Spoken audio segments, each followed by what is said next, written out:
Moin ihr Landratten, herzlich willkommen. Hier ist wieder Hamburg Hafen Live. Ein etwas überhasteter Start.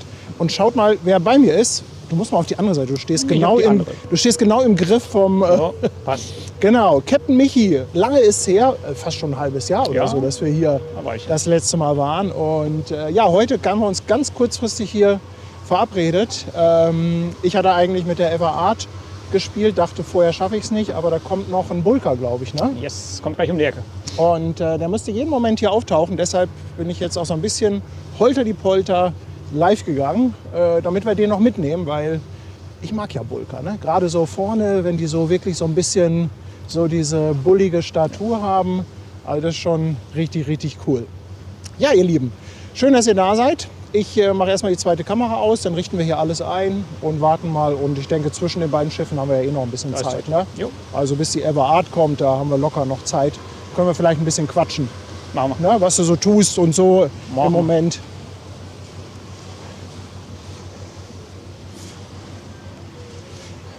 So, da ist er.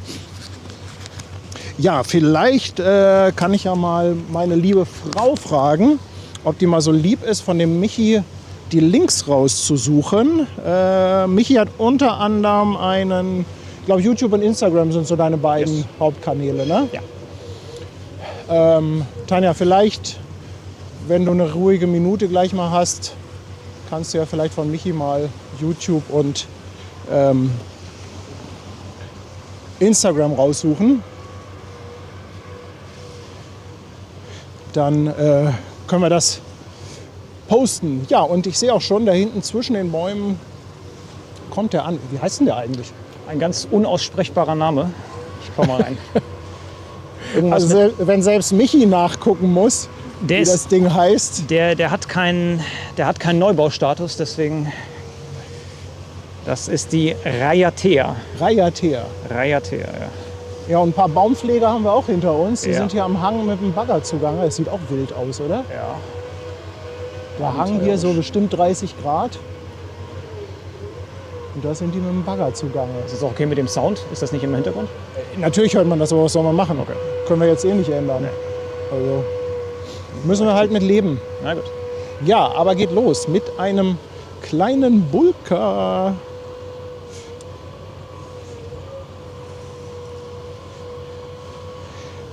Ja, ich muss mal ganz kurz fragen.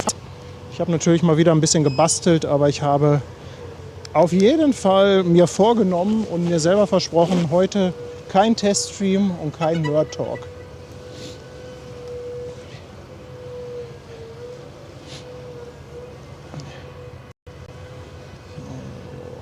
Ja, ich bin natürlich am Elbstrand am Alten Schweden. Ich weiß nicht, ob ich das eben schon gesagt habe.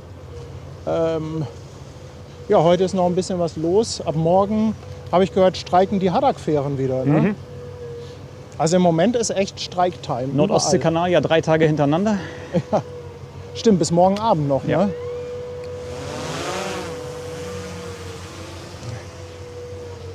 Willst du das Kabel haben? Oder Ja, Michi auch bekannt natürlich für seine Drohnenaufnahmen. Und wir wollen heute mal gucken, ob wir vielleicht wieder ein bisschen was hier für mal im Livestream einspielen können. Jo, haben wir jetzt länger nicht mehr gemacht, aber gleich mal gucken, ob wir hier ein Bild kriegen. Und dann können wir euch mal wieder ein bisschen was aus der Luft zeigen. Ich muss erst mal Speicher frei machen. So, und da sind wir soweit. Delete. Hansi, Dankeschön. 2,49 und Sarah im 4. Monat bei Prime dabei, bei Twitch mit dem Prime Sub. Ich danke dir vielmals. Probier mal umzuschalten, wenn es bringt. Ja, genau. Also ich habe hier noch die Overlays im Moment. Und Petra lässt 5 € da per PayPal. Also die Overlays sind noch da. Ich glaube, du musst bei HDMI-Ausgabe diese Clean machen oder so, ne? Transmission meinst du? HDMI-Output Live View Only. Genau. Jetzt habe ich aber noch dein Zebra. Das kann ich wegmachen. Das ist meine Fotohilfe immer. Bist du auf 60 Frames oder auf 30? Auf 60. Ah, super. 50 oder 60. Also 60 wäre mir lieber. Nee, das kommt auf die Kamera drauf an. Diese hier hat 50 praktisch. Ach so, die hat ja 3 Kameras und eine davon macht keine 60? Die beiden Zoom-Kameras Okay. machen 60, die macht 50. Aber Okay. können wir umstellen. Jetzt bin ich auf der 60er. Alles klar, gut. Dann würde ich mal sagen, feuerfrei für Captain Michi. Mit ein paar Luftaufnahmen. Ja, ist sofort gleich wieder ein anderer Schnack. Es ist einfach geil. Noch ist das Wetter auch ganz gut. Da hinten haben wir ein bisschen Gegenlicht. Ja, das geht schon.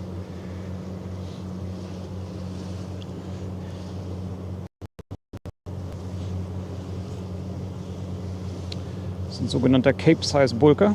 Sag mal, kann das sein, dass du irgendwie oben und unten schwarze Balken hast? Das ist wegen der Auflösung. Ah, okay. Das ist 5,1K und nicht 4K. Das hatten wir letztens auch. Wenn ich gleich wechsle auf die andere Kamera, dann hast du die richtige. Du, also ist jetzt kein Drama, kann ich mit leben. Ich habe mich nur gerade, war nur gerade etwas irritiert. So, jetzt müsstest du keine Balken haben. Jetzt haben wir Vollbild. So ja. ist es. Boah, das sieht so cool aus. Ich warte ja schon auf die Mavic 4 mit 6K. Also Ja, lange kann das nicht mehr dauern. Das kommt im März. Gibt es schon die ersten Leaks? Oder? Ja, die hat ein ganz neues Gimbal vorne. Alles. Da hinten siehst du schon die Ever im Hintergrund. Die ist gerade Ach, Willkommenheft. geil. Die ist am Willkommenheft. Ja, und damit Sicherheit jetzt wieder 1000-mal die Frage kommt, darf man hier fliegen? Bundeswasserstraßen. Ja, am besten googelt ihr einfach mal nach Drohne, Hamburger Hafen. Das ist alles geregelt hier von der Hamburg Port Authority, von der HPA. Und wenn Michi zwischendurch mal, wenn das Bild dann so quadratisch aussieht, dann geht er einfach mal in Fotomodus. Genau, das ist der Fotomodus. Genau, dann kann ich hier auch mit der anderen Kamera Ja. mal kurzzeitig übernehmen. Ich habe Ja. natürlich hier unten jetzt schönes Gegenlicht. Nee, also, und Sebastian Kolzer hat auch den Link nochmal gepostet. Also es gibt da Infos drüber. Man darf in der Tat, man glaubt es kaum, aber man darf hier mehr als sonst wo. Also es ist im Hamburger Hafen mehr an Drohnenflug erlaubt als woanders. Also man muss dazu sagen, Anfang des Jahres ist dieses neue kritische Infrastrukturgesetz in Kraft getreten. Ja. Also die Polizei kontrolliert mehr und sie kontrolliert auch auf Verdacht, also Spionage und so weiter. Aber wir sind Hobbypiloten. Ja. So, Muss mal sagen, wenn du wieder aus dem Fotomodus raus bist. sage ich gleich Bescheid, ja. Ja. Sage ich gleich Bescheid. Aber Michi muss natürlich auch ein paar Bilder für sich machen. Deshalb im Fotomodus hat man dann halt rechts und links schwarze Balken. Und jetzt sind wir wieder Video. Okay.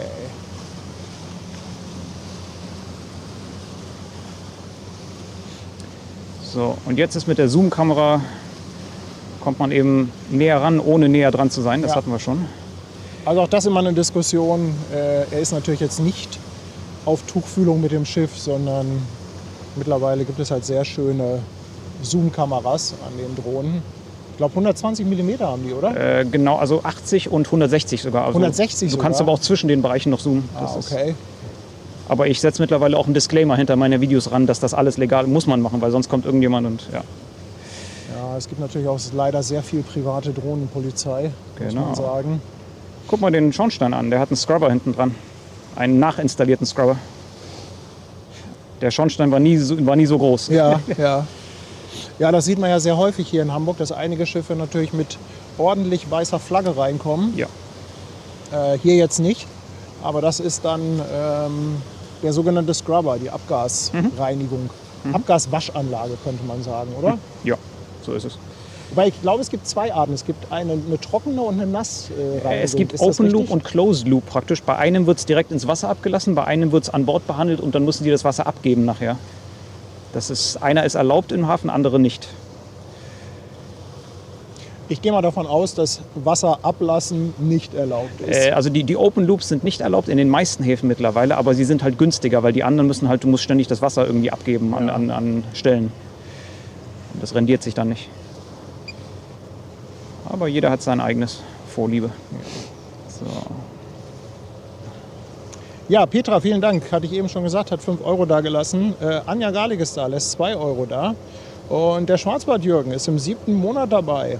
Herzlichen Dank, Jürgen, für deine Treue auf Twitch. Danke für deinen Sub.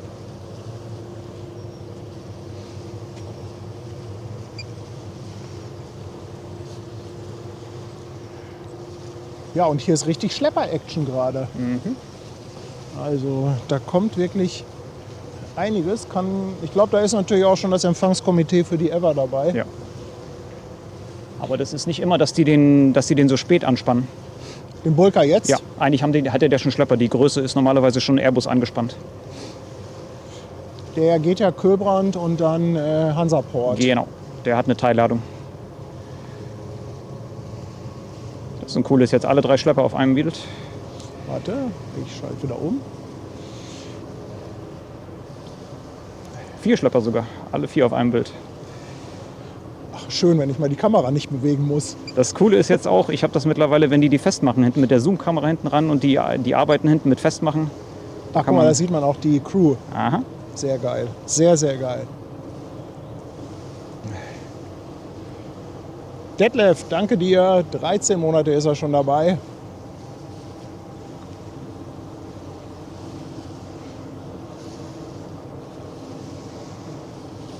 Ich schwenke einmal rum.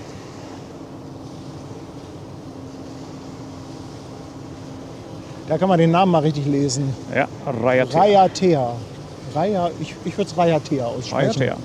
Aber ja, dass ich leider nicht der Sprachheld bin, haben wir auch schon festgestellt.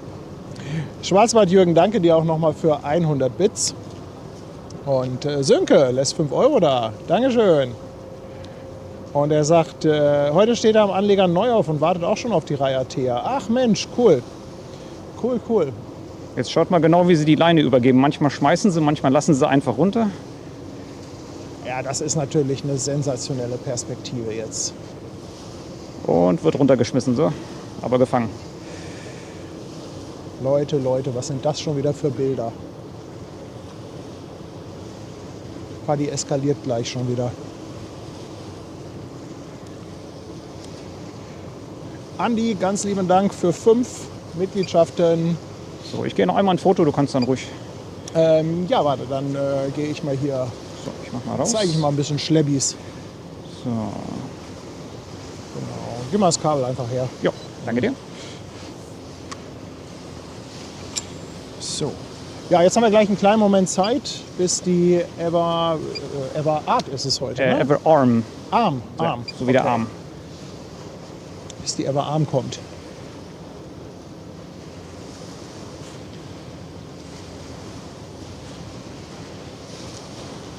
Und Barbara, auch an dich ein dickes Dankeschön für 10 Euro per PayPal.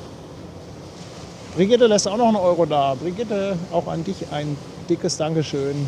Und Ulrich, 14 Monate. Ach Leute, ihr seid ja schon wieder hier so am Abfeiern. Ganz, ganz herzlichen Dank dafür. Ja, ich hoffe, ihr guckt mal beim...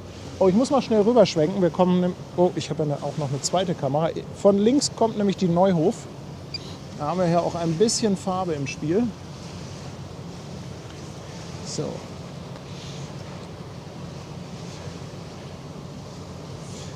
Ja, Ulrich, auch 14 Monate dabei. Danke, danke. Und der Bunny mit 1444. Ganz herzlichen Dank. Er sagt, kleines Geburtstagsdankeschön. Hast du heute Geburtstag, der Bunny? Dann sag ich mal Happy Birthday und ich gucke mal, ob... Ja, ich habe wieder alles kaputt gefummelt, glaube ich. Aber wir probieren mal, ob das Happy Birthday Horn funktioniert. Alles Gute.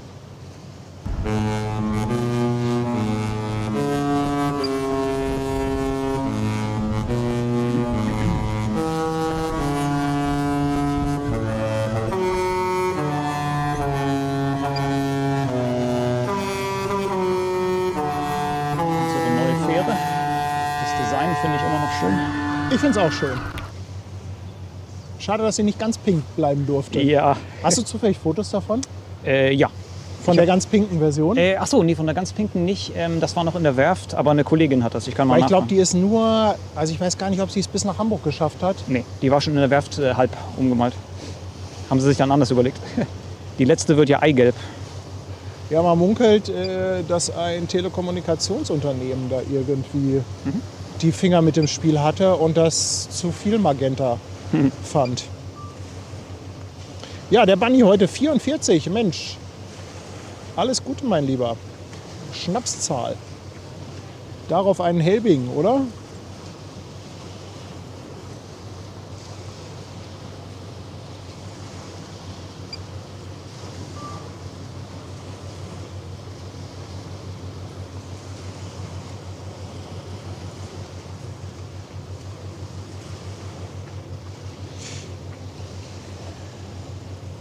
Ja, Pinky schreibt auch, super Idee mit den Drohnenaufnahmen. War halt echt ganz spontan, weil... Also ich weiß, dass Michi... Also wer den Michi nicht kennt, fangen wir mal von vorne an. Michi kommt aus Hamburg und ist halt ein echter Kapitän. So ein richtiger. Fährt bei Maersk. Mit Vorliebe auch die dicken 400-Meter-Dinger. Also auch Michi kann es gar nicht groß genug sein. Und ja, ist halt jetzt gerade in seinem Freiturn, sagt man. Ja. Ne? In seinem Freiturn. Also hat quasi gerade Urlaub und verbringt halt sehr viel Freizeit. Dann auch mit Schiffen. Also Zu viel Freizeit. hängt also sehr oft hier am Elbstrand rum. Und da ich weiß, dass Michi halt sehr oft gerade hier ist, das ist hier so sein Revier, dachte ich mir, komm, schreib's ihn heute mal an. Gehe ich mal selber runter. Ich war schon öfter nicht mehr hier.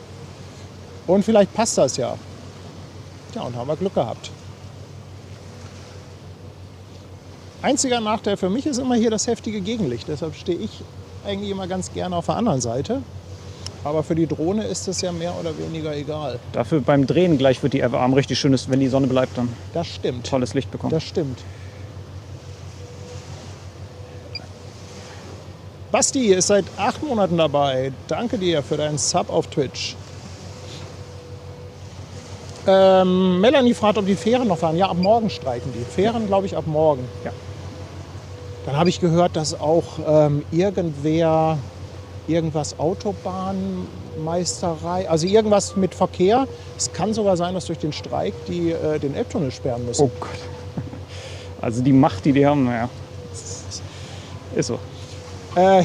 Ja, in meiner Brust schlagen da auch 2 Herzen, weil ich finde es gut, dass man solche Mechanismen hat, Ja. dass man Druck auf Arbeitgeber ausüben kann. Das finde ich gut. Aber wenn man selber betroffen ist... Also der Sonntagsausfall im Flughafen, das hat uns betroffen, sage ich mal so. Ja, Das musste nicht sein, unangekündigt. Und das ist halt Sonntagsflughafen ohne Ankündigung, ja. Ferienanfang. Da schwindet dann das Verständnis auch irgendwann. Hast du noch einmal das Kabel zufällig? Kabel, hast du noch ein schönes Bild? Ich habe ein Motiv, und zwar von dem Kran, der hinten abmontiert wird. Das ist momentan, danke. Das ist momentan etwas wert. Also als Hintergrund, Das ist am Athabasca-Kai, oder? am Burchard-Kai. Einer wurde am Athabasca-Kai, 2 am inneren Burchard-Kai. Und Ja, der ich geh mal Hintergrund ist, drauf. die sind halt so alt in die Jahre gekommen. So, ich fliege mal rum ums Hüft. Da. Ja, mir hat jemand gesagt, dass diese ganzen Krane, die haben halt eine gewisse Garantiezeit Ja. von den Herstellern. Das heißt nicht, dass die nicht mehr taugen, aber die sind aus der Garantie raus. Ja, Und dann werden die halt abgebaut. Ne? genau, Teilweise weiterverkauft, teilweise aber auch verschrottet. genau. So, hier sehen wir das. Die sind gerade dabei, die obere Kanzel abzubauen. Haben wir gut Ja, hatten wir getroffen. letztens schon in einem Stream gesehen, dass da halt irgendwie so ein Autokran steht. Mhm. Jetzt kann man ihn mal einmal richtig gut sehen. Den Ausleger vorne, den haben sie vor ein paar Tagen runter. Das war eine Aktion.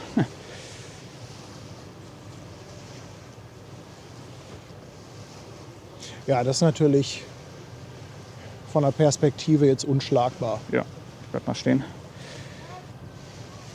Jetzt kann man eben auch auf die 7-fach-Kamera, ich mach mal die, kann man auch die Mannequin erkennen. So, Geil. das ist jetzt ein großes Haus, was da abgeholt werden muss und vor allem abgeschweißt. Da ist wahrscheinlich irgendwie so ein Technikhaus da oben drauf. Ne? Ja. Da wird wahrscheinlich... Ja. Der wird dann eben, jedes Stück wird angepickt und abgeschweißt und dann runtergetragen und unten verwertet oder verschrottet. Claudia fragt, ob ich neidisch bin. Also nee, also ehrlich gesagt gar nicht. Also ich habe ja selber auch eine Drohne aber jeder macht halt das, was er so am besten kann. Ne? Ja. Und ich habe das schon ein paar Mal gesagt. Es ist halt einfach doof, wenn ich jetzt selber noch fliegen würde. Es sind dann einfach zu viele Baustellen. Ja. Ne? Livestream machen, Chat gucken und noch fliegen, dann wäre man halt abgelenkt. Und von daher ist es ganz gut, dass es da andere gibt, die dann nur Drohne machen. Ja. Also Michi macht eigentlich nur Drohne. Ich habe noch nie andere Bilder, also höchstens mal ein Handybild an Bord oder so. Aber Ja, also vor 20 Jahren stand ich mit der Kamera am Ufer, jetzt ist es halt etwas höher. stimmt, du machst das schon Ewigkeiten. Ja. Ne?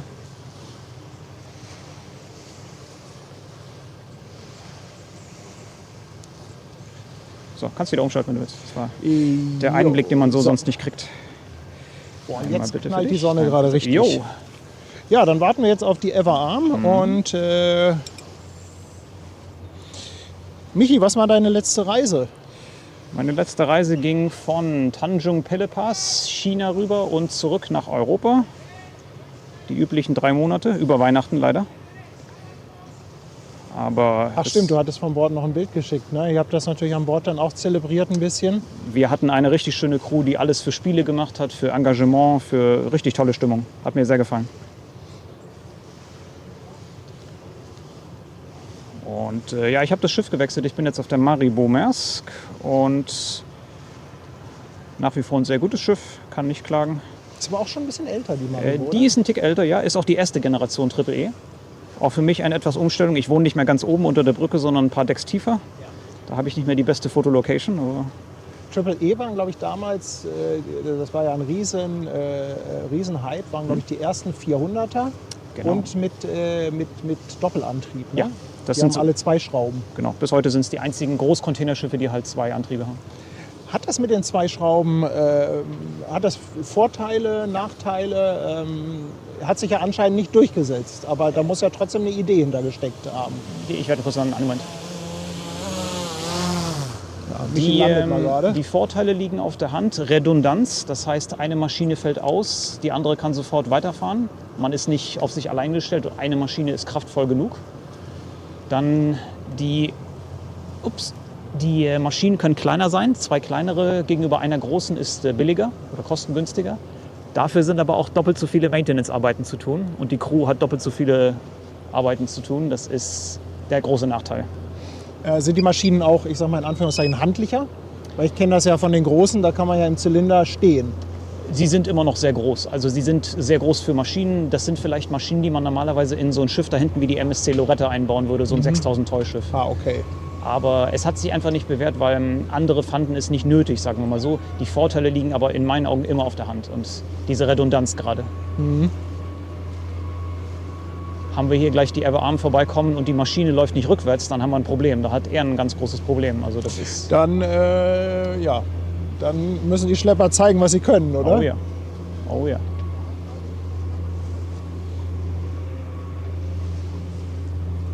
Ist aber auch ein tolles Licht gerade. Ja, also Licht ist Hammer. gerade. Ja, ich freue mich, dass ich etwas eher gestartet bin. Wie gesagt, ich hatte nur die Evergreen auf dem Zettel, aber ich freue mich, dass wir jetzt einen kleinen Jumpstart hingelegt haben. Ja.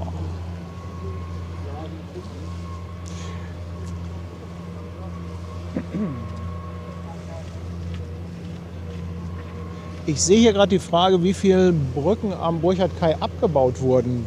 Weißt du, wie viel das waren? Insgesamt 3, einer vorne am Athabasca-Kai und 2 graue am ehemaligen oder jetzigen Bukai 7. Ja. Ich habe da kein Schiff mehr gesehen seit Ewigkeiten. Stimmt, das sind diese grauen, die Genau. scheinen da jetzt, also bis auf die, die gerade abgebaut wird. Ich will mal gucken, von hier sehen wir sie, ja, hier Man sieht- hinter dem Schornstein Ja. seht ihr so ein bisschen ein Stück noch von der Brücke und oben den Ausleger von dem Kran. Das sind wirklich Baujahrmodelle vor 25 Jahren gebaut und nicht nur, dass sie nicht groß genug sind, einfach nicht rentabel. Ja, und wann bist du zurückgekommen von deinem letzten Turn? 25. Januar. Januar. Ende Januar. Und im April geht es schon wieder los, sagst Ja, du. geht's wieder nach Tanjung Pelepas, diesmal aber noch direkt nach Europa. Lange Seereise. Und Michi hat eben erzählt, dass er sogar nach Hamburg kommt diesmal. So ist es, Mitte Mai. Ja, also ich habe schon gesagt, da muss er mich auf dem Laufenden halten. Da gibt es einen entsprechenden Empfang dann. Oh ja.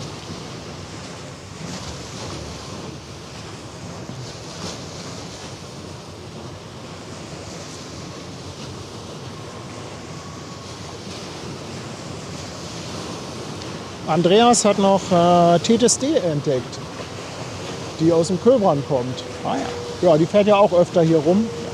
Ist ja auch einer der 4, die eigentlich wöchentlich hier zu sehen ist. Apropos Fieder, der Nordostseekanal wird noch bestreikt. Ich glaube bis morgen Abend, wenn ich das richtig in Erinnerung habe. Jo. Aber es ist jetzt auch nicht so, dass sich da großartig Schiffe stauen. Ich habe mal geguckt auf dem Wesselfinder, die fahren alle oben über Dänemark, über Skagen. Da. Ja. Die Entscheidung kann kurzfristig gemacht werden. Ja.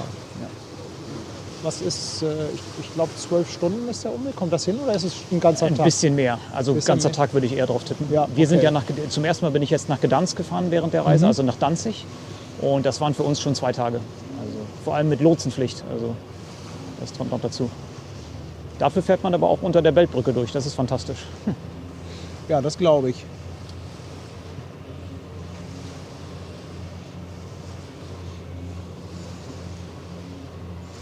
Ich will mal gerade gucken, ob ich hier irgendwo so ein bisschen durchfilmen kann. Noch haben wir ja das Glück, dass hier noch nicht zu viel Bewuchs ist. Also hier haben wir natürlich den alten Schweden.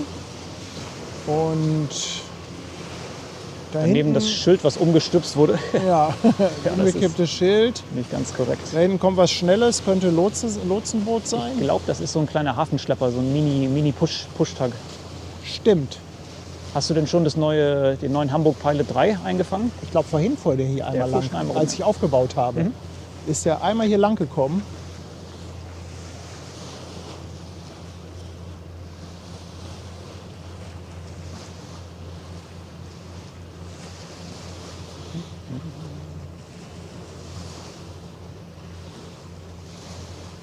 Ja, du hattest ja auch diesen sehr interessanten Stream, wo die Containerbrücken umgeschiftet haben zum Bukai 1 hinten. Ja. Das war auch sehr imposant. Also die Dimension da hinten. Das ist echt Wahnsinn, ne? Ja. Jetzt haben sie dazwischen noch die 3 alten Brücken, was sie damit machen, keine Ahnung, aber die werden ja dann auch erneuert durch neue.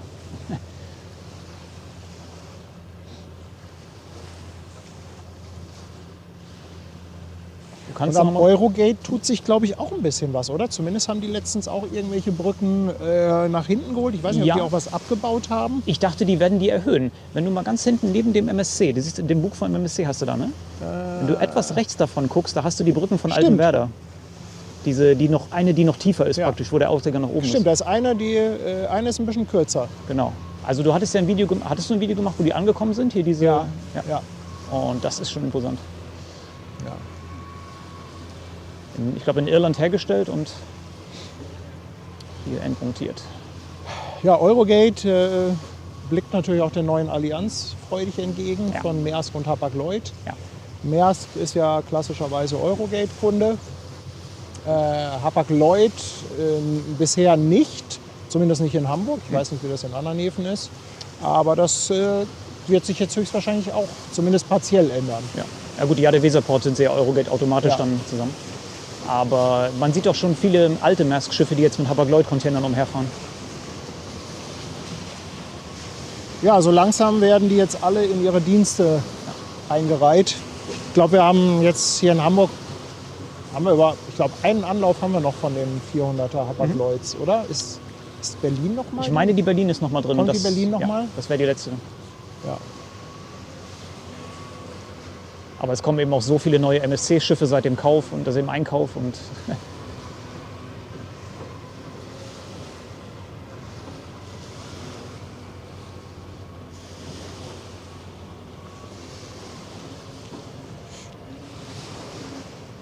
Ja, also da seht ihr, was der Paddy wieder für einen Lotsen gehalten hat.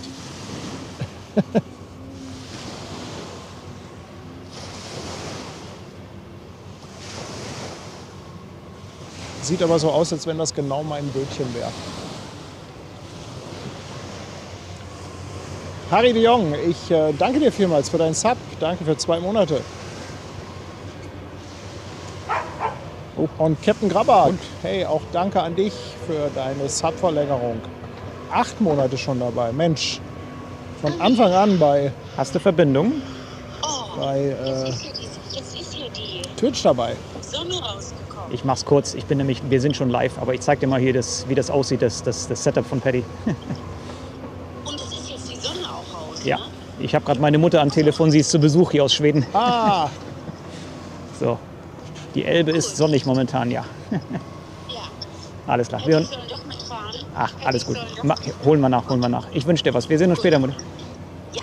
Ciao. Viel Spaß. Ciao. Das musste gerade sein. So. Da ist er. Taifun ist das, ne? Taifun, ja. Ja, ist so süß.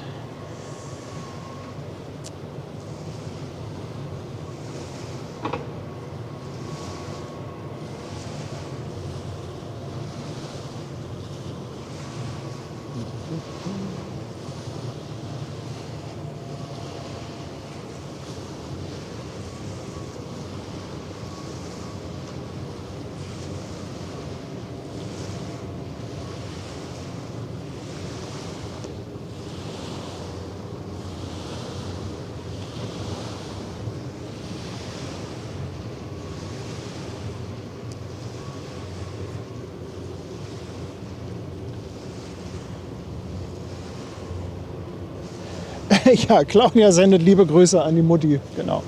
Das hatte schon einen Grund, warum ich angerufen habe. Mutti ist die Beste. Ich mach keinen Hehl drauf. Meine Mutter hat gute Arbeit geleistet, sage ich mal, als alleinerziehende Mutter. Und das sollte man auch ehren, sage ich mal so. Es ist auch so. Sie Die Muttis sind die Besten. Sie zieht aus Schweden nach Hamburg zu mir und dann freue ich mich, dass man ein bisschen mehr Wahnsinn. Nähe hat. Das ist wichtig. So, die Polizei ist schon bereit hinten. Bereit für den Empfang. Stimmt. Wir haben ja auch ein neues Polizeiboot in Hamburg. Ist es schon im Einsatz? Nicht, Jetzt? also sie fährt rum. Ich denke mal, da sind schon Leute drauf. Das Bürgermeister Weichmann, glaube ich.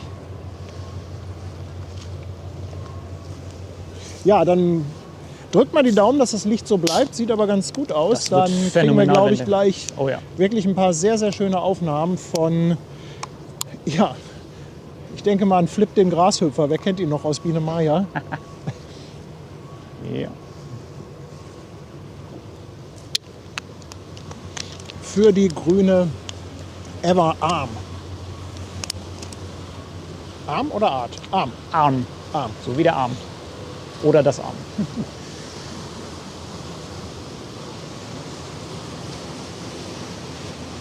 Ja, ich hatte mich ja letztens fast vertan mit der Ever Aeon. Das war ja tatsächlich ein neuer. Ja, Das kommt man gar nicht hinterher. Oh, und Action Cam.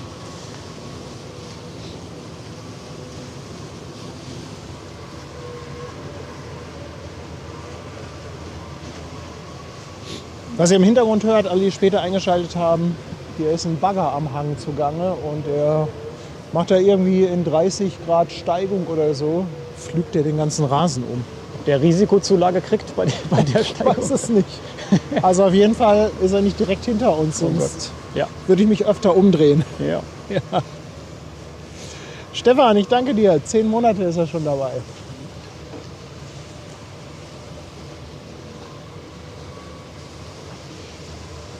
Der Hansa-Fan hat eine Frage, die auch gerne gestellt wird.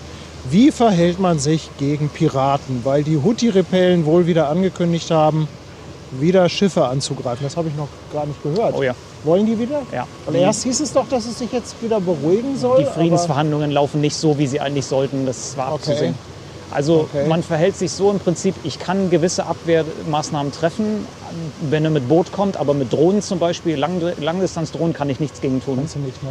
Wir haben Zitadelle an Bord, wir haben einen Sicherheitsraum an Bord, wo man sich schützen kann, aber das ist auch nur begrenzt. Und mehr darf ich dazu eigentlich auch nicht sagen, weil wir wollen ja nicht alles preisgeben. verständlicherweise, ne? Aber nee, das ist, sage ich mal, das sind öffentlich zugängliche Informationen.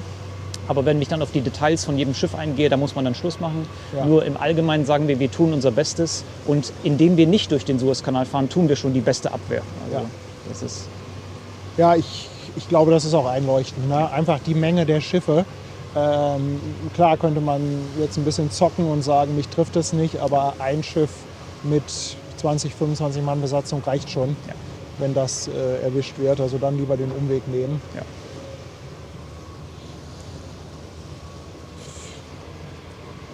Ja, Sebastian hat nochmal auf TTSD hingewiesen. Ich sehe die jetzt gerade gar nicht. Entweder ist sie Schau mal, wo so ist. hinterm alten Schweden oder kommt gleich erst ums Eck. Oh, voilà. Tadis schreibt, ich kenne Flip noch. Ja, Da ist er. Man sieht den Schornstein neben dem alten Schweden. Gelber Schornstein. kommt aber jetzt erst raus, ne? Ja. Er kommt gerade raus. Ja.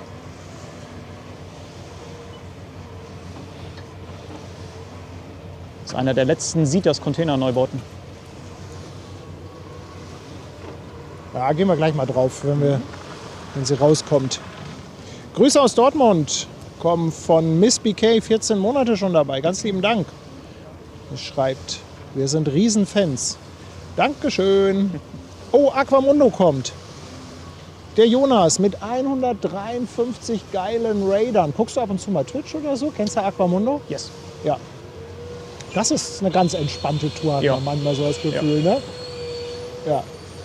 Also, schön, dass ihr da seid. Ganz liebe Grüße natürlich auch an Jonas, seine Crew und natürlich alle Zuschauer, die mit rübergehüpft sind. Wir warten jetzt gerade auf die Ever Arm. Bei mir ist der Michi. Michi Ich stehe mal ist, so, damit du nicht in die Sonne ständig gucken musst. ja, Michi ist Kapitän bei Maersk, aber auch selber begeisterter Fotograf, Drohnenpilot. Und ja, heute hat das endlich mal wieder geklappt und wir können euch gleich, wenn die Evergreen kommt, dann mal wieder ein paar Drohnenaufnahmen liefern. Also es lohnt sich, dran zu bleiben. Ja, TTSD wirklich ein schönes Schiff. Ja. Die sollen ja unverwüstlich sein, diese Sitas-Schiffe. Oh ja. Das ist. Die werden ja auch in Lizenz in China gebaut, aber entsprechende Qualität dann auch.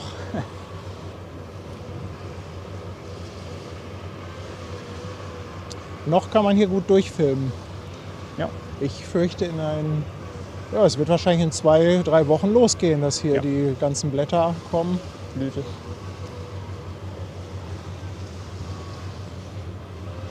Martin ist da, seit 12 Monaten auf dem Fischmarkt. Und Martin kann es nicht erwarten, hier wieder alles auszuplaudern. Also, nächste Woche am Dienstag ab 17 Uhr sind wir auf der Stettin und werden gemeinsam mit Martin, der das Ganze organisiert hat, uns die Maschine angucken. Und der Martin wird ein bisschen zur Funktionsweise einer Dampfmaschine erzählen. Oh. Also wird ein bisschen Physikunterricht, aber ich glaube auch für Leute interessant, die jetzt nicht unbedingt so die Technik-Nerds sind.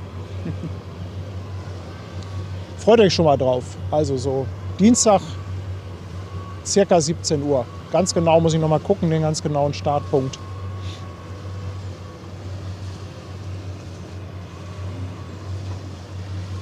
Ja, die Stettin ist immer ein Highlight, weil die auch so schön gepflegt wird, so liebevoll gepflegt wird. Das ist absolut. Ja, wir haben uns auch schon was ausgeklügelt, wie wir da unten das Netz reinbekommen, damit wir es auch wirklich live machen können. Ich habe ein langes WLAN-Kabel besorgt. Oh, auch ein schönes Bild. Leute, jetzt kommen die ganz Großen hier. Haltet euch fest.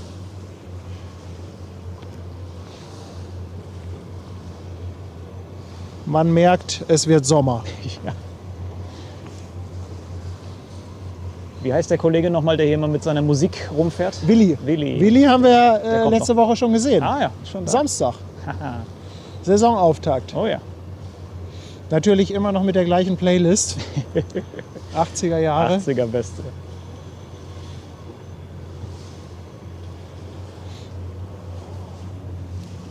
Die TTSD ist jetzt eh gerade hinterm alten Schweden. Und die Captain Igloo-Fähre hast du schon gesehen? Ja, aber die gibt's doch schon lange. Nee, aber zufälligerweise habe ich die nie so richtig gesehen. Ach so, Das war für mich ein die ganz ist aber neues schon seit letztem Jahr im Okay, Einsatz. dann ist das an mir vorbeigegangen, weil steht da nicht vorne auch wirklich eine Figur von ihm? da so steht ein richtig? Captain Igloo. Ich wunderte mich da echt, das kann ja nicht sein. So.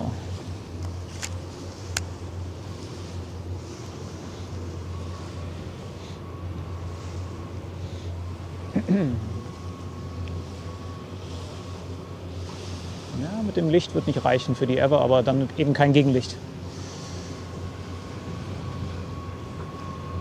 Für die Tethys reicht es nochmal.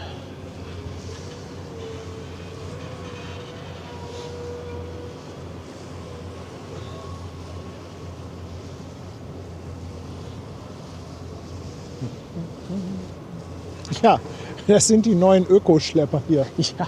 Mit Muskelkraft betrieben. Ja. Die neuen Ökoschlepper. Winke, winke. Keiner winkt zurück. Aber die sehen die Kamera schon. Suspekt.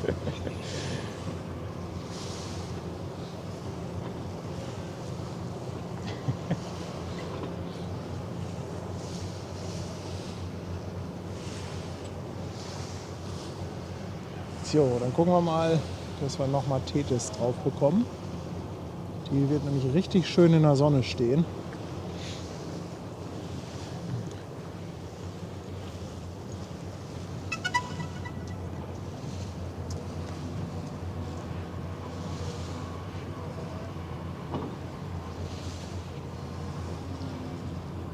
Queen of Minion, danke dir, schon im 2. Monat jetzt dabei. Danke, danke für deinen Sub.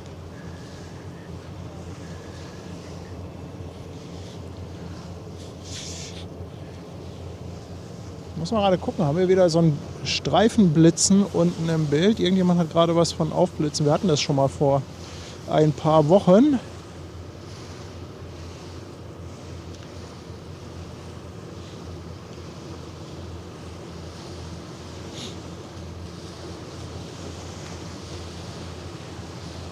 Muss ich mal ein bisschen drauf achten. Leider gerade ein bisschen handicapped durch die Sonne auf den Displays. Sehe ich leider nicht alles. Weiße Streifen ab und zu. Okay, da muss ich gleich noch mal gucken, ob ich hier mal noch mal Kabel tausche.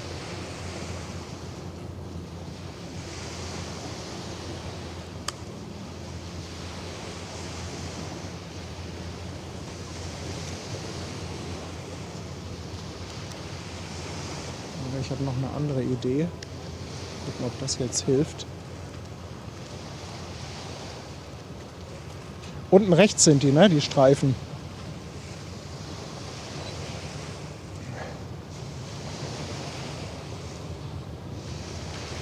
Und Ute lässt 2 Euro da. Ute, ganz lieben Dank. Sie meint, San Marco fährt auch noch los. 17 Uhr. Der liegt ja verkehrt rum drin, ne? Der liegt mit dem Bug nach vorne drin. Die San Marco? Ja. Sind die vorwärts rein? Ja, musste. Vielleicht wegen der Gangway, vielleicht irgendwas anderes. Okay. Also bis wir den draußen haben, wird dauern.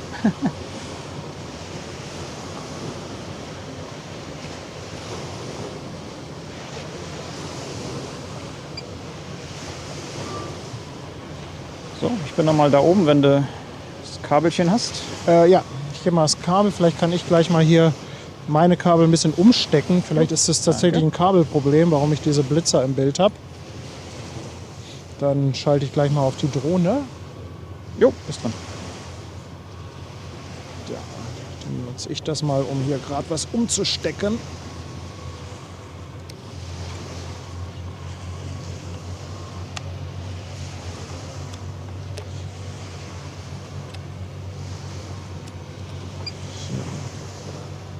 So, ich hoffe, ich nehme euch jetzt nicht versehentlich das Bild komplett weg hier. Das kann nämlich auch passieren, wenn ich hier das falsche Kabel rausziehe.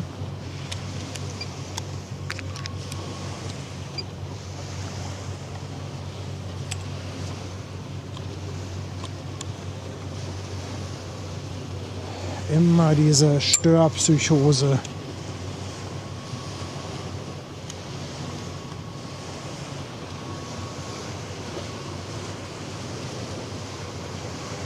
Ich glaube, das ist Reederei Bartels, dieser Gerd. Nee, das ist D, das ist Dahlmann.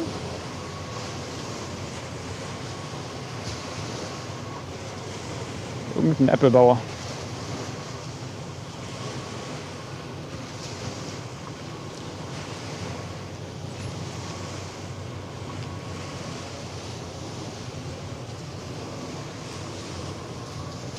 Ihr könnt ja gleich mal sagen, ob die Blitzer immer noch im Bild sind. Ich habe mal ein Kabel getauscht. Anin Nina 49, ganz lieben Dank für 8 Monate So, auf Twitch. Der Ever ist schon am Horizont, wenn du. Ups, der Ja, hat sich die Evergreen sehen wir auch schon. fix entwickelt. Ich mache aber noch einen Abstecher. Ups. Ich will nicht verpassen, wenn die das Haus abheben.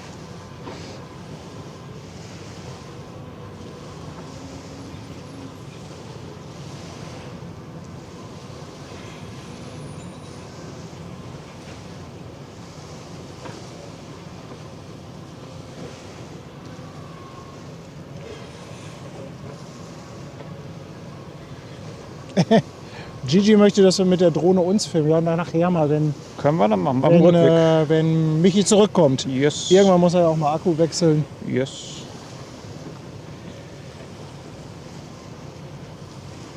So, nutzt man noch die Sonne aus. Evergreen ist schon zu sehen, aber da ist natürlich jetzt gerade schön Gegenlicht.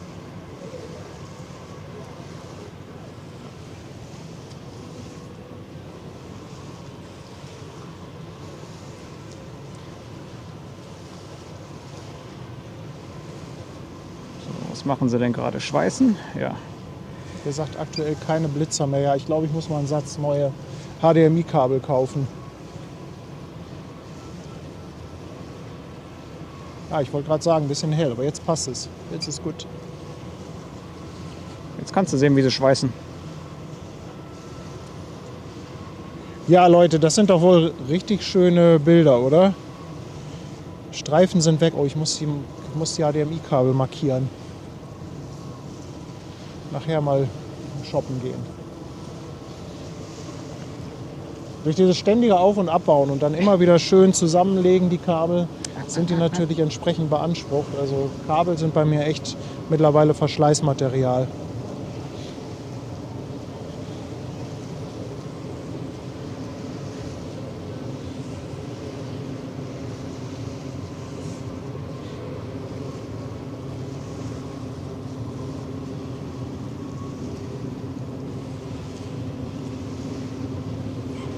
Ja, Ute schreibt es auch. Absolut geniale Bilder. Danke, Ute. Ja, schaut mal gerne bei Michi vorbei. Auf YouTube ist er, glaube ich, dabei, eine Riesensammlung an Schiffsvideos aufzubauen. Aber auch auf Instagram gibt es eine ganze Menge. Jo. Die Links kommen gleich bestimmt nochmal. So, gehen wir zum Evergreen. So, und da kommt schon die Ever Arm.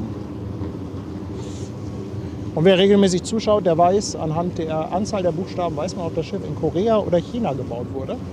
Ich kann mir nur immer nicht merken, wie rum. Ich glaube, 3 Buchstaben war Korea, 4 Buchstaben war, glaube ich, China. Ja, so ist es. Das ist wie die Ace und die Arm und die Art. Ja, Die anderen sind Apus und und die unterscheiden sich auch durch ein paar Toy. Also die, Ja.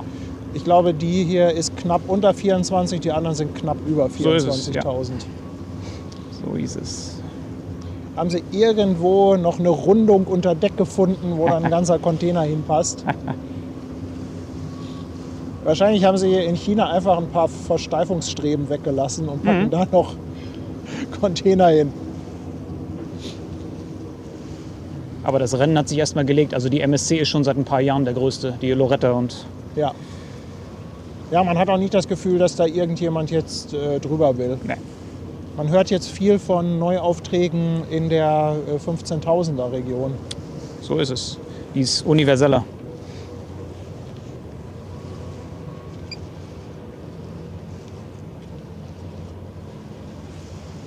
Hast du mal einen Größenvergleich zwischen Fieder und 400 Meter Schiff? Ja, ich bin gerade drauf hier bei der Begegnung. Bin Jo. gleich wieder bei dir. Ja. Da. Schöne Bilder. Schöne Bilder, sensationell. Und Anina, vielen Dank, 12 Monate dabei auf der Reeperbahn.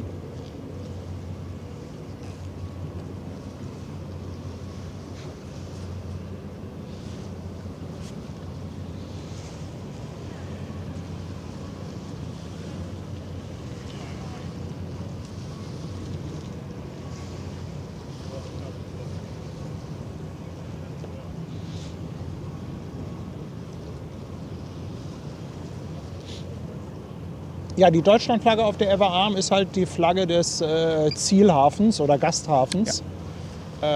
Die wird halt immer gehisst. Und ich glaube, sie kommt gerade aus Wilhelmshaven, war davor in Felixstowe.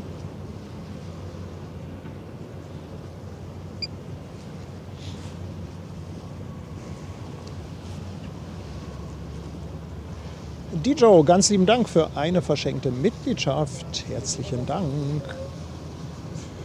Oh, die Polizei hat jemanden gefunden, der da nicht sein sollte. Oha. Ja, das sind Schiffspotter, die halt durch den Zaun gehen. Das passiert Ja, auch.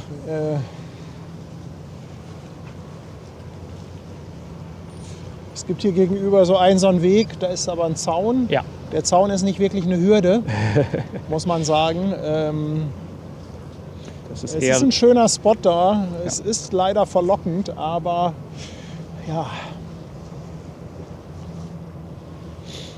Ja, Dennis sagt auch, besser als Fernsehen mit dem Szenenwechsel. Ja, das ist einfach geil, so nochmal eine komplett andere Perspektive. Und Mahler haut deshalb auch 2 € Trinkgeld raus für den Drohnenkapitän. Ich danke dir. Ihr habt jetzt den Vergleich zwischen, was eben 24 mm, das sind 70 mm hier. Also viel, viel besseres Völlegefühl oder Kompaktheit. Ja, wenn du Weitwinkel hast, dann sieht das immer alles so gestretcht aus. Genau, verzerrtes. Ich nehme mal Weitwinkel für meine Passbilder, dann sehe ich ein bisschen schlanker aus. Ja.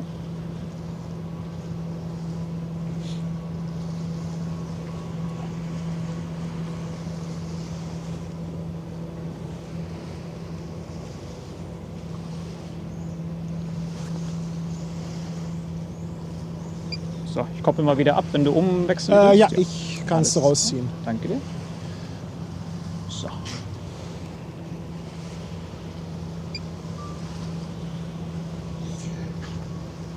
Diesmal sind doch keine Ruckler mehr wie letztes Mal. Die Drohne ist neu, deswegen. Ah, Das ist der Grund. ja, und ich habe hoffentlich auch keine Ruckler im Stream. Ich habe seit dem letzten Mal auch einiges umgebaut an Technik. Also, das können wir. Dafür habe ich Streifen. Das kann man schlecht nachprüfen. Dafür musst du die anderen Leute eben bitten, nachzuprüfen. Das ist. Harry, ganz lieben Dank für 100 Bits. Oh Leute, das Licht wird, glaube ich, gleich echt schön. Moin. Hallo.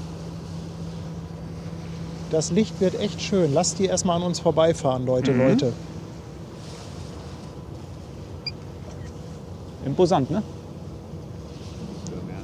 Der Bunny ist seit 4 Monaten dabei und schreibt bestes Geburtstagsgeschenk Ja. ever. Ja, ja. Ever im wahrsten Sinne des Wortes. Dankeschön. Kannst du mal frei reden. Hier ist hier noch die Frage, welche Drohne er hat. Ich glaube, die Mavic 3 Pro oder so. Das ist die 3 Pro Cine. 3 Pro Cine.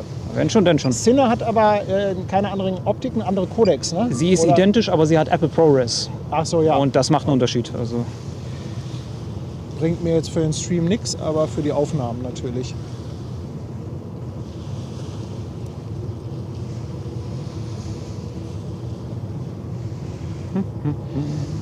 Ja, hier ist die Frage nach den Markierungen. Das können wir uns ja gerade mal anschauen. So, und hier habt ihr einmal 2 Bugstrahlruder, das sind diese Propellermarkierungen. Und dann habt ihr vorne, so ist es. Genau. ja, hier ist halt gar keine Wulstbugmarkierung, sondern das ist, wie nennt man denn diese Bugform? Das ist einfach ein, ich nenne den immer Eisstäben, ehrlich gesagt. Ja. Also da ist halt eine Markierung, die zeigt, dass es im Prinzip ein gerader Steven ist vorne und Ja. dass da nicht noch ein Wulstbug drunter herläuft.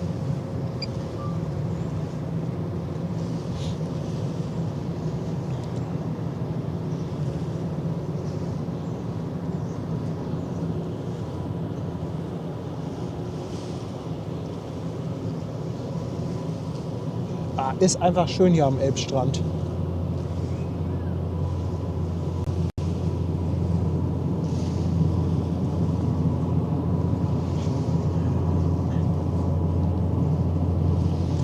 Sven fragt, was ein Drohnen-Einstiegsmodell kostet. Ich weiß das gar nicht, aber ich finde ja, dass die Minis schon sehr geil sind. 4,99 würde ich mal so tippen. Das sind die 4,9. Mini 4. Und ich habe ja eine Mini 3. Ich muss euch sagen, wenn ihr nicht die Mega-Ansprüche habt und wenn ihr nicht bei mega viel Wind fliegen wollt, Ja. ihr habt ganz wenig Stress, was Genehmigungen angeht. Ihr habt viel geringere Auflagen.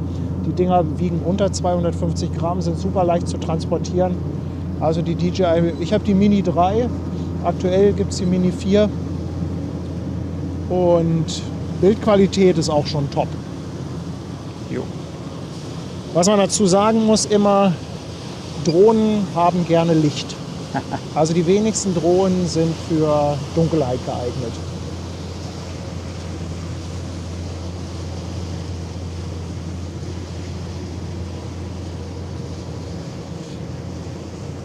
Der Bergmann haut 10 Euro raus als Anzahlung für ein neues HDMI-Kabel. Ach Mensch, das ist aber lieb von dir. Ja, ich muss nachher gleich... Bremst voll. Der ist voll in der Bremse. Der Achterschlepper. Ich gehe mal auf den... Kämpft aber richtig.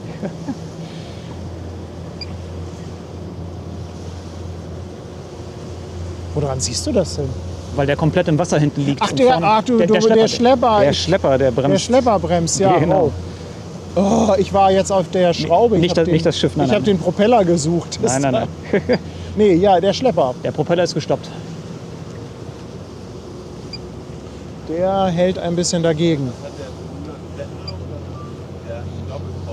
Ich, ehrlich gesagt, weiß ich es nicht. Da bin ich kein... Die Schlepper, die haben eigentlich alle zwei so 360 Grad Shuttle-Antriebe. Ja, eigentlich sind es Pots, ja. Aber einige haben auch Bordschneider. Ja. Ja, bei den Kotax wusste man es immer, wie sie heißen. VS, RT und so. Kill nichts mehr fragt, wie oft kommt eigentlich der Anker von so einem Riesending zum Einsatz? Bei mir nie. Also ja, immer wenn geankert werden muss. Ich hasse du driftest lieber, ich hasse oder? es zu ankern, weil du wirklich ausgeliefert bist. Du bist jedem Sturm, jedem Wetter ausgeliefert. Und ja, also wenn ich kann, drifte ich.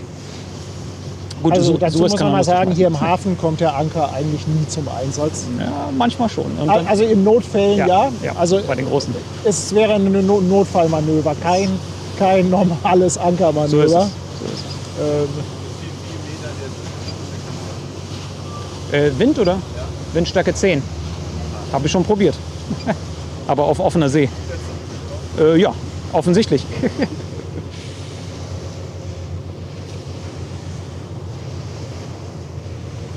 Ja, und ansonsten wird halt in erster Linie geankert, wenn gewartet werden Ja. muss.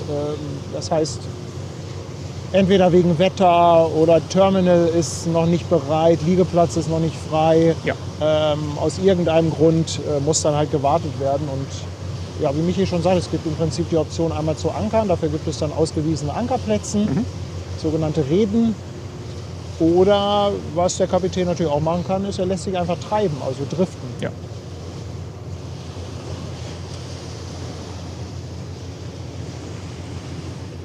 Ab und zu hat man noch ein schönes Kabel dann dran, irgendein schönes Telekommunikationskabel am Anker hängen, weil man an der falschen Stelle geankert hat. Kommt auch vor, kommt vor. Jo, kommt vor.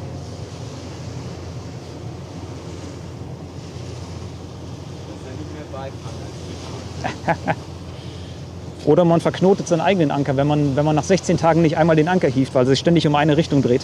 Dann verknotet er. Auch schon passiert. René meint, ich sollte einfach an jedem Spot die Kabel liegen lassen, dann brauche ich es auch nicht Genau. immer einpacken. Genau. Ja, ich kann ja vielleicht auch vielleicht könnte ich überall ein Stativ einbetonieren. Ja. Musst du Akku wechseln? Ja.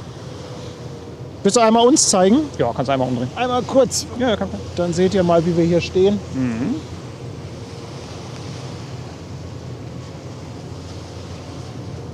So. Du bist noch im Fotomodus. Ja, ich gehe zurück auf Video und da. Ja. So, da seht ihr, Jetzt hat er rückwärts. wie wir hier stehen. Jetzt läuft er rückwärts. Oh ja, Genau, jetzt haben wir richtig genau. Schraubenwasser. Ich gehe wieder raus. Also das war nur kurz. Danke. Passt. Michi muss Passt. einmal Akku wechseln.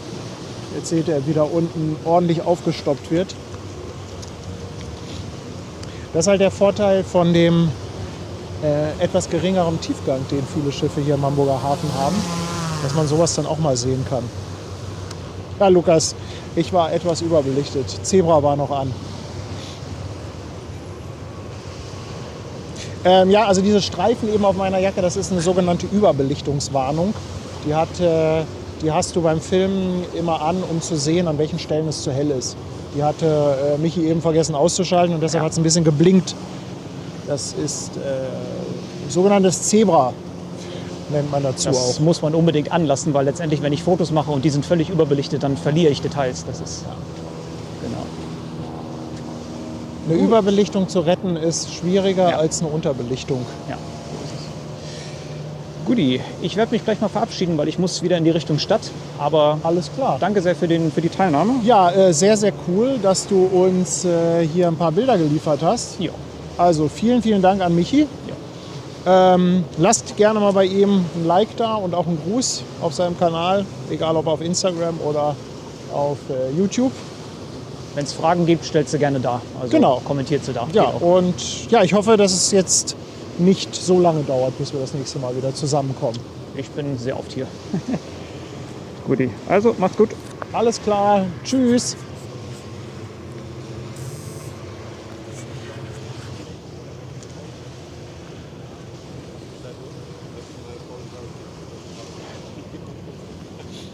Ja, das war doch sehr cool, dass wir da noch ein paar Drohnenbilder bekommen haben.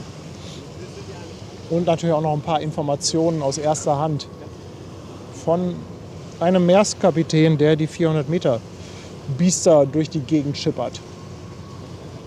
Gelernt hat Michi, glaube ich, damals noch bei Hamburg Süd und dann wurde Hamburg Süd ja von Maersk übernommen und dementsprechend ist er dann auch mit rübergegangen.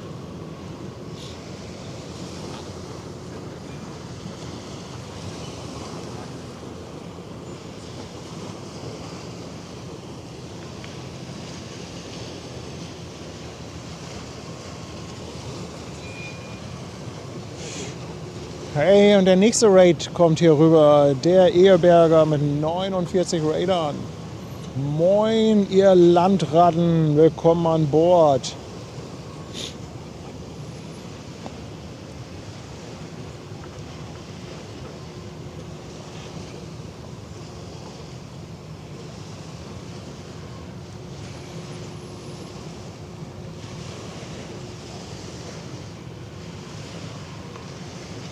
Die Fähre, die huscht dann noch schnell durch, bevor komplett gesperrt ist.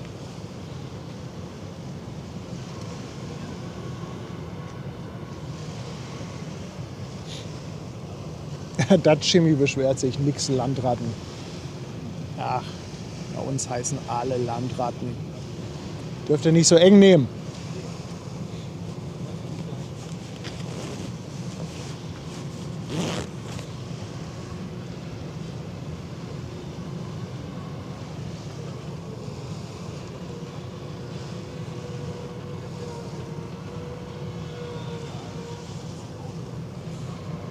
Ja, der Bagger ist fleißig am Baggern. Ja, und Drehung ist schon im vollen Gange. Passt jetzt lichtmäßig natürlich ganz gut. Sehr schön hier zu beobachten, wie die Schlepper arbeiten. Die Schlepperachtern können wir jetzt natürlich nicht sehen, weil das Schiff halt gerade dreht. Aber wir können sehr schön vorne am Bug jetzt gucken und dann auch gleich, wenn das Schiff reingezogen wird, haben wir es fast von vorne. Ich sag tschüss. Tschüss. Danke, Michi. Genau, der Jimmy wird nachher bei Drucki erstmal durchbeleidigt. Oder meint ihr mich? Ja, mich kann Drucki nachher auch durchbeleidigen.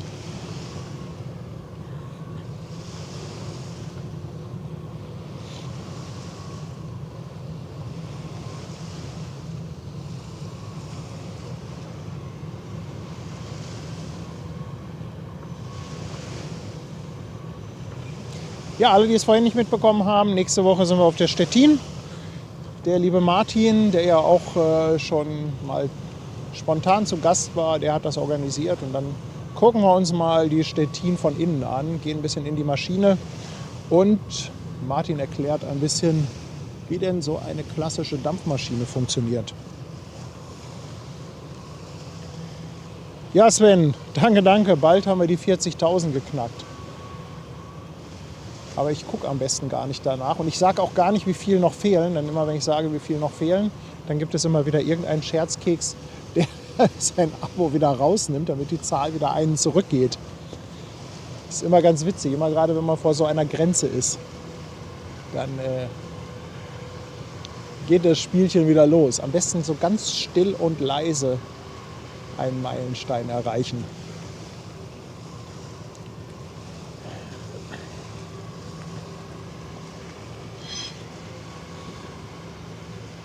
Haben wir denn oben jemanden an Deck stehen, damit ihr mal wieder einen Größenvergleich bekommt?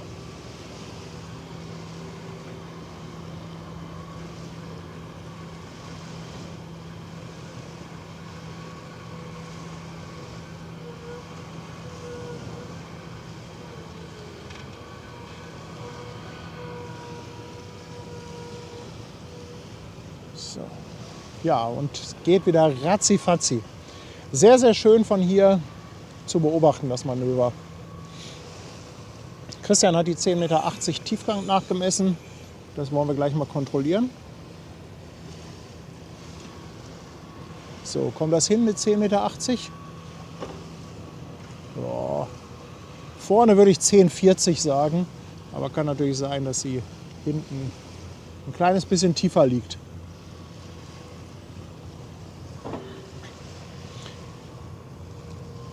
Nee, Ruth, man bekommt nichts für 40.000. Es ist einfach nur eine schöne Zahl. Melanie fragt, ob ich morgen auch streame. Melanie, ich habe ehrlich gesagt noch gar nicht nach dem Wetter geguckt, wie sich das so entwickeln soll. Von daher gibt es mal wieder ein ganz verbindliches Jein.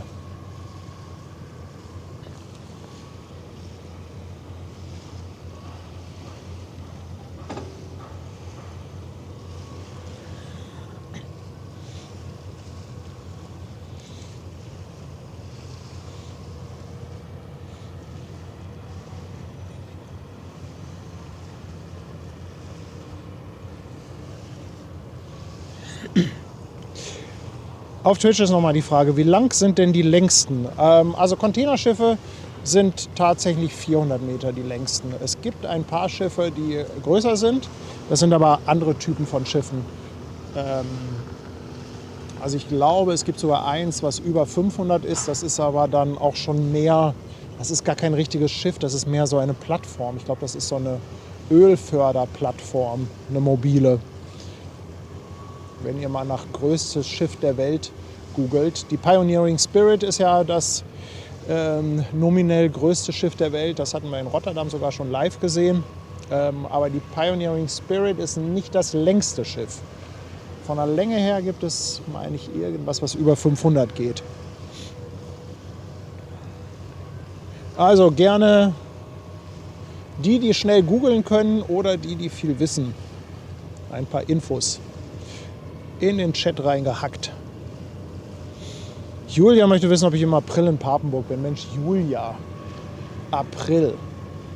Dann ist ja noch Lichtjahre entfernt.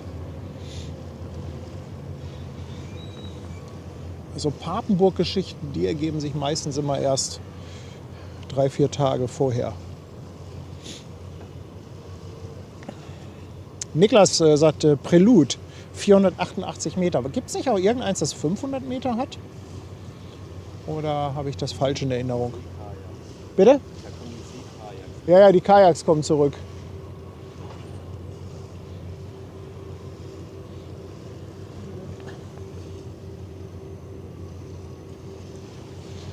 Ja, lag lecker mein Morgen-Teststream.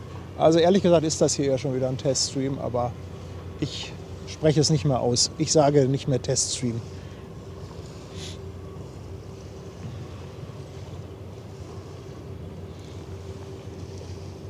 So. Jetzt muss ich aber mal schnell noch meine eigene Fotokamera rausholen, weil die Perspektive, die nehmen wir doch mit.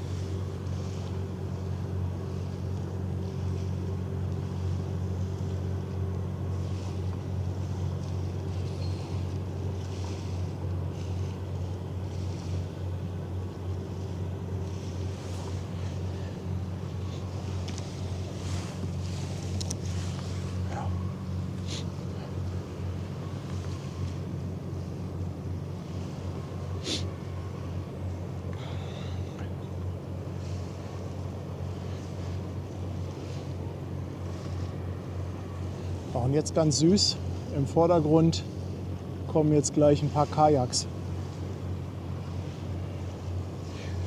Hey Kai, mein Lieber, ich danke dir vielmals für die verschenkte Mitgliedschaft.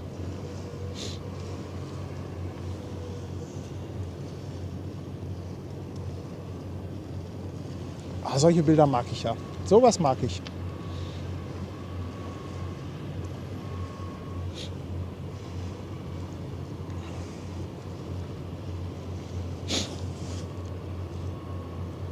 Malte fragt, ob sich der Streik am NOK auf Hamburg auswirkt. Malte, ehrlich gesagt kann ich dir das gar nicht sagen, weil ich ja nicht genau weiß, was wir hier an Schiffsplanung haben. Also ich habe jetzt nicht so das Gefühl, dass es hier plötzlich extrem leer ist. Aber ich denke mal, dass natürlich schon einige Schiffe jetzt umplanen mussten und etwas später kommen.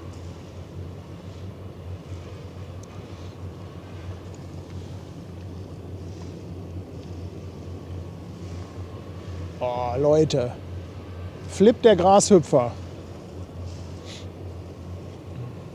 Ja, Malte, schön, dass du genug Zeit hast zum Hamburg Hafen Live gucken. Warum kommst du nicht einfach vorbei, Mensch? Dich können wir doch auch super hier als Co-Moderator gebrauchen. Bist du ein Stündchen auch in Hamburg?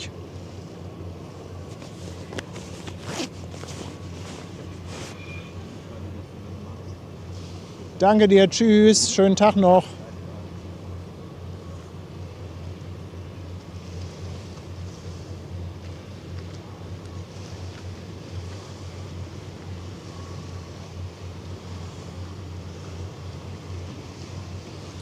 So. Und Frontschuss.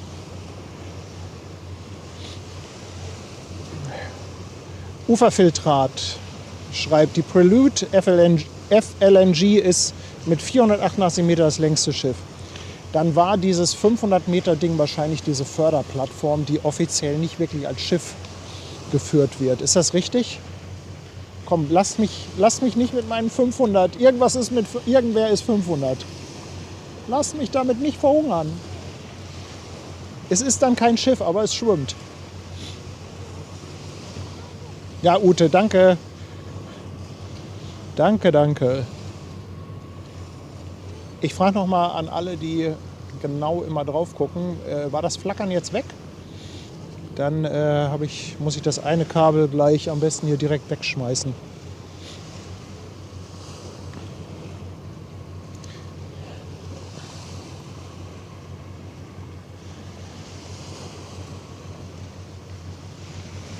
Ja, Rich. Richtig, wir haben heute mal keinen Nebel.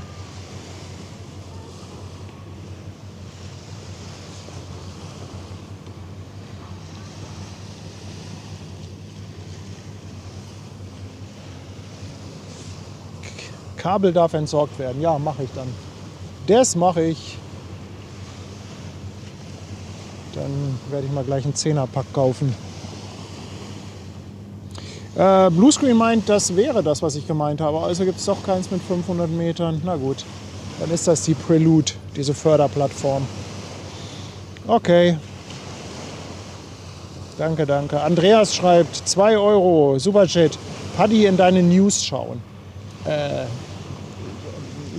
Während des Streams irgendwelche News angucken. Andreas, ist ganz, ganz lieb von dir, aber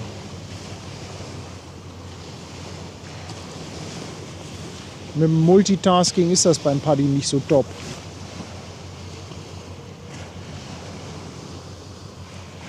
Ja, also auf jeden Fall, um mal hier zum Thema zurückzukommen, die Ever Arm gehört mit zu den größten Containerschiffen der Welt, 400 Meter lang, 62 Meter breit, knapp 24.000 Standardcontainer können transportiert werden. Kommt hier nach Hamburg natürlich nicht voll beladen, was unter anderem an dem Handicap der Elbefahrrinne liegt. Das heißt, hier müssen die Schiffe ein bisschen auf ihren Tiefgang achten. Aber oft wird es halt auch einfach so eingerichtet, dass Hamburg der Endhafen ist. Denn die Containerschiffe, die fahren ja im Liniendienst, also immer hin und her auf einer Route. Und Hamburg ist meistens auf der Asienroute der Endhafen. Das heißt, hier wird gewendet und es geht wieder in die andere Richtung. Bevor es dann nach Asien geht, werden noch andere europäische Häfen abgeklappert. Da ist dann sehr gerne Rotterdam auf dem Programm, Antwerpen, aber auch Felixstowe, Wilhelmshaven. Aus Wilhelmshaven kommt sie jetzt gerade, wird sie wohl auf dem Rückweg nicht sein. Le Havre haben wir dabei und dann geht es meistens, ja, früher ging es dann oft durch den Suezkanal, jetzt im Moment gerade nicht. Die Problematik habt ihr ja, denke ich mal, alle aus den Medien mitbekommen, dass es da halt gerade Terrorangriffe von den Houthi-Rebellen gibt. Deshalb nehmen die großen Containerschiffe den Umweg unten ums Horn von Afrika.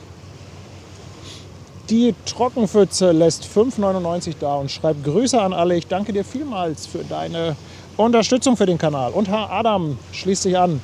10 € Superchat. Danke. Gleich mal einen kleinen Horntest machen. Typhon, einmal Ohren zu halten.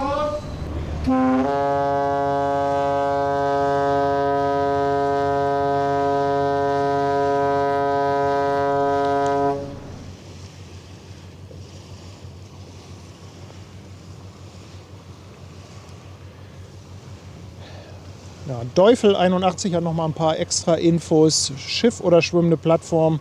Über die Frage lässt sich streiten. Für all jene, die die Prelude als Schiff durchgehen lassen, ist sie dann gleichzeitig das größte Schiff der Welt. Ja, aber es ist komisch, ne? Man hat irgendwie immer so die Faszination für das Größte, für das Kleinste, für diesen ganzen Gigantismus. Auch bei den Containerschiffen, die sind mittlerweile viele 400 Meter lang, 62 Meter breit. Aber das Größte zu haben, ist dann doch wieder ja, etwas Besonderes für die Reedereien. Und da geht es dann halt um eine Handvoll Container mehr oder weniger und gar nicht so sehr um die Ausmaße der Schiffe. Optisch sind die größenmäßig, die 400 Meter Dinger, alle sehr, sehr ähnlich. Sokrates Matthias, very nice video from Guildford, UK. Welcome to our channel. Peter Mustermann ist ein Jahr dabei. Ich danke dir wieder mal herzlich. Und er sagt heute wieder mal die Drohne im Einsatz. Ich bin immer schon eine Zeile zu weit. Ja, war super. Also ganz, ganz toll. Wer später dazu geschaltet hat, wir haben ein paar ganz tolle Aufnahmen mit der Drohne von Kapitän Michi, mit dem ich mich ganz spontan vorhin verabredet habe. Der musste jetzt leider schon weg, weil er noch eine Verabredung hat. Aber die Aufnahmen, die waren, glaube ich, echt sensationell. Ja, Gigi fragte auch die wichtige Frage, kommt es denn wirklich auf die Größe an? Nee, es kommt da natürlich nicht drauf an, aber irgendwie hat man ja doch immer so einen Hang dazu, wissen zu wollen, was ist das Größte, das Längste, wer kann am meisten transportieren. Also da gibt es halt einfach immer so viele Zahlen, die einen komischerweise interessieren. Ne? Also das ist schon echt interessant. Flussmöwe ist seit 7 Monaten dabei. Ich danke dir. Und sie schickt ein Moin nach Hamburg.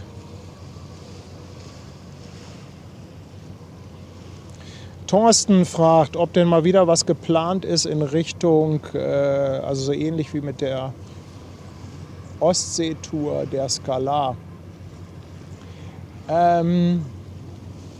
Ich will noch nichts Konkretes sagen, aber ich sage mal, ich bin gerade dabei, mich zu kümmern, dass es da auch mal wieder irgendwann etwas geben wird.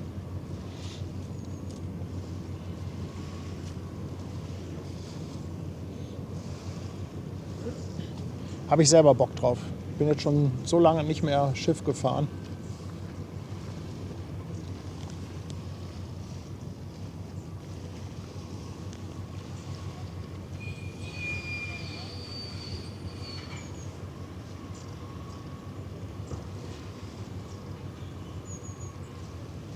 Boah, guck mal, wer sich das hier so aneinander vorbeischiebt. Wahnsinnsbilder, oder? Herr Bikai möchte noch eine Spardose für das Wort Teststream. Nee, Teststreams sind vorbei. Das haben wir jetzt echt abgenutzt, das Wort. Das habe ich überstrapaziert.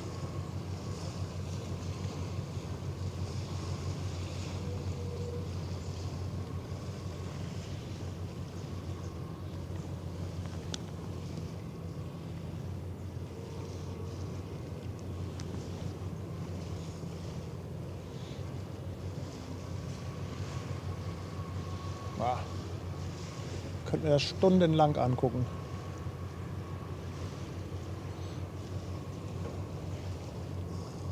Hey Gigi, ich danke dir für eine verschenkte Mitgliedschaft.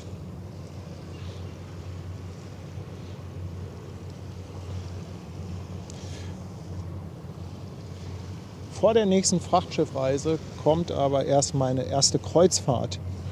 Doreen hat es auch geschrieben, im Juni mit der AIDA Prima nach Norwegen. Da nehme ich euch natürlich auch mit. Freue mich schon wahnsinnig drauf. Also habe ich richtig Bock drauf. Auf meine erste Kreuzfahrt. Paddy, der gerne ein paar Vorurteile gegenüber Kreuzfahrten hat, macht jetzt den Selbstversuch und guckt, ob das, was er über Kreuzfahrten denkt, stimmt oder ob ich vielleicht noch ein großer Fan werde.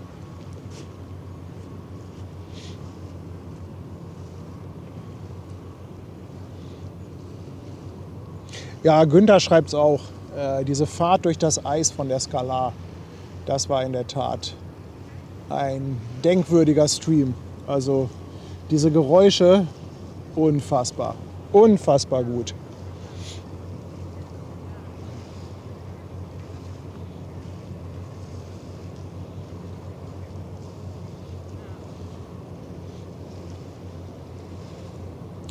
Erhard, moin mein Lieber. Er schreibt dicke Pötte im Hafen, Gruß aus MG für 2,49. Danke dir.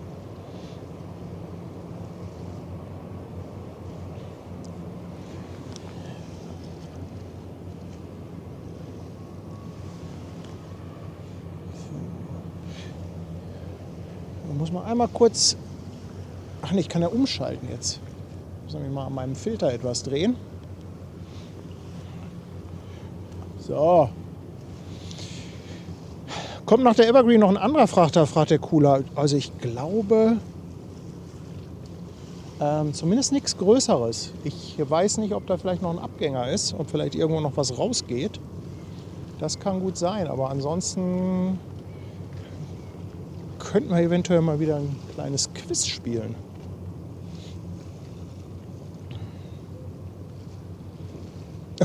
Oh, Gigi möchte das Traumschiff-Quiz.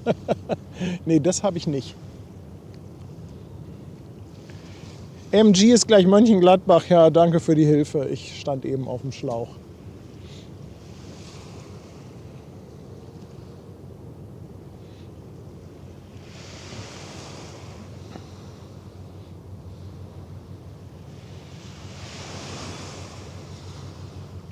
Boah, jetzt guckt euch das mal an hier, die beiden. Nebeneinander. Leute, Leute, Leute. Boah, guck mal. Hier.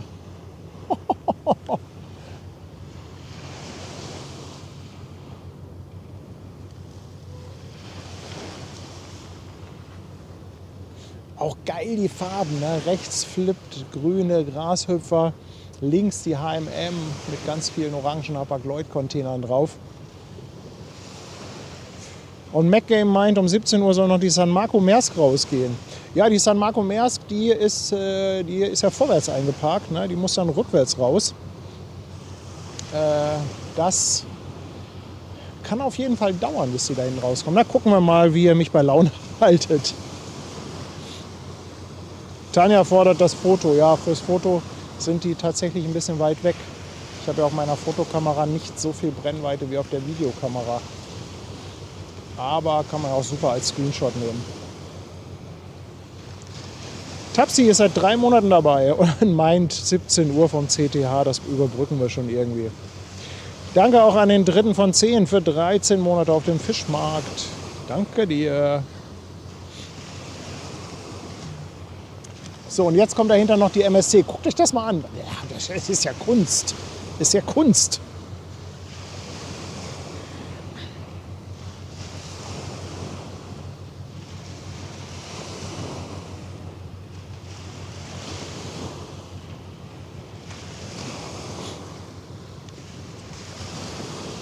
Ja, und dann ist sie gleich einmal durch.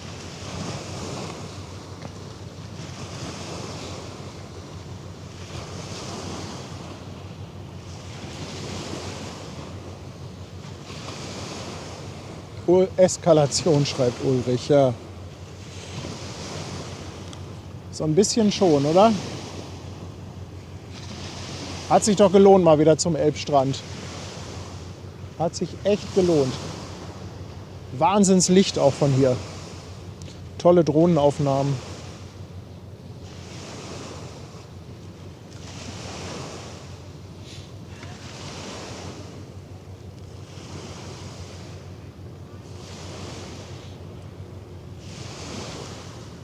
Hat denn irgendjemand von euch zufällig unser Kartenspiel gekauft und schon das Easter Egg entdeckt? Muss ich mal fragen. Der Philipp, unser Designer, hat nämlich ein kleines Easter Egg versteckt, was selbst ich erst vor wenigen Tagen entdeckt habe.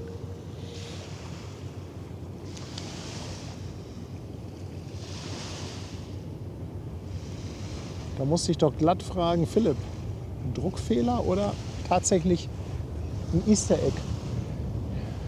So, ich höre was, Leute. Achtung, anschnallen. Mal gucken, ob wir irgendwas da hinten bei Airbus sehen. Zumindest höre ich irgendwas. Aber startet da jetzt auch was?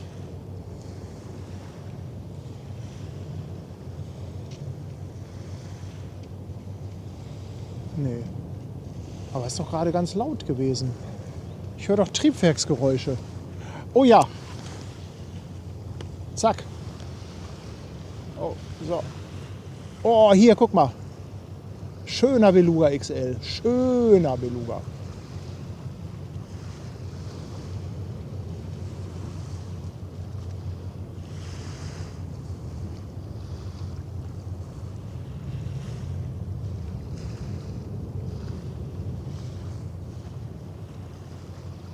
Kann der nicht mal so eine richtig schöne Kurve fliegen?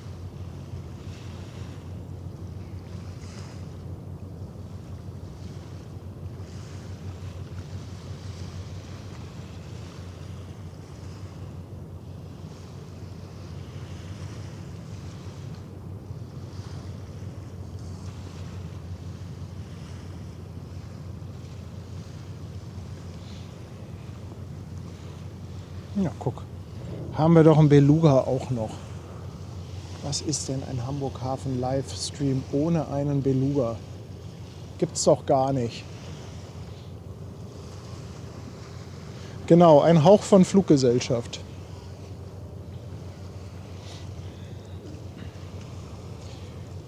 Hier ist die Frage, ob die Beluga-Flugzeuge ausschließlich Airbus-Produkte hin und her fliegen.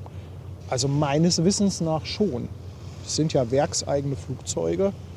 Und es gab ja mal den Versuch mit den alten Belugas, nicht die XL, sondern die erste Variante, die ein bisschen kleiner ist, ein eigenes Transportunternehmen zu gründen und das als Dienstleistung anzubieten. Hier gehen übrigens die Containerbrücken wieder runter. Die werden ja hochgeklappt, damit da Platz ist beim Einparken. Ja, aber dieses, ich glaube, Anfang des Jahres oder Ende letzten Jahres hat man dann irgendwann diese Fluggesellschaft oder dieses Transportunternehmen, glaube ich, aufgelöst. Und ja, jetzt fliegen die halt wirklich nur noch ausschließlich für Airbus, soweit ich weiß, aber lasse mich da auch gerne von euch korrigieren, ihr Lieben. Der Oberweser ist seit 5 Monaten dabei. Herzlichen Dank dafür.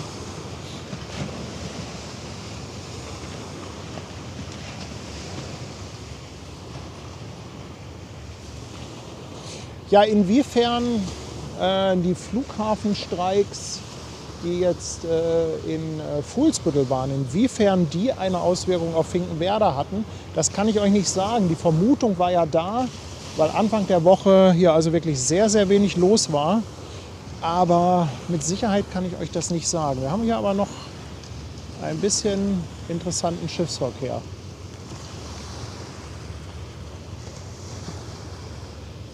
Die Marsmond. Was ist das denn? Sieht auch so ein bisschen aus wie so ein Schlickflug. Ne? Die haben hinten auch so eine Art Flug dran.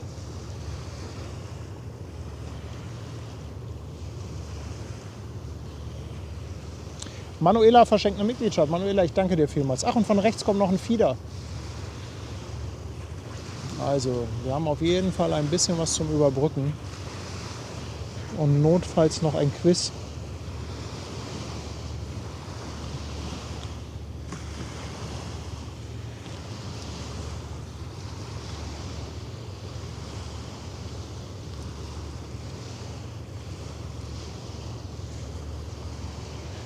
Tony Roberts, 4 months as member on our channel. Tony, nice to have you on board. TSM Lutz fragt, was ein Schlickflug ist. Also ich glaube, das hier ist kein Schlickflug, das sieht ein bisschen anders aus. Aber es gibt halt hier zum Beispiel die Chicago im Hafen. Und wenn halt gebaggert wird, dann hinterlassen die Bagger, von links kommt übrigens ein Bagger, ein Saugbagger, dann hinterlassen die tiefe Furchen. Und diese tiefen Furchen, die müssen dann quasi glatt gezogen werden. Und dafür gibt es Schiffe, die haben hinten so einen Flug dran oder im Prinzip so eine Art Rechen, womit das Ganze dann glatt gezogen wird. Oh Mann, ey, das geht hier jetzt aber auch Schlag auf Schlag. Von links kommt der Saugbagger, von rechts. Oh, Eskalation. Was wird denn das schon wieder für ein Stream hier? Fenja ist da. Ach stimmt, Fenja habt ihr vorhin gemeldet. Liegt auch gut im Wasser. Guckt euch mal diese schöne Welle vorne an. Also wenn es einen Preis für eine Welle geben würde, würde ich sagen, ist Fenja vorne mit dabei.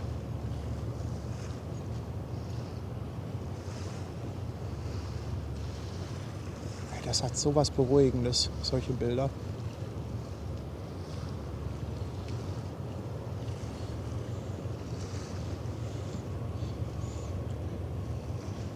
Während vor unserer Nase der Graf herfährt. Ja, Graf ist ein Saugbagger, seit einigen Tagen hier im Einsatz. Voll beladen, sieht man also, hat ordentlich Tiefgang und trifft sich jetzt gleich mit Fenja. Da haben wir noch eine Begegnung.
Tom schreibt ganz richtig, das Grundmodell vom Beluga ist ein A330. Ja, genau. Vom Beluga XL. Ich glaube, die ersten... Ach nee, genau, vom Beluga ist der A330. Ich glaube, von dem Guppy, der Vorgänger mit Propellerantrieb, da war sogar eine Boeing die Basis für.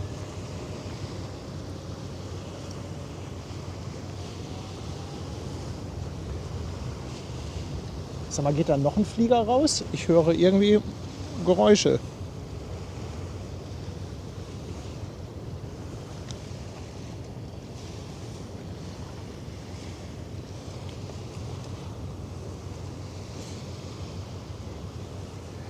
Acht Monate auf Twitch, Grom69. Ich danke dir vielmals für deine Unterstützung. Danke für deinen Sub. Und die Drachenmutter ist auch mal wieder da. Lässt auch einen Sub da, ist 5 Monate auf Twitch dabei. Ganz lieben Dank, Drachenmutter. Ist da gerade noch ein Flieger rausgegangen? Lohnt sich das noch mal rüber zu schwenken? Das ist aber nicht noch ein Beluga. Das ist irgendwas Kleines.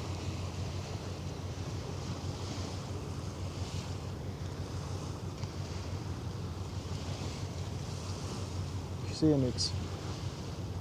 Oder ist sie gelandet? Kann natürlich auch sein.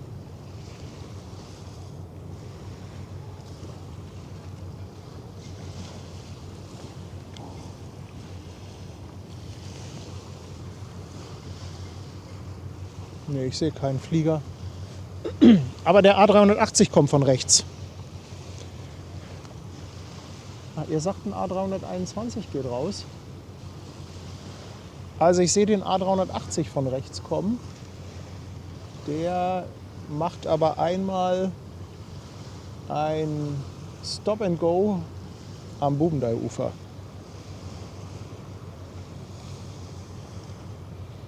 Ach, der steht schon wieder. Okay, hat der... Ach, Sebastian schreibt's, der hat nur Startversuche gemacht. Okay.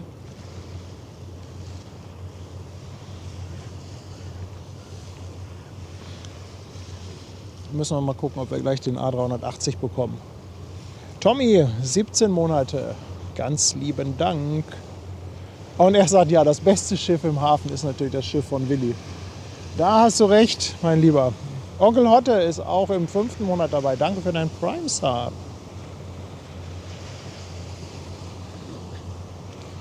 Lars, danke für dein Lob. Ja, ich weiß nicht, ob wir den A380 groß drauf bekommen. Der wird so weit weg sein, wenn er hier vorbeifliegt.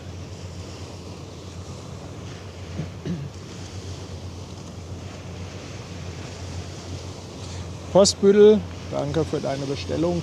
Bin gespannt, ob du das Easter Egg im Kartenspiel findest.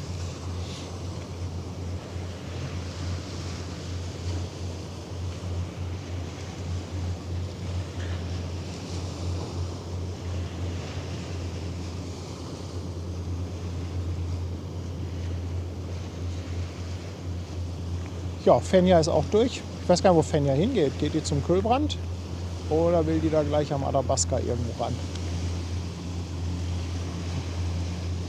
Da haben wir auch ein bisschen Lade- und Löschoperation. Ja, jetzt warten wir gleich mal noch hier auf die Lufthansa-Fähre mit dem A380 und dann, wenn ihr Lust habt, kann ich mal gucken, ob Quiz funktioniert.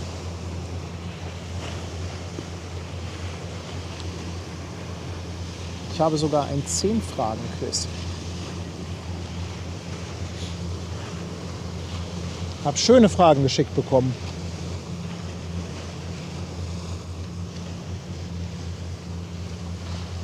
Jetzt legt der A380 ab.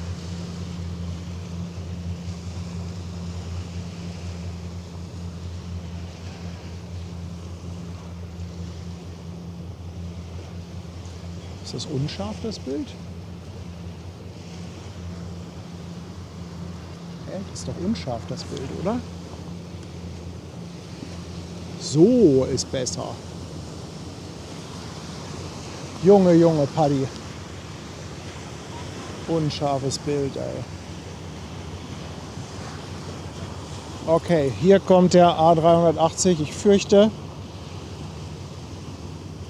fürchte, wir sehen ihn nur von Weitem.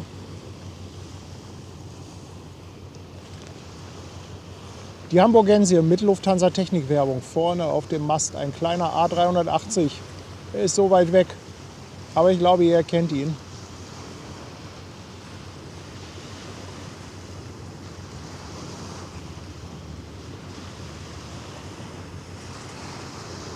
Oh, schön, wie die da durchs Wasser fliegt.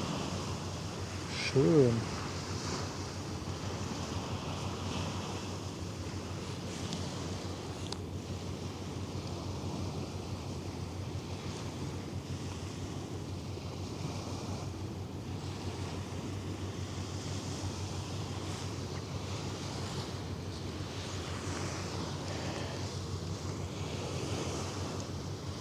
Tony. Thank you. 20 bucks for the best ship watching channel on YouTube. Tony, thanks a lot. Nice to have you on board.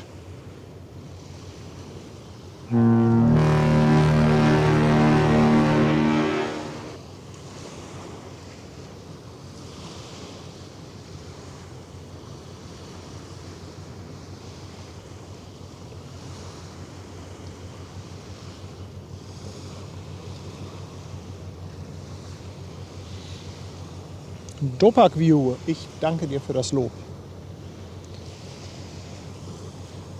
Und er sagt, höre gerne zu. Ja, danke. Dankeschön. Alle, die später eingeschaltet haben, also heute lohnt es sich auf jeden Fall noch mal ein Stück zurückzuspulen. Wir hatten ja vorhin den Michi da, Kapitän bei Maersk, unter anderem aber auch Drohnenpilot, und der hat uns also wirklich vorhin von dem Bulker, der reinkam, und von der Ever Arm hat er uns wirklich ein paar sensationelle Drohnenbilder im Stream geliefert. Das haben wir auch nicht alle Tage. Ich hätte es auch gerne öfter, aber ja, das habe ich schon zigmal erklärt. Selber fliegen ist nicht so einfach, wenn man noch nebenbei streamen will.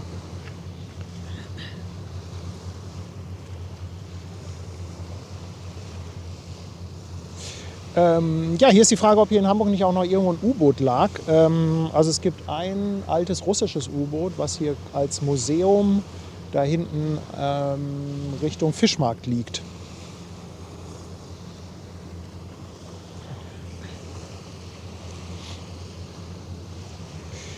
Ja, habt ihr Bock auf ein Quiz als kleinen Lücken- und Pausenfüller? Dann würde ich mal gucken, ob ich eins am Start habe. Wir hatten ja schon lange keins mehr.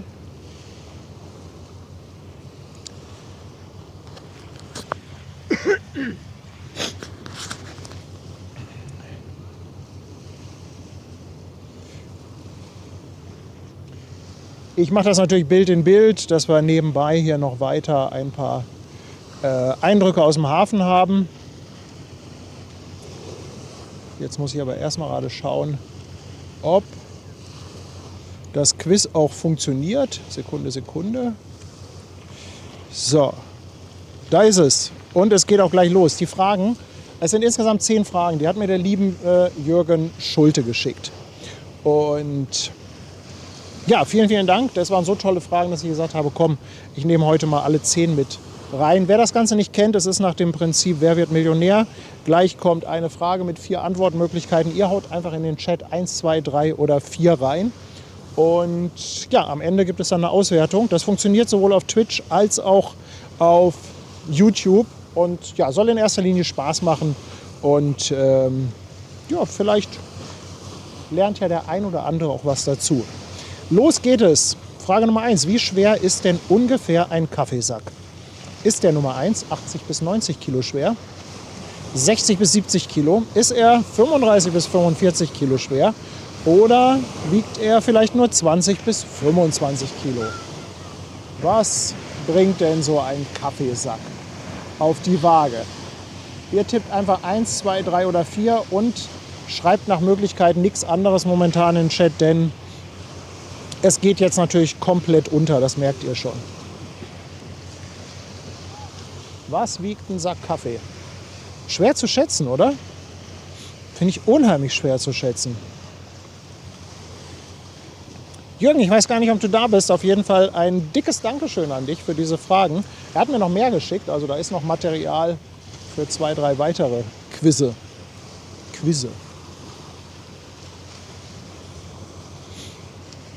Ja, und hier kommt die Auflösung für Frage Nummer 1. Ein Kaffeesack, der wiegt ungefähr 60 bis 70 Kilogramm. Und hey, die meisten von euch liegen sogar richtig, 44%. Auch hier nochmal der Hinweis, wer die Prozentzahlen zusammenrechnet, der wird feststellen, dass das oft mehr als 100% sind in Summe. Das liegt einfach daran, dass dieses Quiz-Tool das Ganze ein bisschen rundet. Und weiter geht's mit der nächsten Frage. Wie heißt denn der stärkste Schwimmkran hier in Hamburg im Hafen? Ist das Nummer 1 Saatsee, Nummer 2 Hala 4, Nummer 3 Hala 1 oder ist es Nummer 4 der Enak? Wie heißt der stärkste Schwimmkran hier im Hafen?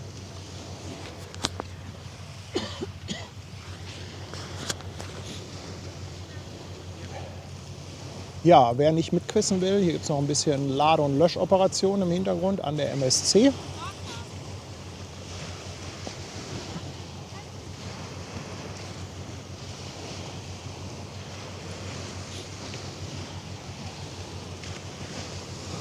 Wie heißt denn der stärkste Schwimmkran hier bei uns im Hamburger Hafen?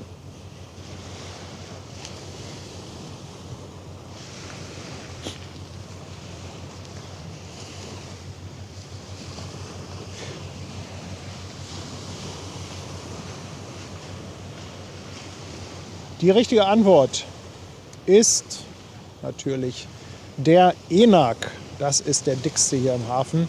53% von euch liegen richtig. Saatsee hat keiner genommen. Ich glaube, Saatsee ist das nicht.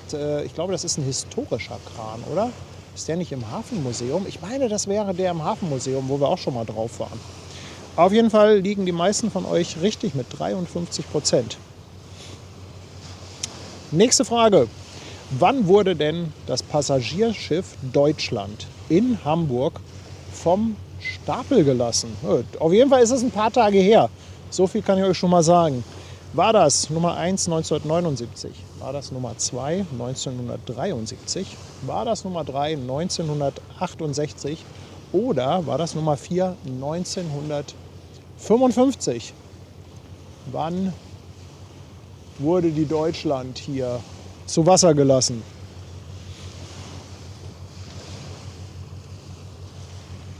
Definitiv schon ein paar Tage her.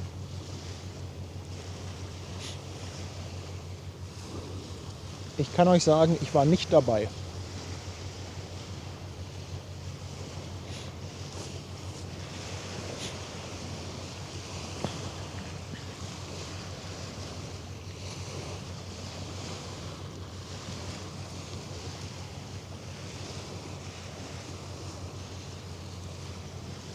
Na, kommt da gleich noch ein Container wieder hoch? Also die richtige Antwort. Das Passagierschiff Deutschland wurde 1968 vom Stapel gelassen. 24% von euch liegen richtig. Ist aber auch schwer, ne? Ich denke mal, die meisten mussten da wirklich raten.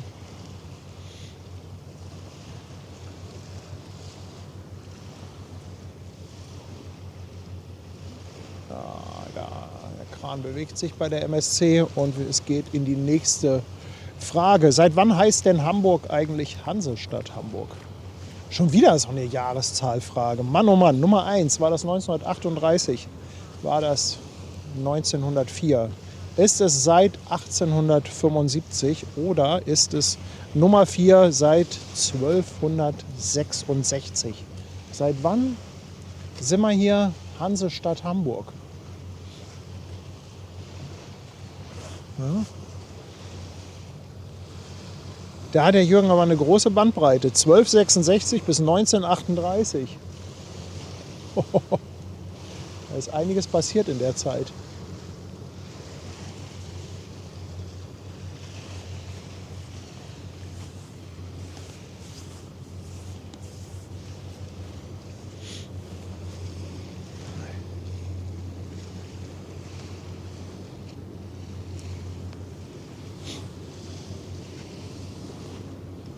Ja, und die richtige Antwort. Hansestadt Hamburg heißt es hier seit 1938. Und 11% von euch lagen richtig. 45% haben sich tatsächlich auf das Extrem eingelassen und 1266 getippt. Ja, war aber ehrlich gesagt auch verlockend, weil es so extrem war. Es ist so dieses, denkt man gar nicht und gerade deshalb tippe ich da drauf. Wie heißt denn das 1981 in Dienst gestellte erste Kreuzfahrtschiff der Haddock? War das Nummer 1 die Helgoland, Nummer 2 die Deutschland, war das Nummer 3 die Berlin oder Nummer 4 die Astor? Das erste Kreuzfahrtschiff der Haddock, 1981. Da kommt auf jeden Fall schon mal ein Schlepper vom Job zurück.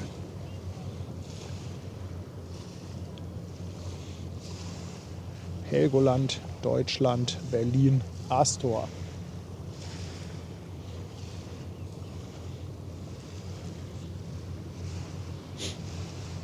Wie hieß das erste Kreuzfahrtschiff der Haddock?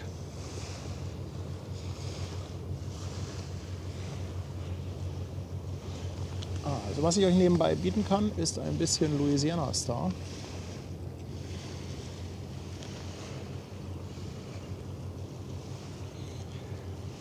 Und das erste Kreuzfahrtschiff der Haddock, das hieß Astor. 1981 in Dienst gestellt und hey, ihr seid gut. 54% von euch liegen richtig. Sehr gut. Ich werde euch gleich auf jeden Fall den Link posten, beziehungsweise ich werde den Link, glaube ich, schon einmal, ich muss mir die Kamera gerade bereitstellen, ich werde den gleich schon mal an unsere Moderatoren schicken, die können den dann posten, das geht etwas einfacher. Sechste Frage schon. Wann haben denn Günther und Hiltrud Ehlers ihre erste Barkasse Klaus gekauft? War das Nummer 1 2001, Nummer 2 1990, war das Nummer 3 1979 oder war das Nummer 4 1967? Wann haben Günther und Hiltrud die Klaus gekauft?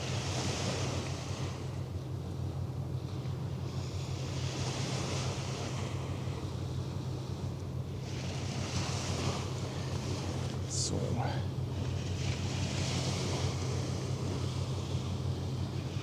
So, an unsere Moderatoren, ich poste euch jetzt einen Link in unsere Gruppe und vielleicht seid ihr gleich so lieb und postet die dann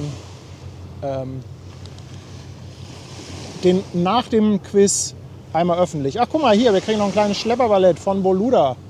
Wer ist denn das? Das ist VB Prompt. Ein kleiner 360. So, nicht ablenken lassen, wann die erste Barkasse von Günther und Hiltrud Ehlers war 1979, als sie die gekauft haben. Klaus getauft und Klaus Ehlers, den hatten wir ja auch schon im Livestream. 69% von euch lagen übrigens richtig. Ey, ihr seid echt gut. Gut aufgepasst. Nächste Frage. Wie viele Container wurden denn im Hamburger Hafen im Jahr 2024 umgeschlagen? War das Nummer 1 8,9 Millionen Toy? War das Nummer 2 7,8 Millionen Toy? Nummer 3 6,3 Millionen Toy? Oder waren es 4 nur 5,4 Millionen Toy? Wie viel wurde hier 2024 umgeschlagen? Wer weiß es? Wer weiß es? Wer weiß es? Bitte 1, 2, 3 oder 4 in den Chat tippen.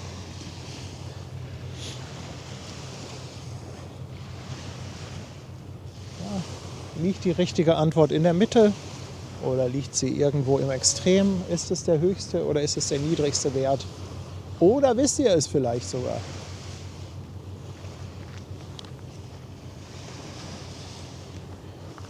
Ja, also wie viel wurde im Hamburger Hafen 2024 umgeschlagen? Die richtige Antwort ist 7,8 Millionen Standardcontainer. Leider insgesamt etwas rückläufig, das ganze Umschlagsvolumen. Aber 56% von euch lagen absolut richtig. Ich sag mal, wisst ihr das alle oder googelt ihr so schnell? Mann, oh Mann, oh Mann. Ja, wir haben noch 3 Fragen extra. Heute mal ein etwas längeres Quiz, weil die so schön waren von dem Jürgen. Frage Nummer 8. Wie viel Erz und Kohle hat denn Hamburg im Hansaport 2024 umgeschlagen? Schon wieder so eine Frage. Mensch, war das Nummer 1 6 Millionen Tonnen, Nummer 2 19 Millionen Tonnen, Nummer 3 14 Millionen Tonnen oder Nummer 4 waren es 10 Millionen Tonnen? Mensch, Jürgen, das sind ja alles Schätzfragen. Das weiß doch keiner. Also ich zumindest nicht. Wenn ich die richtige Antwort hier nicht hätte. Wie viel Erz und Kohle hat der Hansaport umgeschlagen? 6 Millionen, 19 Millionen, 14 Millionen oder 10 Millionen? Ich glaube, der nächste Schlebi kommt da hinten zurück.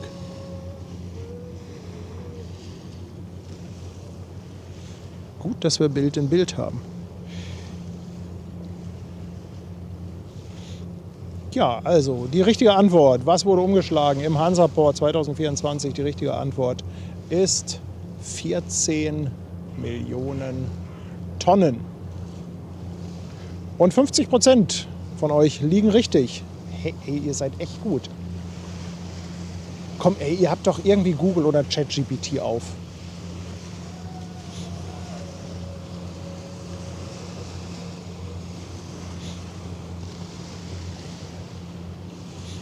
So, da kommt die Schlepperarmada. Und wir gehen zur 9. Frage.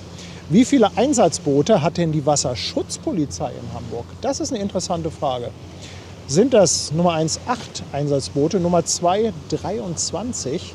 Sind das Nummer 3 17 Einsatzboote oder Nummer 4 12? Tippt die Zahl einfach in den Chat und dann seid ihr dabei. Werft euer Los in den Topf bei diesem Gewinnspiel. Es gibt nichts zu gewinnen. Das Schlimmste, was passieren kann, ist, dass man etwas lernt.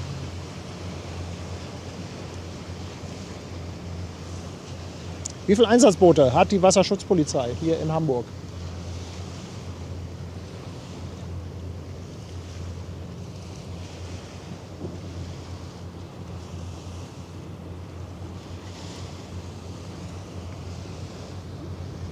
Acht, 23, 17 oder 12. Ja, und die richtige Antwort ist, die Wasserschutzpolizei in Hamburg hat insgesamt 17 Einsatzboote. Und gewusst haben das 16% von euch. Ja, 12 war verlockend. Man denkt gar nicht, dass das so viele sind, aber da sind natürlich sehr viele kleinere Boote dabei. Das sind nicht alles so große wie die Bürgermeister Brauer zum Beispiel. Da sind halt auch kleinere Boote dabei und dann kommt man auf diese Zahl. Letzte Frage, und das ist, glaube ich, eine sehr, sehr wichtige Frage. Wie schwer ist denn eine männliche Silbermöwe? So ungefähr. Ist sie Nummer 1 2 bis 2,5 Kilo, Nummer 2 1,5 bis 2 Kilo, Nummer 3 1 bis 1,5 Kilo oder ist es Nummer 4 0,7 bis 1,2 Kilo?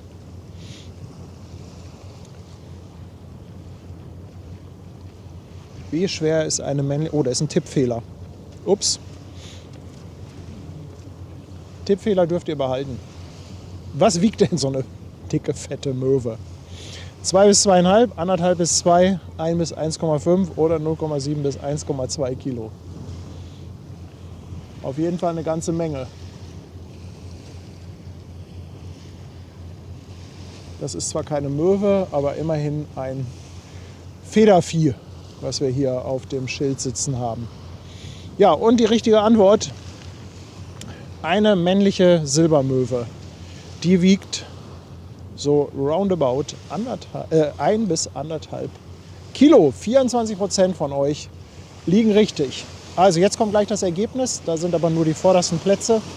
Da spielt halt auch Geschwindigkeit eine große Rolle. Aber die Moderatoren werden gleich im Chat auf jeden Fall nochmal den Link posten zu der Ergebnisliste. Und da kommen schon die Schlepper für die San Lorenzo Maersk. Da haben wir einmal die 91. Und ja, gewonnen hat heute der Flybuddy. Nummer 2 ist der Markus und die Sasuli oder der Sasuli. Alle mit 8 richtigen Antworten. Ich sag mal, herzlichen Glückwunsch, ihr Lieben. Ich hoffe, es hat euch Spaß gemacht. Und ja, wie gesagt, der Link müsste eigentlich jeden Moment kommen. Jetzt muss ich es nur mal hinkriegen, das Quiz wieder auszuschalten hier. So.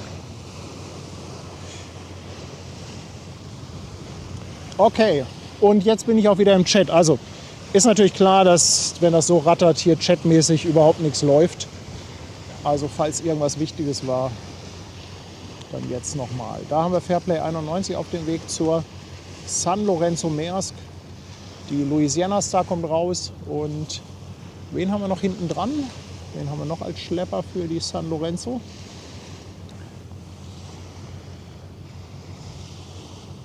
Das ist doch die 95.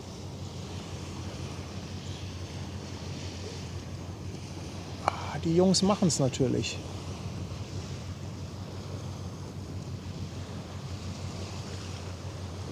Queen of Minion schreibt, bei der Möwe kommt es auch darauf an, in welchem Hafen die lebt. Ja, das ist so ein bisschen so dieses Made im Speck-Prinzip, oder? Also wenn diese Möwe bei uns im Garten leben würde, dann wird sie wahrscheinlich 5 Kilo wiegen. Tom Trepte schreibt, danke für das tolle Quiz. Alles geraten, alles falsch, aber interessante Dinge gelernt. Ja, das freut mich. Also auch nochmal ein dickes Dankeschön an den Jürgen, der sich die Arbeit gemacht hat mit diesen tollen Fragen.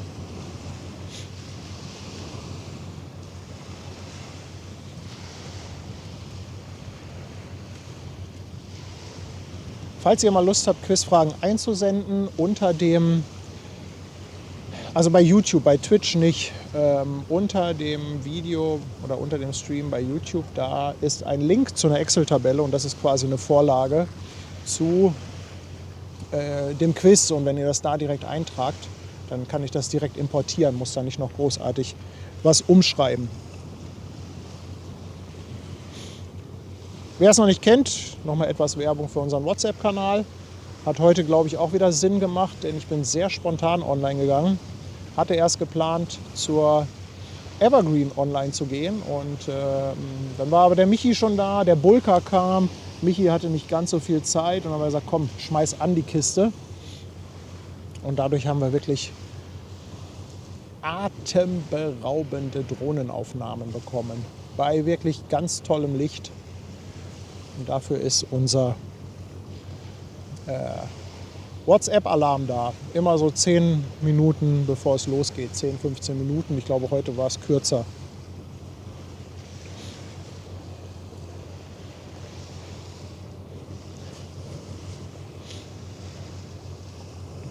Ute hat noch die Yeoman Bank entdeckt, die aus Marburg kommt. Ja, schauen wir mal, ob wir die auch noch erwischen. Was sagt denn eigentlich das Regenradar? Also irgendwie war da mal was für 17 Uhr mit so ein paar Tropfen. Kann das sein? Ich hoffe, ihr könnt das nicht bestätigen. Gigi, Dankeschön. Seit 2 Monaten jetzt dabei und er schreibt, nix bereut. Das freut mich. Das freut mich.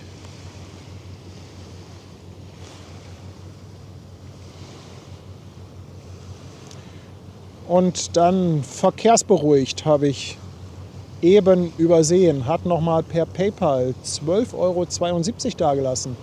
Ganz lieben Dank dafür und schreibt als Dank für einen angenehmen Stream frei von Menschen, die meinen, viel sabbeln zu müssen, aber eigentlich nichts zu sagen haben. Ja.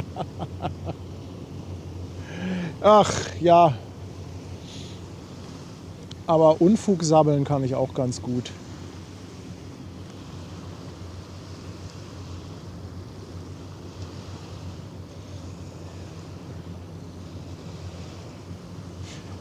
Aber Björn hat recht, also das Quiz war nicht einfach. Es war viel bei, was man schätzen musste. Also wenn man das nicht wusste, konnte man wirklich nur raten.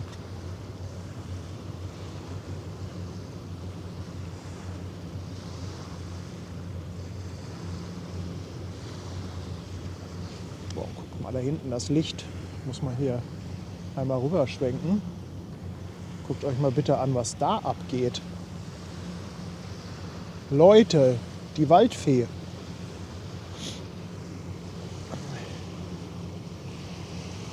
Martin und Jutta sind auch schon seit 18 Monaten dabei und sie schreiben, Hamburg Hafen Live macht süchtig. Dankeschön. Ulrich gefällt der Stream heute auch. Danke dir, Ulrich.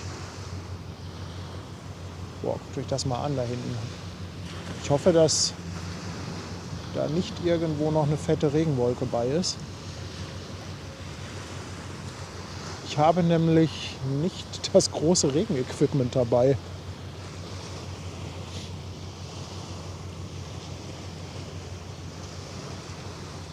Gigi, ich danke dir vielmals für eine verschenkte Mitgliedschaft.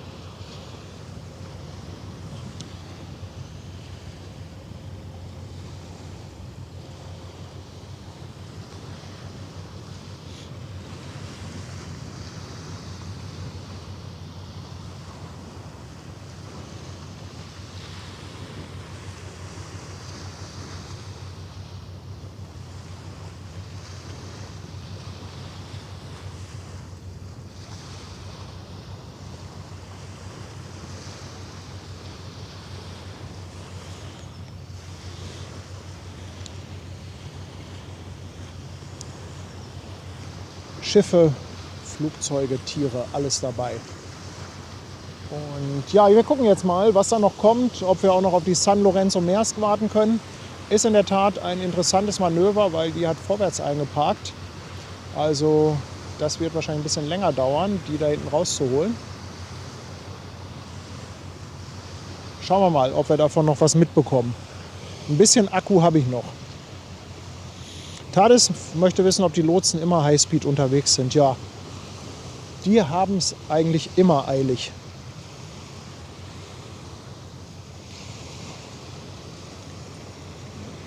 Jetzt schreibt Malte, würde morgen passen. Malte, ist das jetzt an mich gerichtet? Die Frage.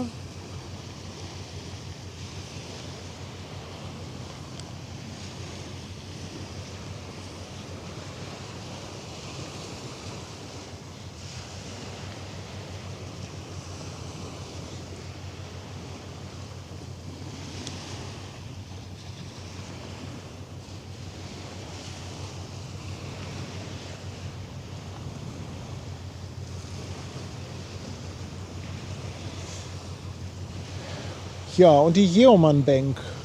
Der Andreas schreibt es auch noch mal. Die brauchen wir noch einen kleinen Moment, bis sie hier ist, oder? Mist, ich habe vergessen Aber jetzt fehlt mir ein Kabel gerade. Ich habe gerade keinen Wesselfinder, den ich einblenden kann. Aber ich bin mir sicher, dass ihr Infos habt. Malte schreibt, morgen könnt ihr nach Hamburg fahren. Malte, lass uns doch heute Abend mal schnacken und telefonieren, ob das wetter- und schiffstechnisch Sinn machen würde. Aber grundsätzlich morgen gemeinsamer Stream mit Malte als Co-Moderator. Ich frage mal für einen Freund in den Chat, ob da jemand Bock drauf hätte. Ribbelbobo, ich danke dir auf Twitch im 7. Monat dabei. Danke für deinen Sub.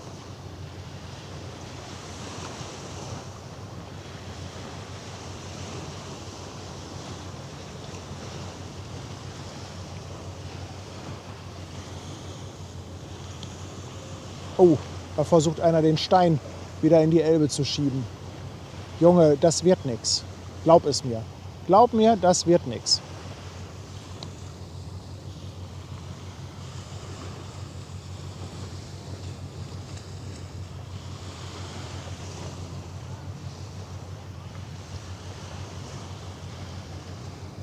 Iris meint sonst von Deck 7 mit Malte. Ja, Iris, da muss man halt immer so ein bisschen schauen, was an Verkehr los ist. Bei Deck 7 kriegen wir ja hier hinten aus Waltershof nichts mit. Also da müssten wir halt das Glück haben, dass irgendwie am Tollerort was ist. Kreuzfahrer ist morgen, glaube ich, nicht.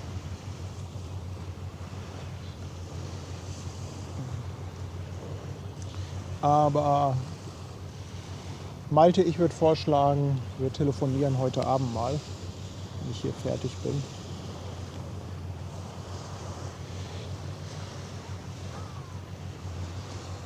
Alasia Perle fragt, ist das ein Badestrand? Jein. Also, ich sage es immer wieder gerne, Baden ist in der Elbe nicht verboten, aber auch ehrlich gesagt nicht empfohlen. Denn hier gibt es teilweise unter Wasser fiese Strömungen und dementsprechend gibt es hier natürlich auch Hinweisschilder, dass das Baden nicht unbedingt empfohlen ist. Wenn ihr unbedingt ins Wasser wollt, geht mit den Beinen rein, geht bis zu den Knien rein oder so, lauft da so ein bisschen durch. Aber rausschwimmen ist definitiv nicht die beste Idee.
Also Jörg meldet, ab 17:30 Uhr könnte ein bisschen Regen sein.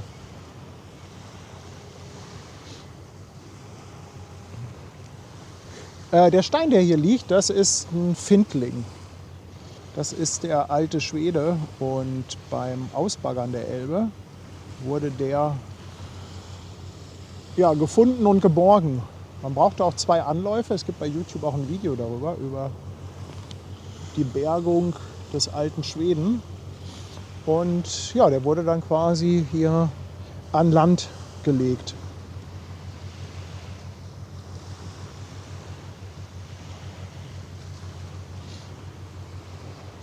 Annette schickt 5 Euro Superchat auf dem alten Schweden. Danke dir, Ahmed. Und Mo ist seit 12 Monaten dabei. Mo, herzlichen Dank. Er schreibt auch, nö, wer will schon Streams von dir und Malte? Keiner, oder? Keiner will das.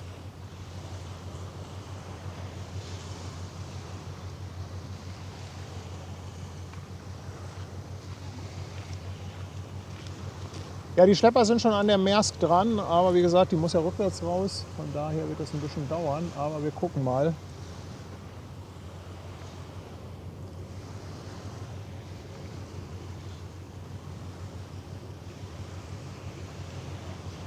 Wir schauen mal, was wir machen können. Also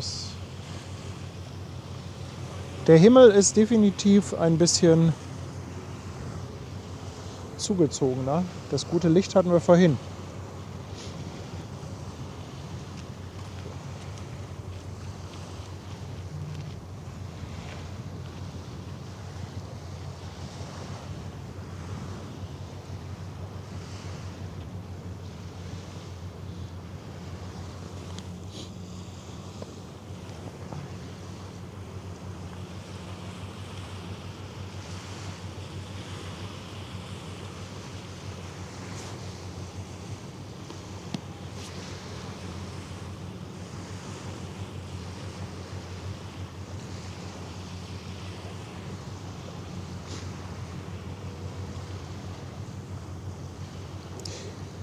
Alasia-Perle, nee, das Schild, das hat jemand umgekippt, was da hinter dem Stein hervorguckt.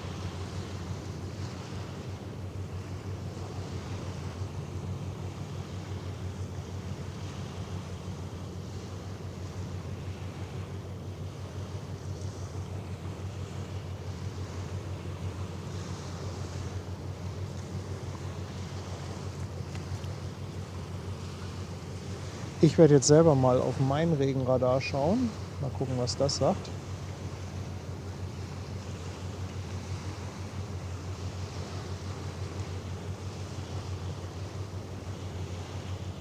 Ja, 17:30, da kommt hier schon was runter. Bis 18:40, also das wird hier schon.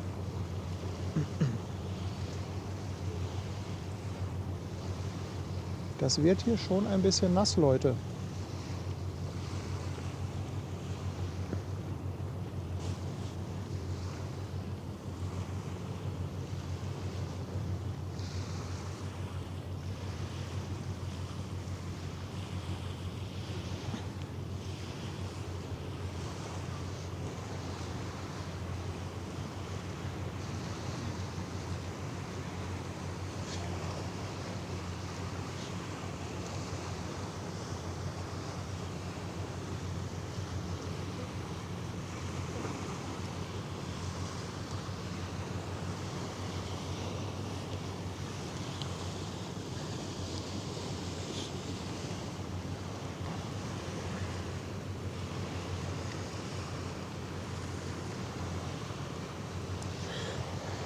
Aber ich werde mal gucken, was ich hier so an Vorbereitungen treffen müsste.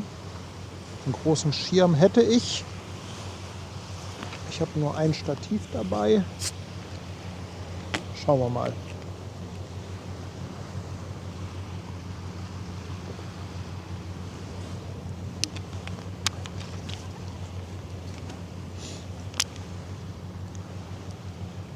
Schauen wir einfach mal.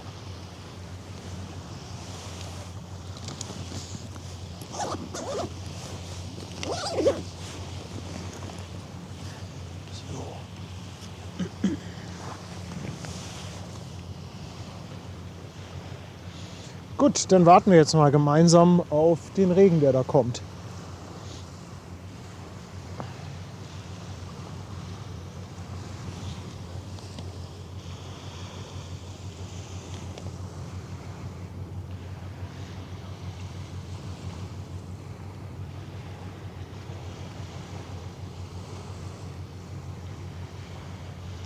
Mirko meint nichts Großes laut Kachelmann. Nee, so wahnsinnig viel ist das nicht. Aber es ist immer so schwer einzuschätzen. Vor allem, wenn dann Wind dazu kommt. Aber gucken wir mal. Gucken wir mal.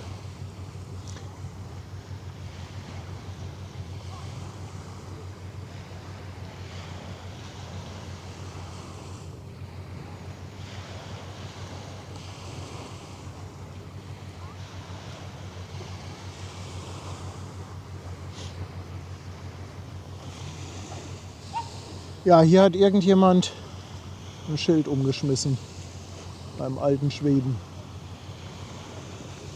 Ich war es nicht. Und der eben gedrückt hat, war auch nicht erfolgreich. Der Stein liegt immer noch da, wo er eben auch lag.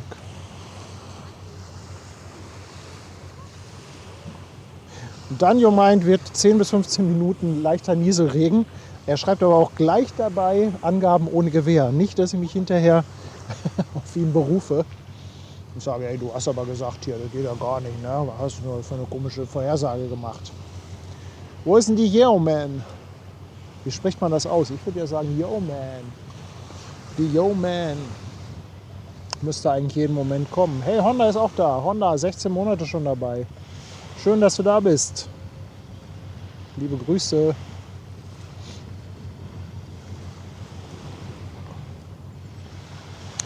Malte möchte wissen, wie schwer der alte Schwede ist. Da gibt es Angaben zu. Ich habe es nur mal wieder vergessen.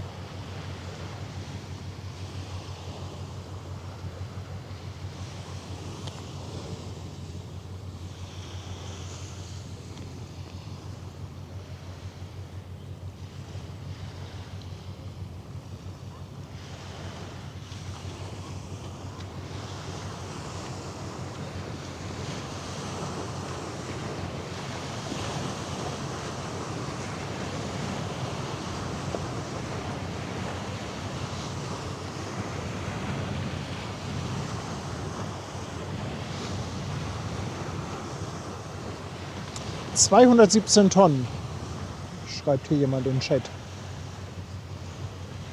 Oh, und Sebastian Kreuze meint, es gibt sogar eine Quizfrage. Ja, Sebastian, ich meine mich zu erinnern, aber ich kann mir sowas ja immer nicht merken. Das ist ja das Problem an der Geschichte. Das ist das Problem.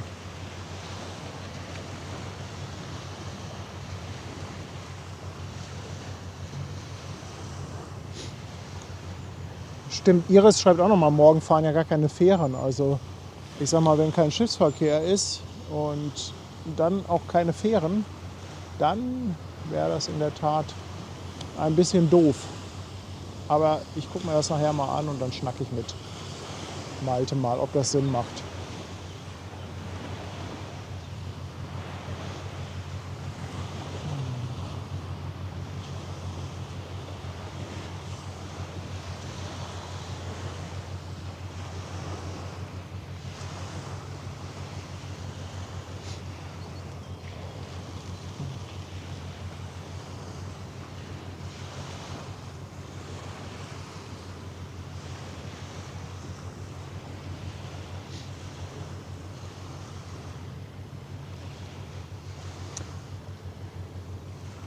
...20 Meter Durchmesser. Dankeschön für die Info.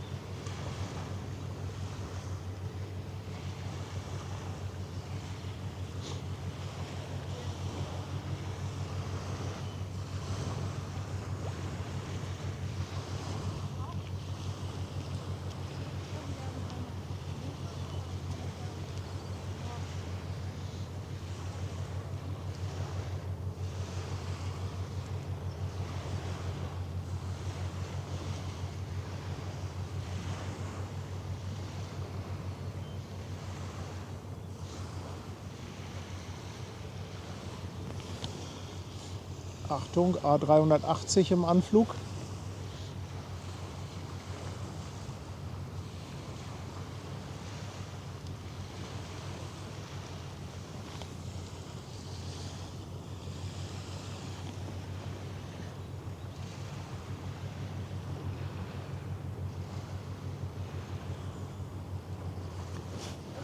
Warte mal, das Schild hier.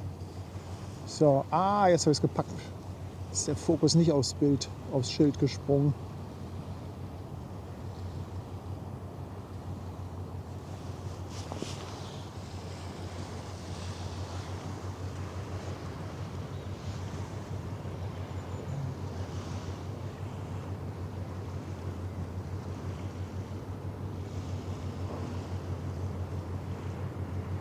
Daniel korrigiert, 20 Meter Umfang, nicht Durchmesser. Ja, du hast natürlich absolut recht. Wenn ich da einmal so rüber gucke, 20 Meter Durchmesser. wäre natürlich eine ganz andere Dimension. Sorry für den Patzer.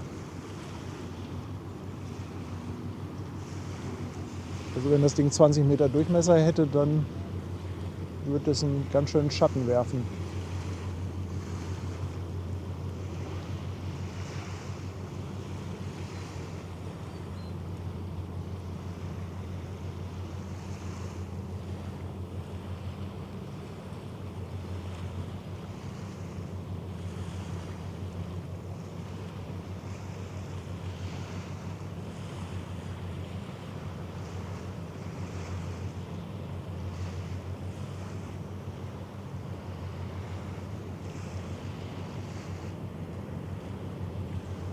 Kurzer Pegelcheck, hinten am Seemannshöft, Ebbe ablaufendes Wasser, 3,50 Meter.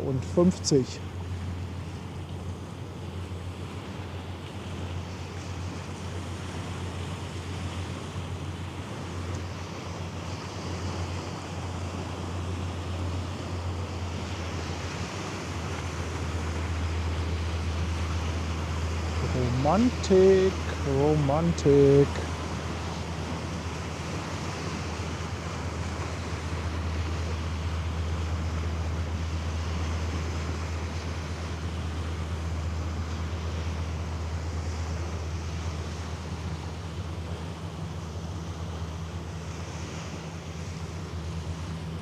Ja, in der Tat wären dann die 200 Tonnen auch sehr optimistisch gerechnet. Das stimmt. Ja, Nikolas schreibt bald 40.000. Also falls ihr es genau wissen wollt, es fehlen noch 50. Das machen wir dann irgendwann am Wochenende. 50 jetzt dazu, schon in der zweiten Streamhälfte. Das schaffen wir nicht mehr. Aber Zahlen sind ja eh nur Schall und Rauch. Trotzdem immer schön, wenn man so eine runde Zahl hat. Oh, 49.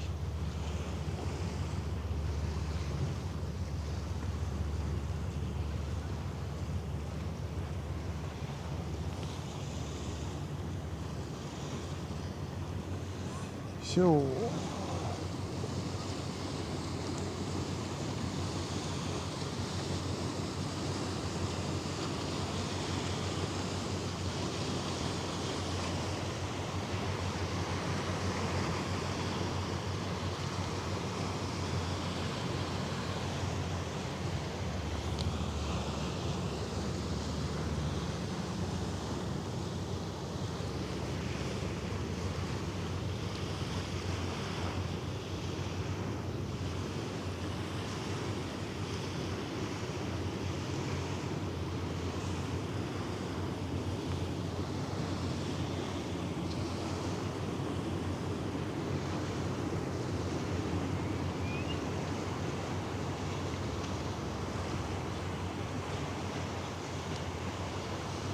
Ja, die bremsen ab. Vielleicht sind die zu früh und warten auf die Maersk.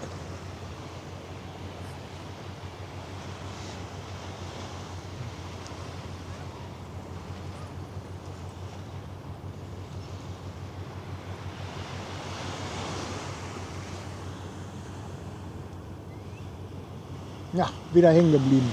Verdammt! Verdammtes Fokusspiel hier. Hansi, danke dir, 2,49.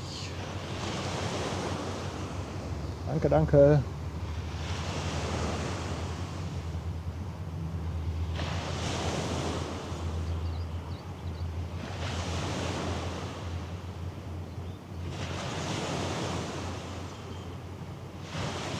Ja, fahren die jetzt extra langsam aneinander vorbei, damit es nicht so wackelt.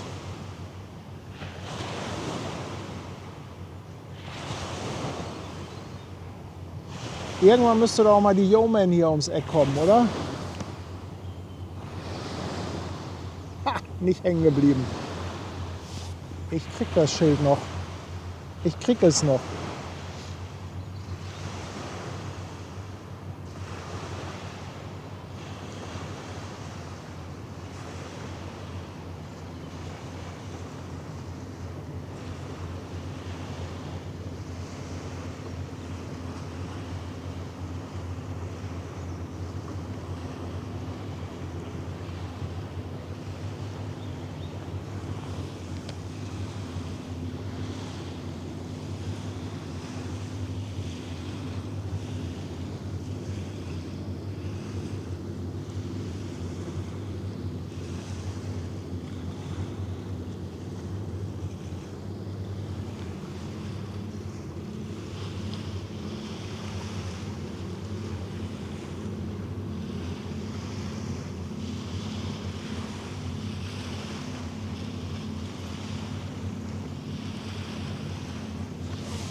Ulrich, ich danke dir vielmals für dein Upgrade deiner Mitgliedschaft auf die Reeperbahn.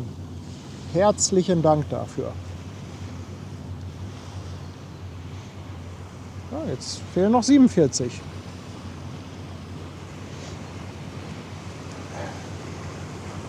Ich suche mal gerade ein Hörnchen.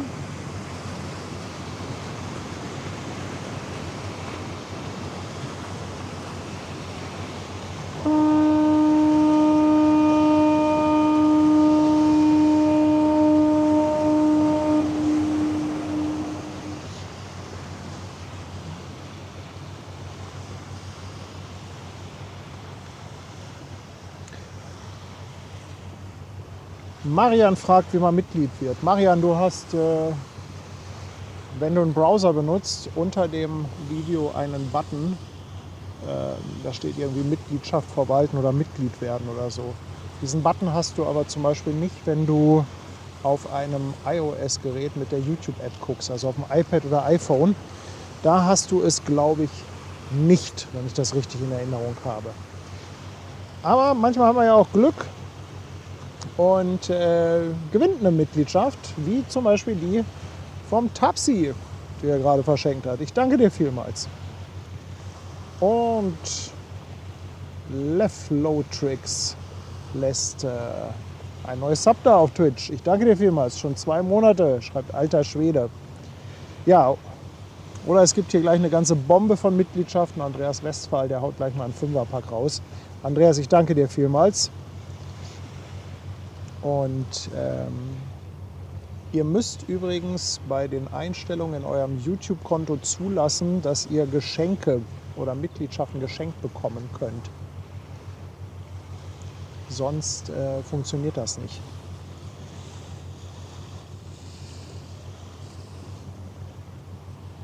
Da haben wir ein Stück Köhlbrandbrücke. Köhlbrandbrücke ab April Tempolimit auf 50 gedrückt. Einfach als Schutzmaßnahme, weil ja, die gute alte Dame etwas überstrapaziert ist. Und die muss noch ein paar Jahre durchhalten, bis die neue da ist. Die haben noch nicht mal mit Bau angefangen, die sind wahrscheinlich noch in den Planungen. Deshalb hat man ja, jetzt beschlossen, dass dort nochmal die Geschwindigkeit etwas weiter reduziert werden muss auf 50 km/h.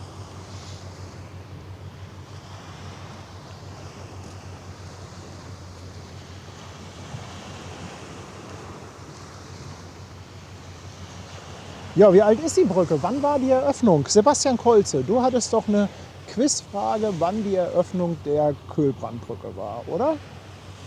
Habe ich das richtig in Erinnerung? Haben wir das nicht in einem der letzten Quizze? 70er Jahre, glaube ich. Friedhelm haut auch noch eine 5er-Bombe an Mitgliedschaften raus. Friedhelm, ich danke dir vielmals. Ganz, ganz dickes Dankeschön.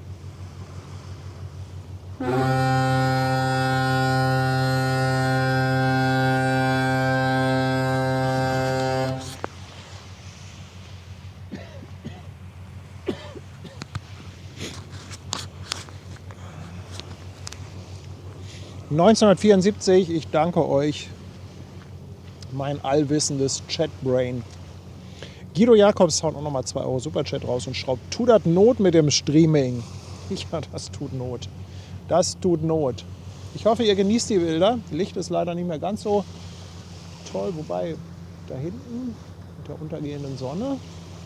Na? Na? Vielleicht gibt es da noch ein bisschen was an spektrugalen Bildern.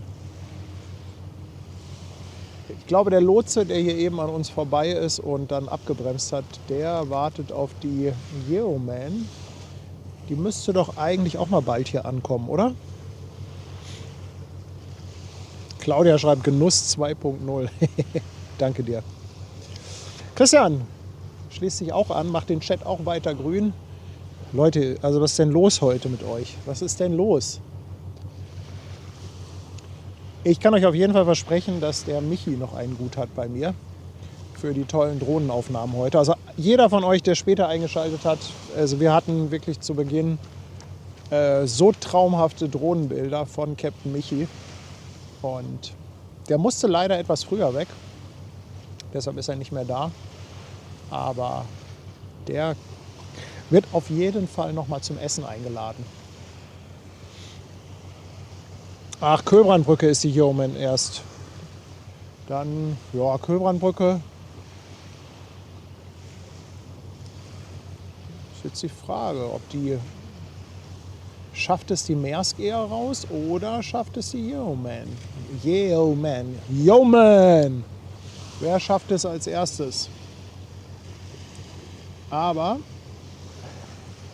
hier kommt jeden Moment Fairplay 91 zum Vorschein mit der San Lorenzo Maersk. Michi Knight Rider schreibt, die Bilder sehen super aus. Klasse Kamera. Ich danke dir.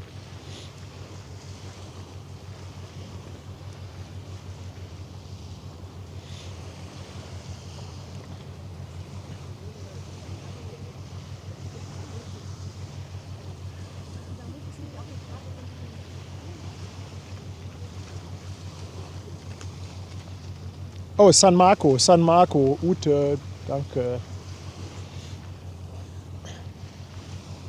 Nicht San Lorenzo, sondern San Marco Maersk. Ich danke dir für die Info.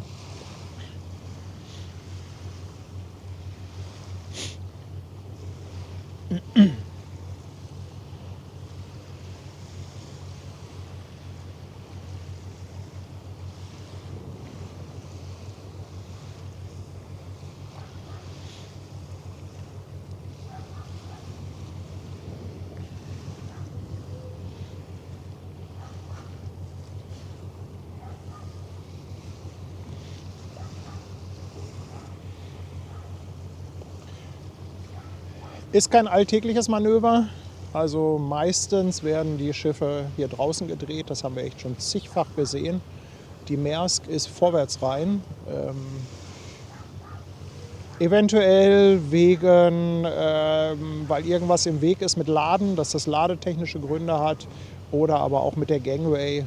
Michi konnte mir das auch nicht ganz genau sagen, aber er meint, können so die Gründe sein. Also es ist halt doch sehr, sehr untypisch, dass sie vorwärts reingehen.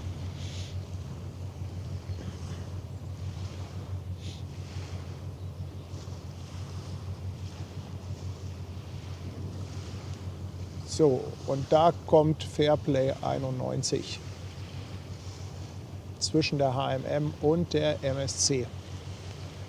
Marian, hey, hast du den Button gefunden? Herzlich willkommen bei uns auf dem Kanal, ein neues Reeperbahn-Mitglied. Vielen Dank.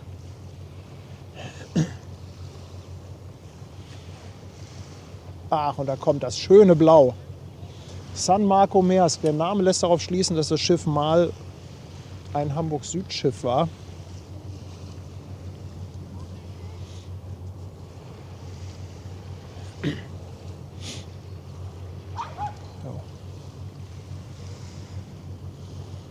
Aber vielleicht schafft es die Maersk vor der Yeoman oder, obwohl, die müssen ja noch drehen. Also wir haben gleich noch das Drehmanöver. Das werden sie wahrscheinlich hier, denke ich mal, im Parkhafen machen, nicht auf der Elbe draußen. Das könnte sein, dass die Yeoman hier noch durchheizt.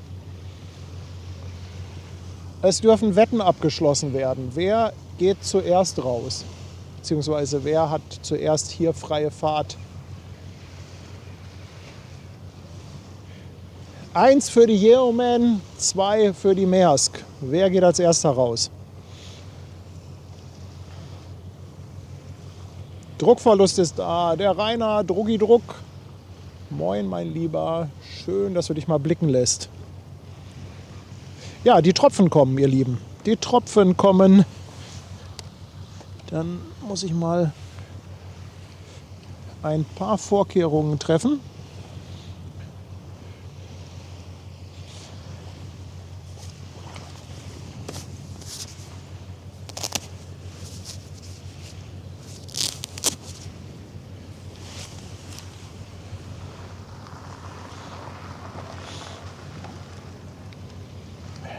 Ah, guckt euch dieses schöne Blau an. Herrlich.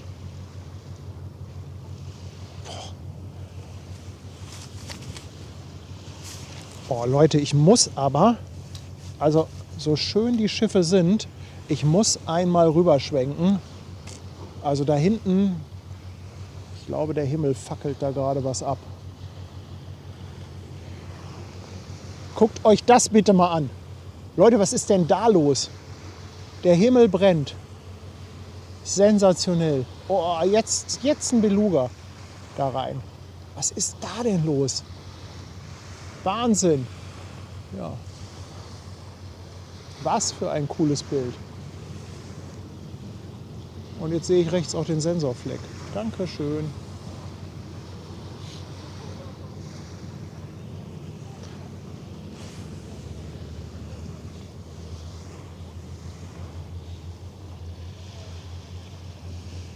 So, jetzt wenn es anfängt zu regnen, mache ich den Sensor aber nicht sauber. Das lassen wir mal lieber, die Experimente.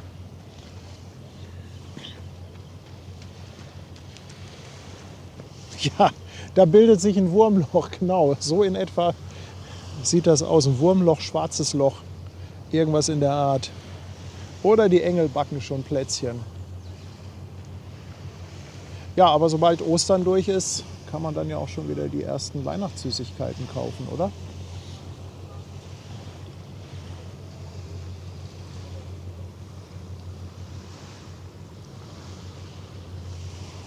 Aber es sah so ein bisschen nach Regen aus da hinten, oder? Für ca. 17:30 Uhr. Mal gucken. Mal gucken.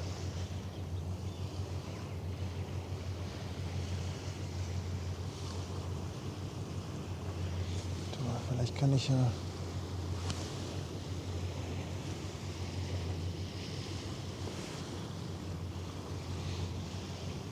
Ja, die zweite Kamera kommt nicht ganz so nah dran, aber so ein bisschen sieht man es da hinten.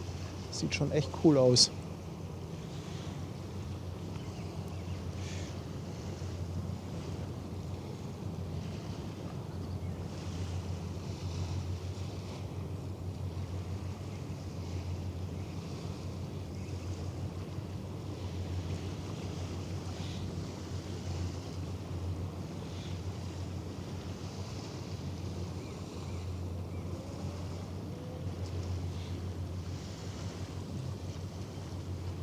Da kommen sie raus mit der San Marco Maersk.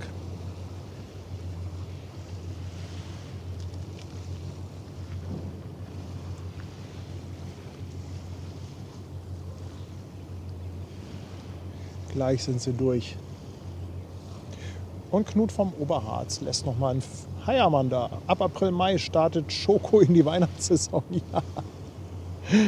Ach ja, aber es ist doch auch schön, oder? Ich meine, was gibt es Schöneres, als sich im Mai einen Schoko-Weihnachtsmann zu gönnen?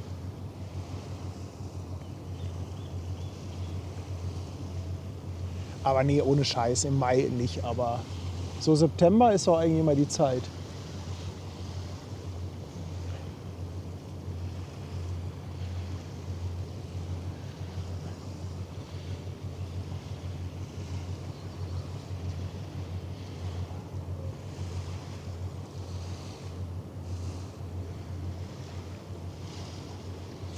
Ich gehe noch mal mit dem Tele da drauf. Das sieht so toll aus.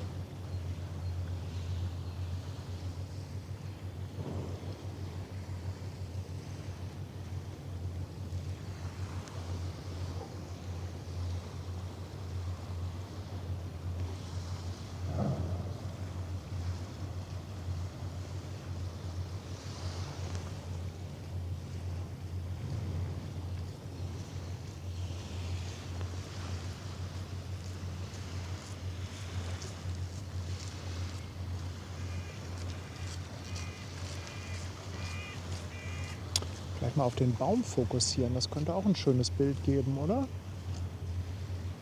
Ja, so. Guck mal hier, sowas ist doch ein schönes Hintergrundbild. Screenshot-Time, ihr Lieben.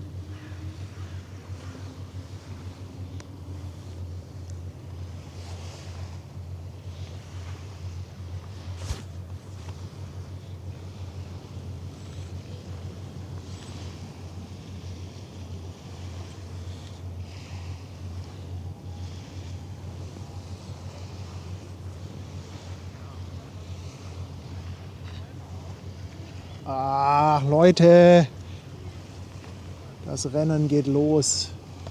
Was sehe ich da hinten? Die Yeoman. Heute haben wir ja, also da habe ich gar nicht mit gerechnet, wir haben heute richtig Schiffsverkehr. Hat jemand mitgezählt? Frank, ich danke dir vielmals für eine weitere verschenkte Mitgliedschaft.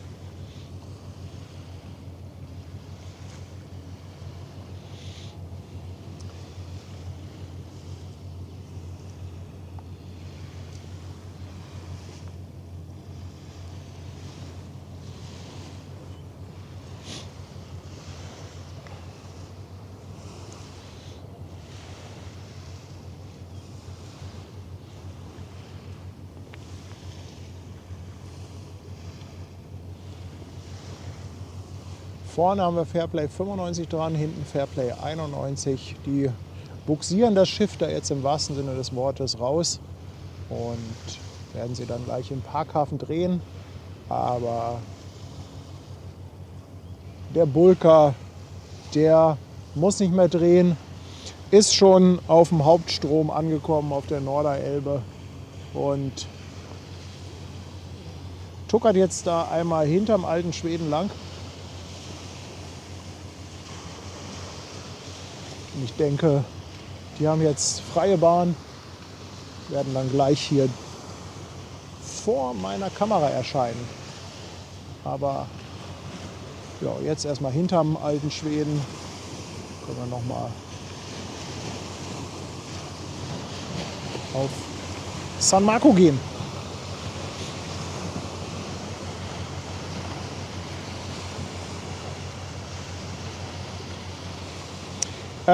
Ulrich Böcker fragt auch noch mal, wo man genau diese Einstellung wegen Geschenken vornehmen muss. Ulrich, das Einfachste ist, das zu googeln. Das müssen wir auch tun. Ich würde einfach mal googeln nach YouTube Mitgliedschaft Geschenke zulassen. Und YouTube bzw. Google, die haben eigentlich recht gute Hilfeseiten. Ja, google mal nach YouTube Geschenke Mitgliedschaft zulassen. Dann solltest du das eigentlich relativ schnell finden. Ah, und Tanja schreibt, okay, du kannst uns natürlich auch anschreiben, dann suchen wir dir den Link raus. Das geht auch.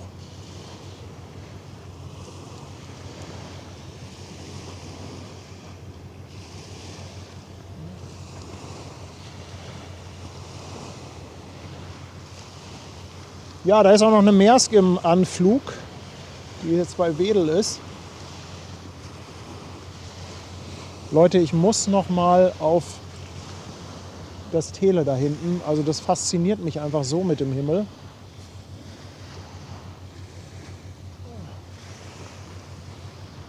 Ich finde das leider ein bisschen geil. Ich hoffe, ihr auch.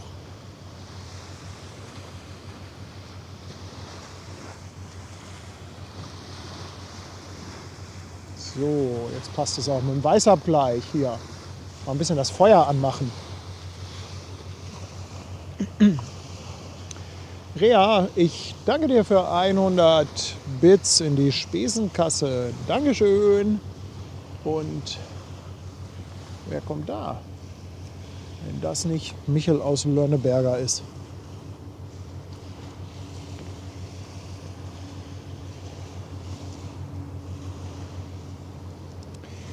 Wahrscheinlich auf dem Weg zur Maersk.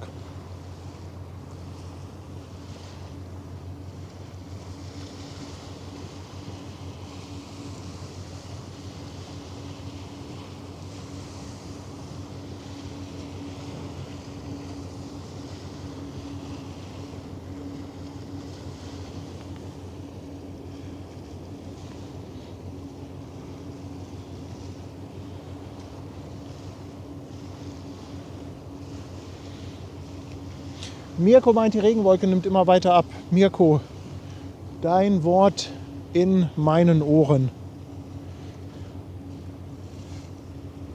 Oh, Achtung, Schwenk. Yo, man.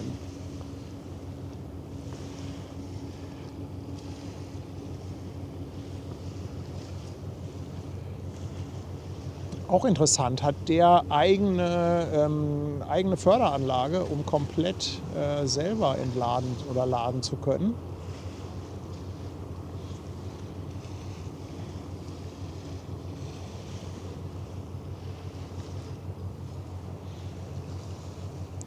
Karin, ich gebe dir absolut recht, der Michel ist in der Tat ein schöner Schlepper, sehr, sehr klassisch. Peter ist auch unterwegs.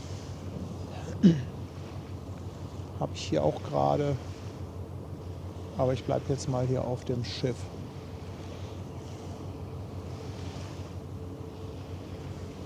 Michel und Peter haben die Yeoman erstmal rausbegleitet und werden jetzt dann wahrscheinlich die Maersk in Empfang nehmen. Der Tapsi schreibt es auch nochmal, ein sogenannter Selbstentlader. Ja, das sind dann wahrscheinlich Förderanlagen hier, um dann das Massengut aus dem Laderaum des Schiffes zu bekommen.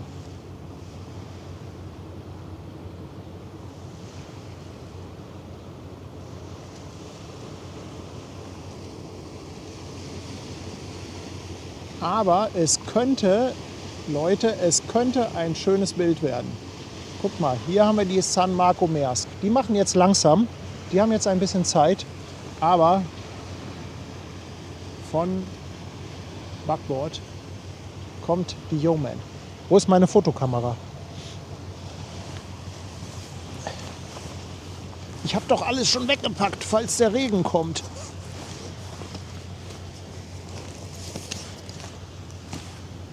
Aber das könnte ein schönes Bild werden. Guck mal, so der Bug und dann so im Anschnitt die Maersk.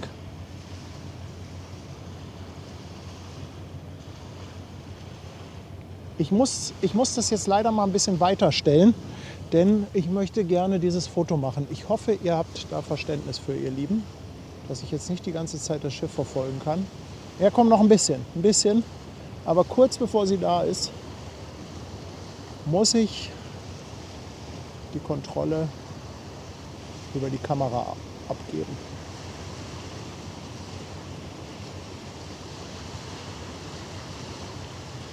Ich zoome euch auch ein bisschen rein, damit ihr vielleicht ein ähnliches tolles Bild bekommt. Und ich versuche das Foto zu machen. Leute, geht los. Das ist Spannung pur. Ach, ich sehe schon, so spektakulär wird das gar nicht. Aber schön, ja. Nicht schlecht, aber auch nicht spektakulär. So ist das immer. Man denkt, man macht da jetzt was ganz Tolles und dann kommt da doch nur irgendwie was Mittelmäßiges bei raus. Aber ich freue mich trotzdem.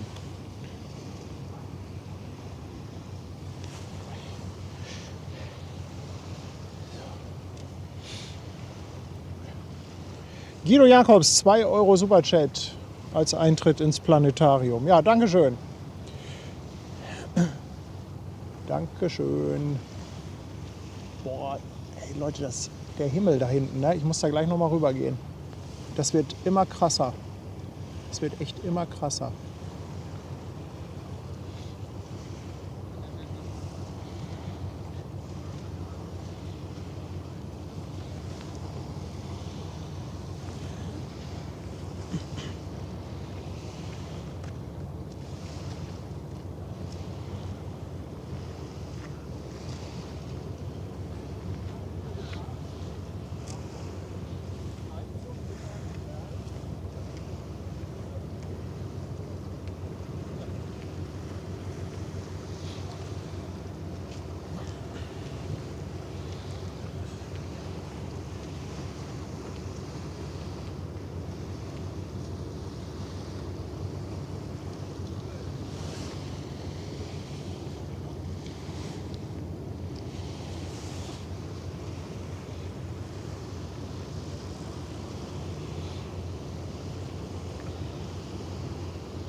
Im Hintergrund kommt schon wieder der Saugbagger zurück. War das der Graf, der schon fertig entladen hat?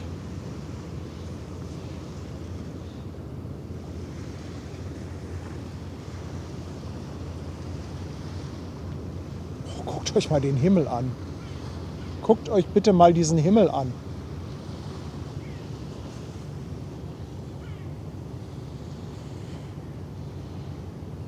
Ach, ich dachte, der Lotse will jetzt hier hin.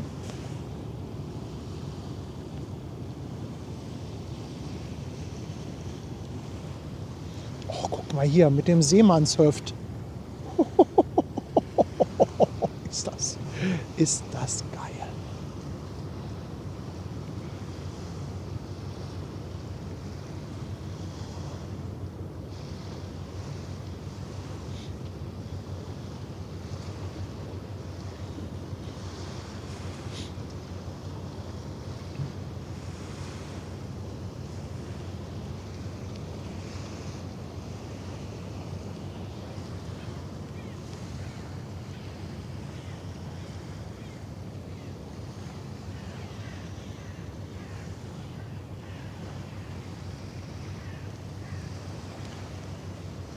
Mann, dieser Sensorfleck nervt mich jetzt aber. Guckt mal da rechts bitte.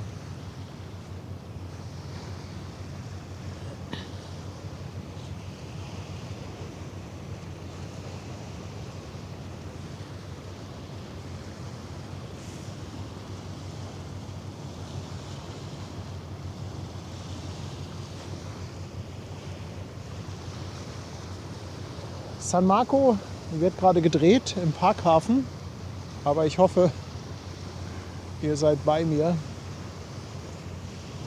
Warte mal, wir können doch auch.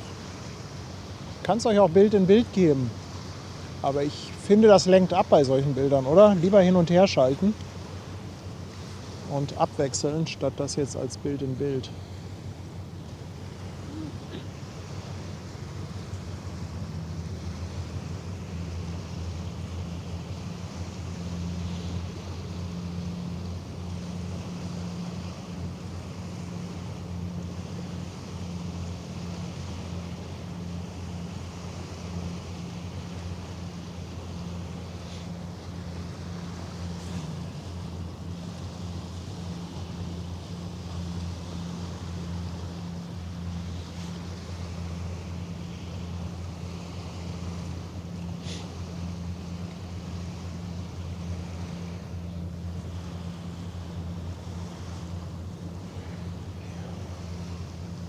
Ja, ich möchte jetzt aber auf die San Marco, denn da tut sich doch einiges.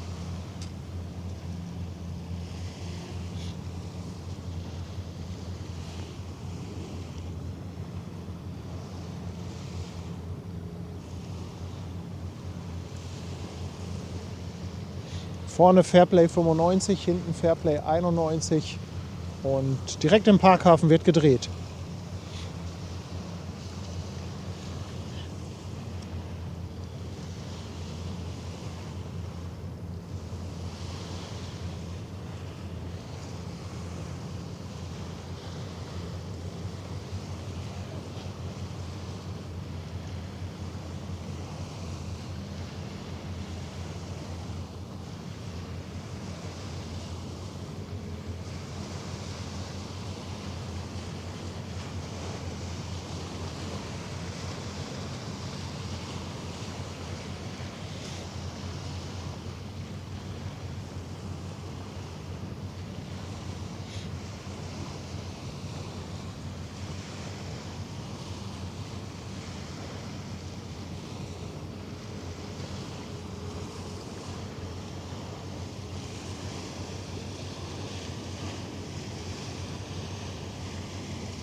Nee, was Militärisches wüsste ich jetzt nicht.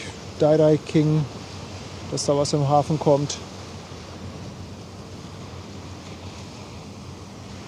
Und Kevo, ich danke dir für dein Prime Sub. Willkommen an Bord. Oh, jetzt geht's auf Twitch wieder los. Der Technikfreak lässt auch seinen Sub da. Im 2. Monat. Ich danke dir, lieber Technikfreak. Der Name ist Programm. Technikfreak Hamburg. Könnte eigentlich auch ich sein.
Der King-Eisbrecher haut auch noch eine Subbombe raus. 5 Stück auf Twitch. Ich danke dir vielmals. Und ich sehe gerade, ihr sprecht wieder darüber, wie Container befestigt werden. Also die Container unter Deck stehen einfach nur übereinander in Führungsschienen, sogenannten Cell Guides. Die Container an Deck, also oben, die man auch sieht, die haben in jeder Ecke einen sogenannten Twist-Lock. Das ist eine Art konischer Schnappverschluss. Und zusätzlich sind halt einige Container auch mit sogenannten Laststangen gesichert. Ich will mal gucken, ob ich euch das zeigen kann. Schaut mal hier, seht ihr den grünen Container, der übergestrichen ist, und darüber den Maersk. Und da seht ihr so x-förmige, über Kreuz angebrachte Stangen. Das sind sogenannte Laststangen. Und damit sind die Container in den unteren Reihen zusätzlich nochmal gesichert. Und ganz oben, also wie hier zum Beispiel, da stehen sie dann einfach nur drauf. Aber halt mit diesen Twistlocks. Und diese Twistlocks, die halten also auch schon eine ganze Menge aus. Also kann schon eine ganze Menge ab. Also da muss einiges passieren. Boah, guck mal, das Licht, das knallt jetzt hier aber so ein bisschen rein, oder? Das ist schon so ein bisschen schön.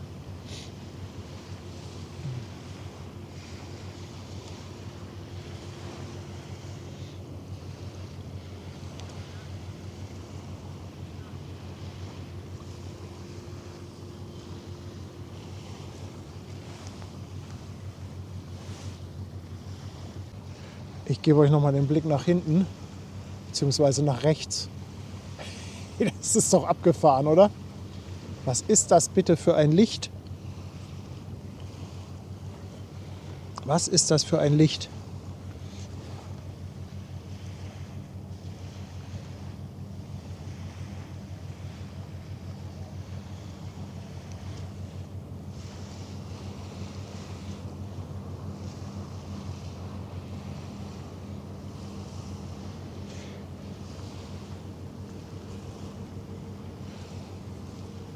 Danke für 200 Bits von 7 of 9 für die tollen Bilder. Ich danke dir vielmals. Ja, macht mir auch selber wieder richtig Spaß.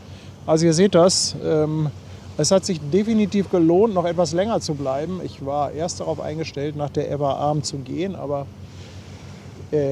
Leute, ich meine, hallo? Wie krass ist das bitte?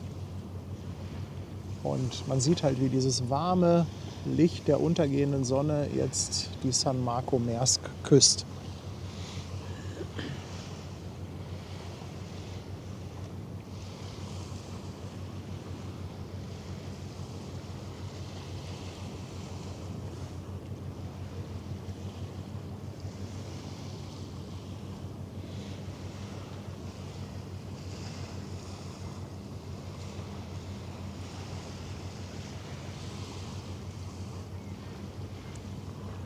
Gucken, ob das gleich noch passt, dass die Maersk da nochmal im tollen Licht wegfährt. Ich hoffe, das zieht sich nicht gleich zu.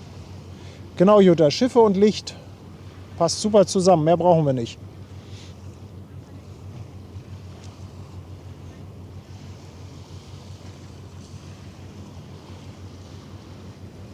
Und jetzt sieht man auch da hinten so ein bisschen die untergehende Sonne.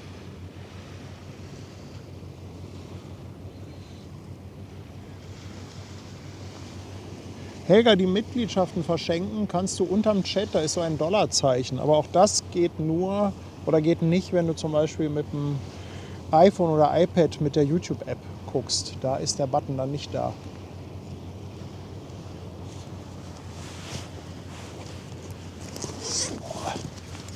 Paddy, mach doch mal ein Foto.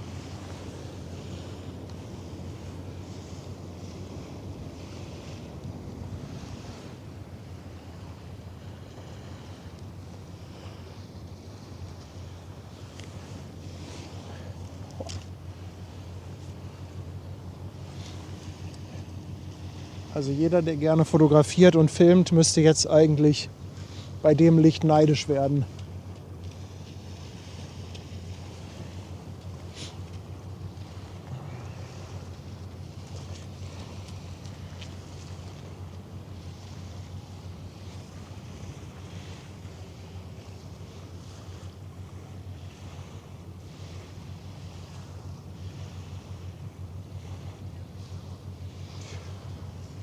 Und falls ihr es genau wissen wollt, die San Marco Maersk ist übrigens 333 Meter lang, hat eine Breite von 48 Metern, wurde 2013 gebaut. Sie möchte jetzt nach Bremerhaven fahren und sie hat eine Kapazität von etwa 9600 Toy. Also Standardcontainer, 20 Fuß. 20 Foot Equivalent Unit.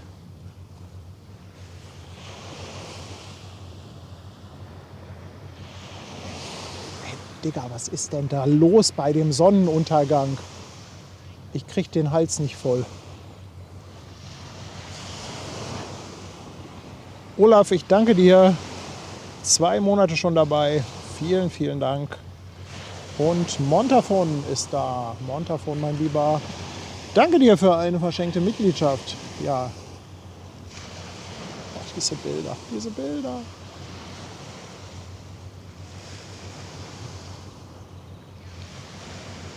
Oh, Daidai, wie schwer die jetzt ist, die San Marco, das müsst ihr nochmal nachgucken. Also wie schwer sie jetzt heute ist eh schwer zu sagen, aber wie viel sie maximal haben kann.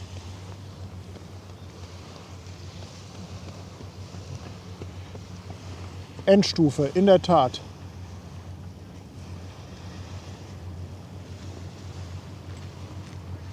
Fairplay 95 macht auch schon los. Normalerweise geht das halt immer ruckzuck. Normalerweise, wenn die Schiffe gedreht sind, dann legen die da hinten ab am Eurogate und fahren ziemlich flott raus. Dann sieht man auch, dass die Schlepper hier schon losmachen. Also ihr seht, Fairplay 95 holt den Schleppdraht ein. Der Achternschlepper wird auch nicht sehr lange dranbleiben, sobald das Schiff gerade auf der Elbe ist und im Prinzip Kurs aufs offene Meer nimmt, sind die Schlepper auch weg. Zack, da ist der Draht unten.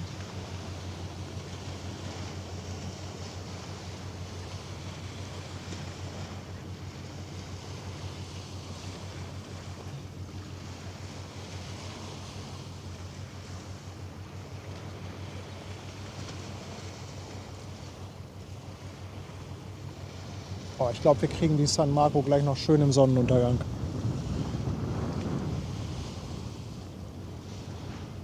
Drückt mal die Daumen, dass nicht jetzt noch irgendein Regen hier dazwischen kommt.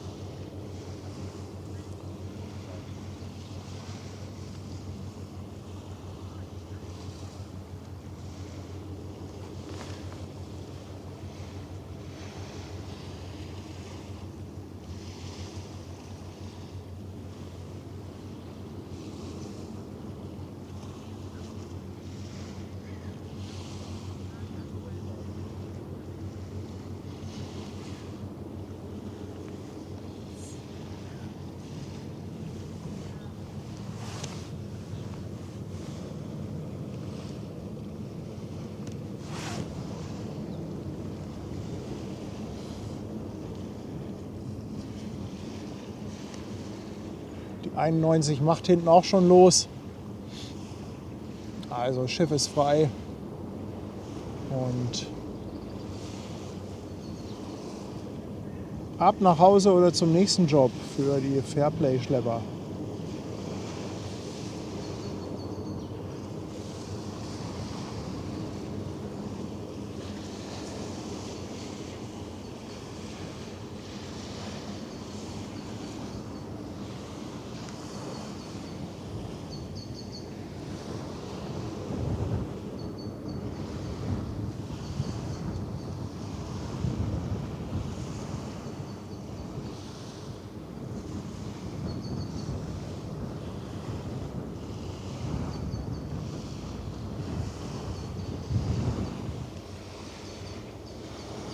Also das Wetter wird hier gerade ganz komisch irgendwie.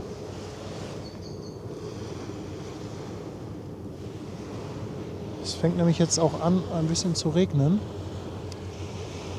Drückt mal die Daumen, dass wir das noch gut zu Ende bekommen.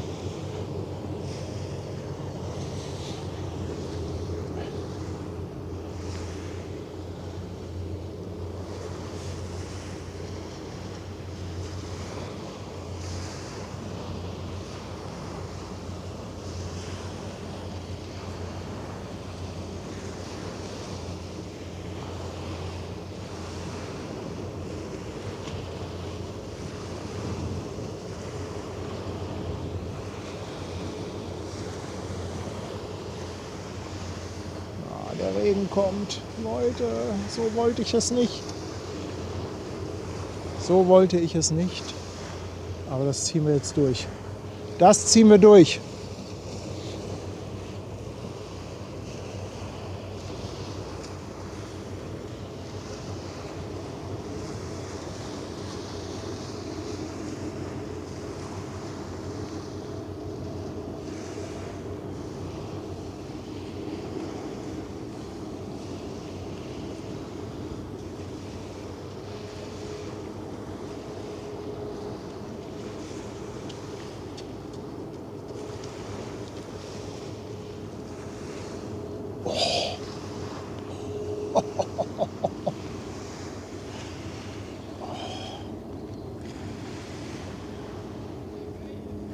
Gleich irgendwann heißt es nur noch trocken nach Hause kommen, aber das ist ja nicht euer Problem, oder?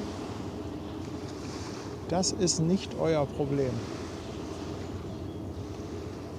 So, jetzt passen hier auch die Farben.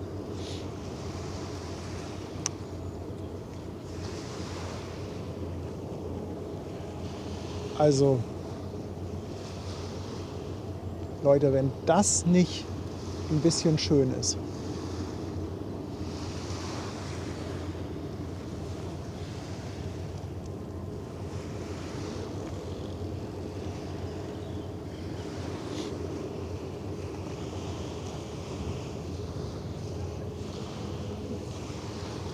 Ja, genau, das ist mein Problem, das trocken nach Hause kommen.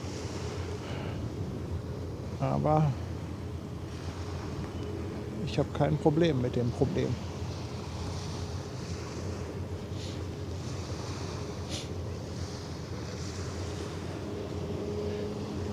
Also ihr Lieben, wenn das Schiff gleich da hinten im Sonnenuntergang ist, dann werde ich mich wahrscheinlich auch relativ schnell verkrümeln. Also ich fange schon mal an, ein ganz, ganz dickes Dankeschön loszuwerden für diesen wunderschönen Stream an euch alle. Also das war wirklich richtig klasse. Ein dickes Dankeschön geht natürlich auch an den Michi. Boah, guckt mal in die andere Richtung. Ich sag mal, was ist das für ein Licht? Ich flippe gleich aus. Guckt euch das mal an. Das ist ja... Alter Schwede, im wahrsten Sinne des Wortes. Mann, oh Mann. Also natürlich geht ein dickes Dankeschön an den Michi, der hier mit diesen richtig tollen Drohnenbildern heute eröffnet hat. Ja, aber ich glaube, diese Bilder zum Abschluss, die sind wirklich nochmal eine Wahnsinnsergänzung dazu. Also das rundet diesen Stream nochmal richtig schön ab. Und es hat sich definitiv gelohnt zu warten und noch einen Moment zu bleiben. Die San Marco Maersk hier zu verabschieden. Ich bedanke mich jetzt auf jeden Fall schon mal bei euch für die ganze Unterstützung. Alleine, dass ihr dabei wart, dass ihr eingeschaltet habt und zugeguckt habt, das alleine ist immer schon eine große Ehre für uns. Aber natürlich auch ein dickes Dankeschön an alle, die den Kanal monetär unterstützt haben, die ein bisschen was dagelassen haben in Form von Spenden, von abgeschlossenen und verschenkten Mitgliedschaften, aber auch auf Twitch die Subs und die Bits. Leute, das ist wirklich sensationell gewesen. Ich glaube, dieser Stream, der geht auch in unsere Stream-Geschichte ein. Hansi schickt nochmal ein Fischeis. Herzlichen Dank dafür. 2 Euro. Vielen, vielen Dank. Guido Jakobs haut auch nochmal 2 Euro raus. Schreibt sensationell. Ja, und Sophia ist seit 13 Monaten auf dem Fischmarkt. Vielen, vielen Dank. Sie schreibt, da droht bestimmt eine Menge Saharasand im Regen. Ja, das kann ich euch nicht sagen, aber ich kann euch auf jeden Fall sagen, dass das so schön aussieht, dass es ein bisschen schade ist, dass nun der Regen kommt, aber irgendwie gehört das alles dazu. Ja. Ich sag's immer wieder, Leute, das ist Hamburg. Das ist halt das berühmte Hamburger Schiedwetter, was ihr hier seht. Nee, warte, hier. Erstmal auf die 1. Achtung.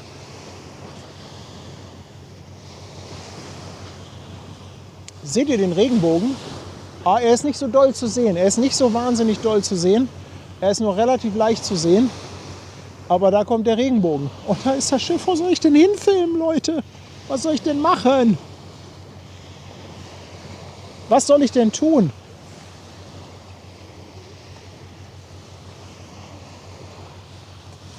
Seht ihr den? Der geht richtig steil hoch. Ich krieg den überhaupt nicht drauf. Oh. Hilfe! Was für ein Stream. Was für ein Stream. Boah, da muss ich zu Hause erstmal reingucken.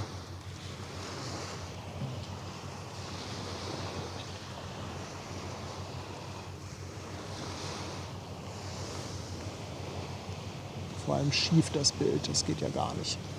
So. Ja.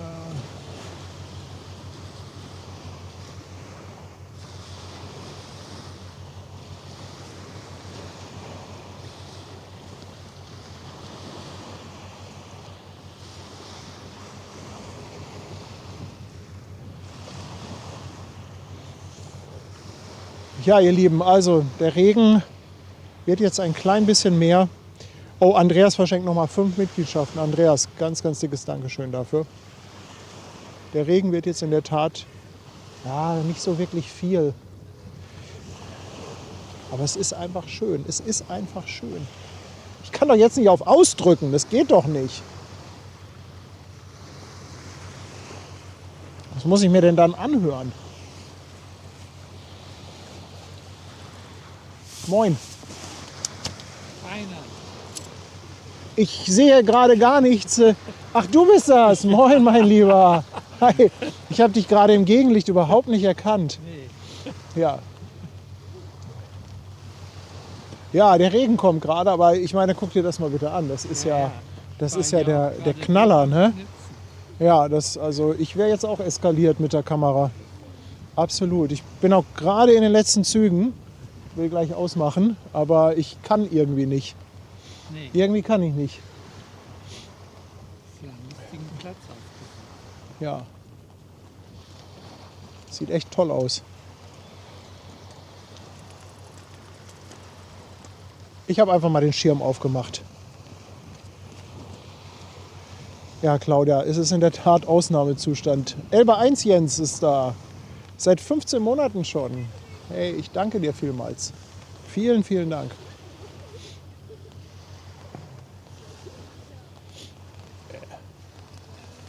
Nee, ich kann jetzt nicht ausmachen bei dem Bild.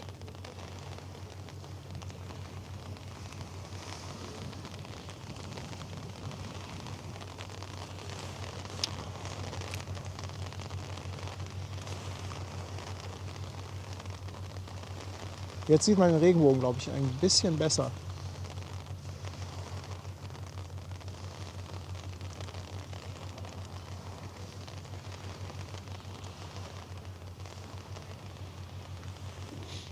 Aber da hinten, ich meine, da ist jetzt ja schon wieder hell. Also es wird ja jetzt auch Sinn machen, einfach hier zu warten, bis die Regenwolke durch ist.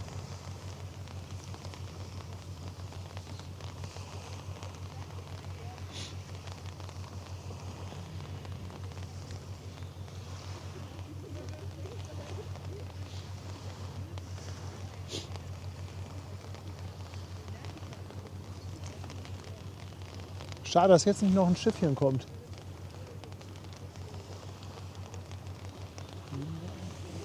Ja, hier war richtig was los. Also es sah auch ganz toll aus, die Maersk und auch die Yeoman, die davor rausgingen. Also das waren ja noch bessere Bilder als heute von der Evergreen.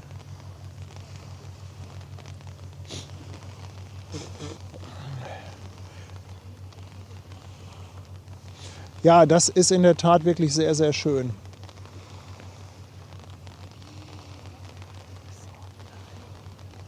Ja, man muss sich auch mal fürs Team opfern, genau. Für euch muss ich mich opfern, oder was? Ich finde es ja selber schön. Wichtig ist ja nur, den Absprung zu schaffen. Wenn das jetzt stärker geregnet hätte, im strömenden Regen einpacken ist halt doof. Dann lieber den Regen abwarten und dann in Ruhe einpacken.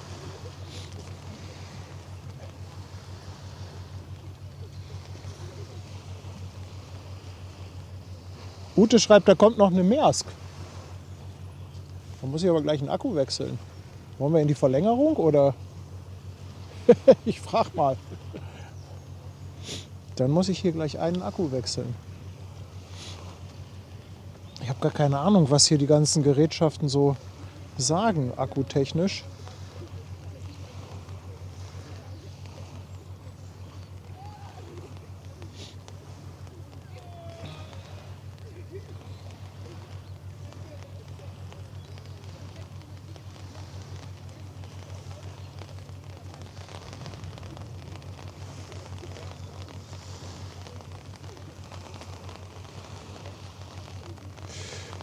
Ja, Leute, dann gehen wir in die Zugabe. Ich hoffe, dass jetzt der eine Akku hier noch so lange hält, wie ich den Regenschirm halte. Es wäre aber es ist nur von einem Monitor. Wenn der ausgeht, dann ist der Stream nicht gleich in eine Dutten. Okay, alle wieder zurückkommen. Alle, die schon gegangen sind, wieder zurück. Wir warten noch ein bisschen. Genießen erstmal dieses schöne Licht.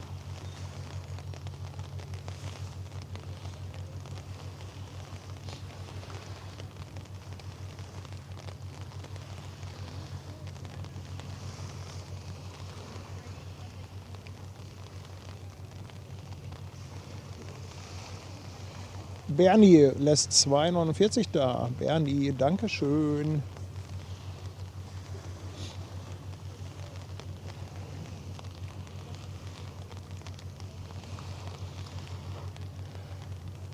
Die Maersk ist jetzt in Blankenese. Ja, das heißt, 15, 20 Minuten wird das aber noch dauern, oder? Was schätzt ihr?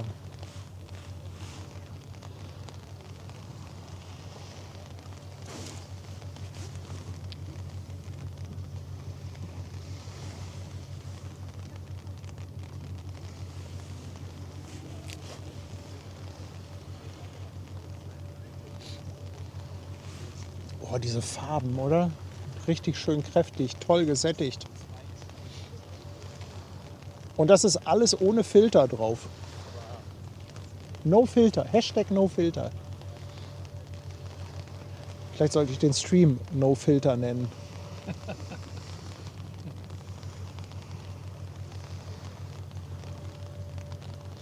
Ja, aber da hinten ist ja alles, also das ist regentechnisch nichts, was einen umhauen könnte.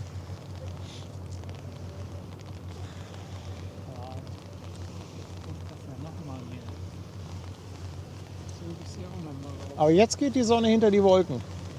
Jetzt musst du dich beeilen.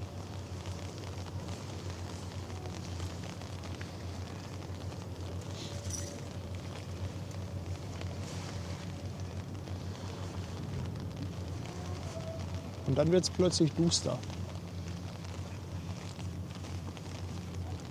Also ihr müsst ein bisschen durchhalten. Ich stehe jetzt hier unterm Schirm. Kameraschwenken ist gerade nicht so gut. Aber ich hoffe, dass der Regen gleich nachlässt. Dann kann ich den einen Akku tauschen und dann gucken wir mal, ob wir die Maersk noch mitnehmen, die da kommt. Brigitte, ganz lieben Dank für 2 Euro. Und Mellis Welt, auch ein Dankeschön an dich für dein Sub. 6 Monate dabei. Danke, danke, danke.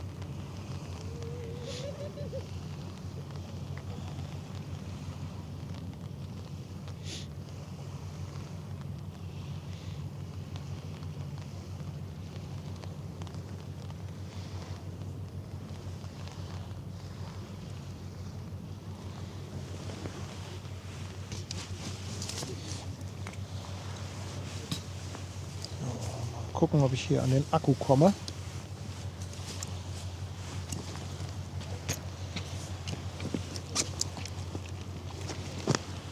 Kann ich das nämlich mal eben erledigen? Bist du alleine hier? Bitte? Bist du alleine? Ich bin alleine, ja.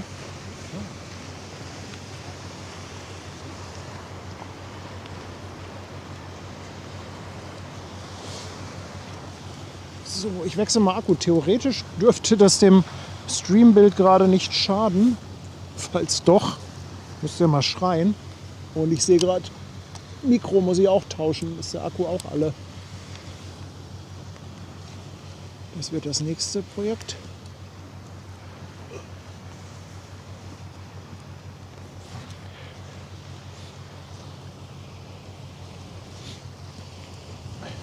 Ja, ich muss das Mikro auch tauschen, denn das möchte auch gerne in die Pause gehen.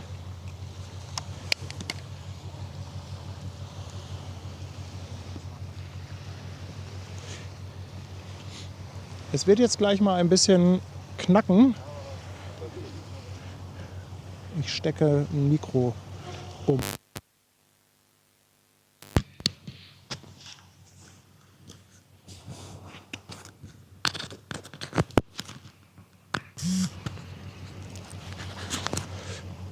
So, jetzt müsste das Mikro getauscht sein.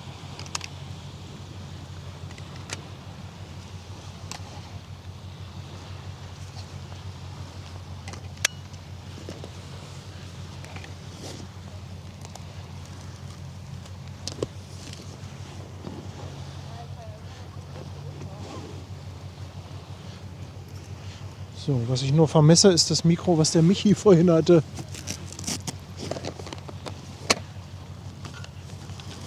Ach, auch das habe ich gefunden.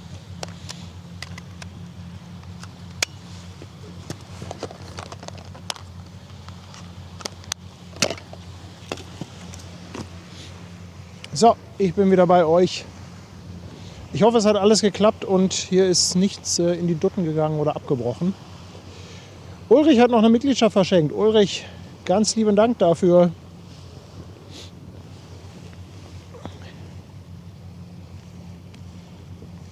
Dann will ich mal gucken, ob ich akkutechnisch noch lange genug durchhalte.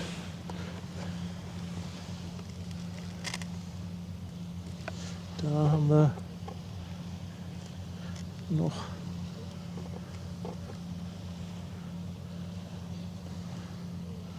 ja, müsste eigentlich alles funktionieren.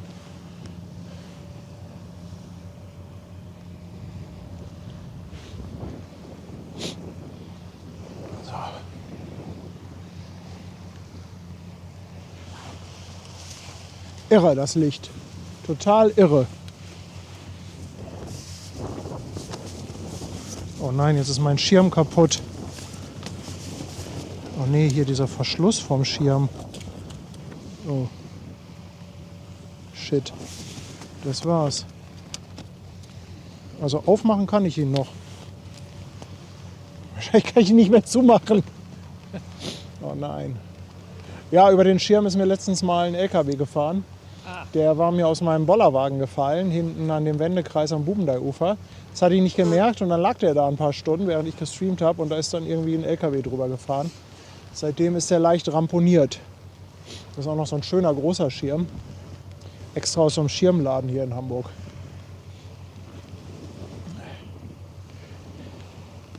Andreas aus OWL, ganz lieben Dank für 5 € für die Zugabe. Ein Stream mit Schwester Hansen und Rainer von Druckverlust. Ja, das müssen wir mal gucken, ob wir das irgendwann in die Wege geleitet bekommen. Und Sascha Anteportas schickt auch nochmal 5,99 für den Megastream mit Grüßen aus Düsseldorf. Liebe Grüße zurück. Guido Jakobs lässt nochmal 2 € Super-Chat da und schreibt immer diese Tonstörung. Schlimm. Ja, es ist halt leider nicht der Qualitätsstream hier. Und der Sascha verschenkt auch noch eine Mitgliedschaft. Sascha, ich danke dir vielmals. Danke, danke.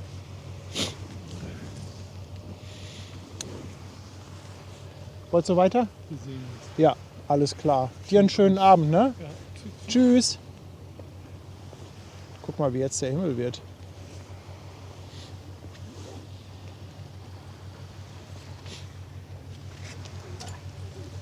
Also, wir nehmen noch die Meers mit. Die lassen wir hier noch drehen.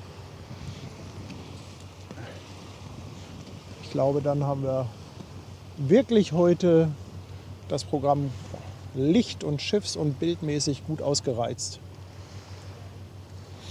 Aber so einen Himmel wie jetzt, den kann man ja nicht einfach wegschicken.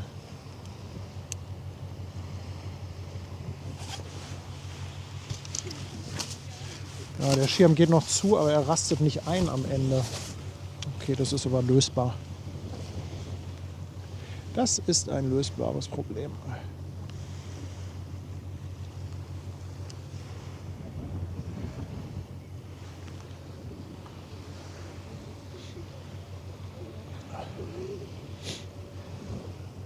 Ja, ist denn noch jemand da? Ich habe jetzt ehrlich gesagt gerade mal ganz wenig in den Chat geguckt. Aber es sieht so aus, als wenn noch einige dabei sind. Oh wow, noch knapp 2000 Zuschauer. Hey, danke Leute. Danke, danke, danke. Und Andreas schreibt, der Top-Qualitätsstream. Ja, ich danke dir vielmals. Nikolas möchte jetzt wissen, Nikolas meint, wir würden doch noch die 40.000. Ich glaube nicht. Ich gucke mal gerade, aber da fehlen bestimmt noch einige. Ja, es fehlen noch 39. Das ist doch ein bisschen too much.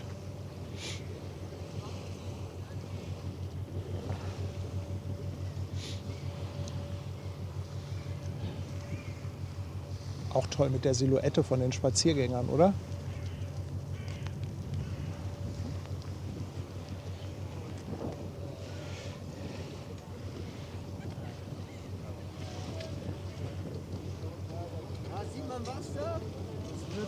Bitte? Ich mache einen Livestream. Livestream von schönem Wetter, ja? Von dem schönen Wetter, genau. Toll, geil. Ja. Viel schöner. Haut rein, lasst es euch schmecken. Danke.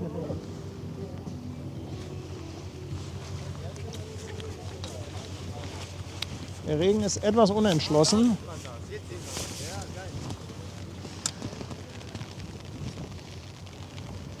Es kommen noch mal ein paar Tropfen.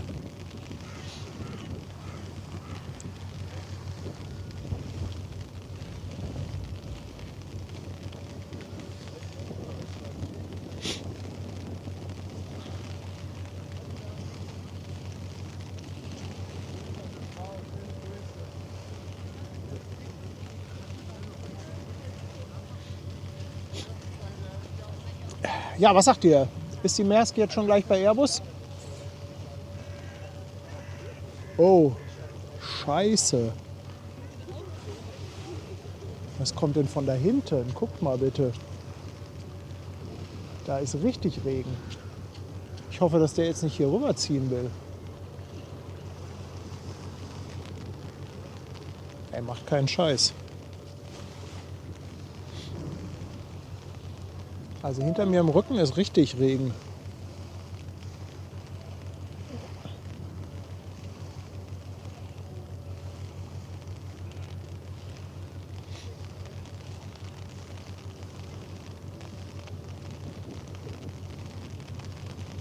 Was ist das für ein komisches Wetter?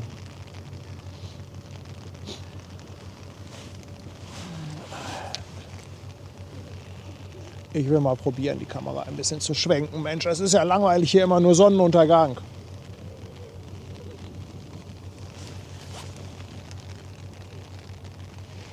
So. Ist jetzt alles einhändig.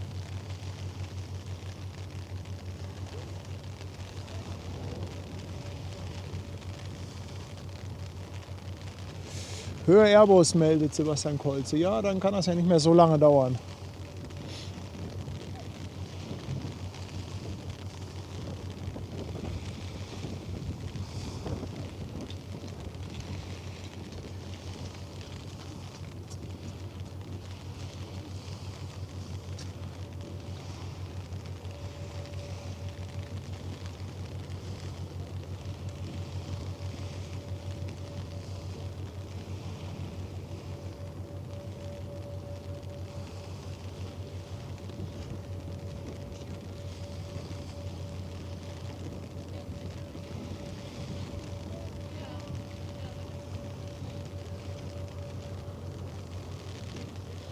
Ich kann überhaupt nicht sagen, in welche Richtung hier das Wetter zieht.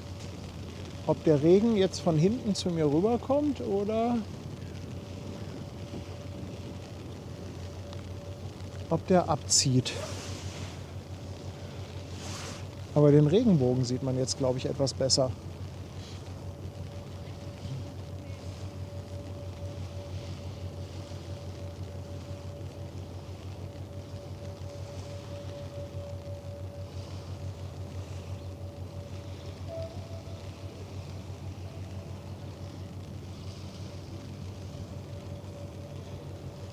Oh, Katharina, danke dir. Der Regen zieht von mir weg. Das ist eine gute Nachricht.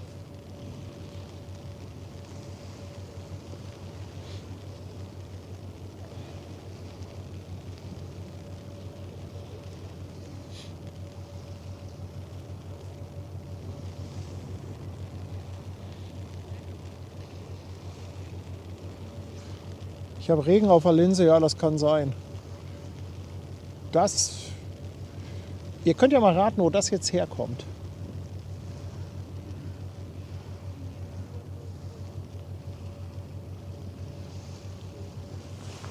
So, mal gucken, ob jetzt endlich Schirm weg ist.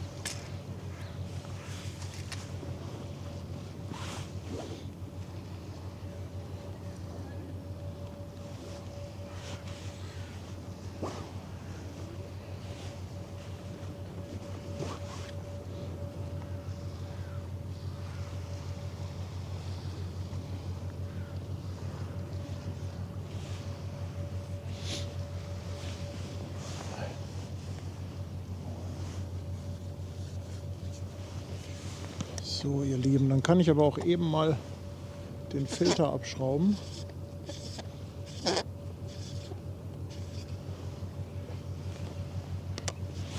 Damit das gleich lichtmäßig hier noch hinhaut. Ich habe nämlich leider nicht die Nachtausrüstung dabei.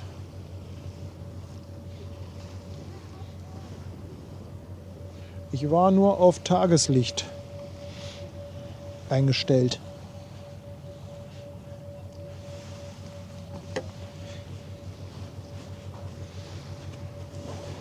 So.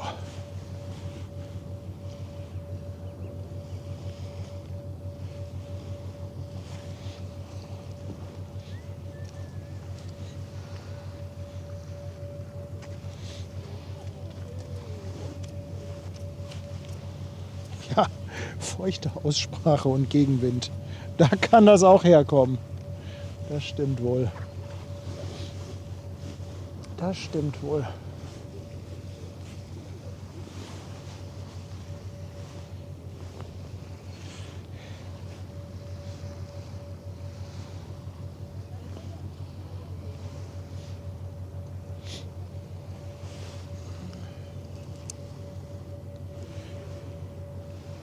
Ich glaube, jetzt kann man auch den Regen da gut sehen, oder?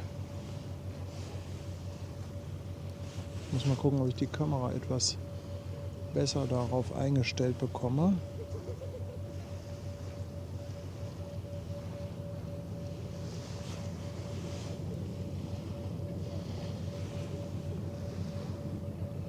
Geiler Himmel.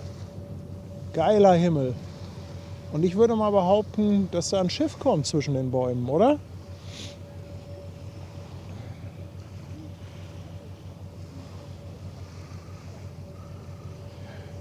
Guido Jakobs, nochmal 2 Euro Superchat. Ich danke dir vielmals. Danke. Und Tony Roberts haut auch nochmal, oh, jetzt ist da genau ein Regentropfen drauf. Auch nochmal 10 Bucks raus. Vielen, vielen Dank. Stunning, beautiful. Wow, schreibt er.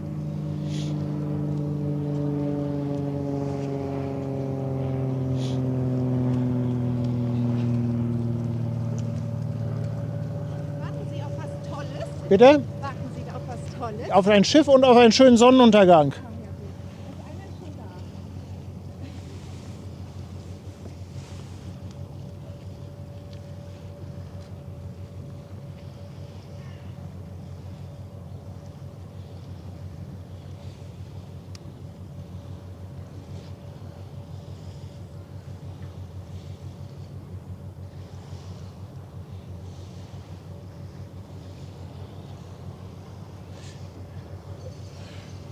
Okay,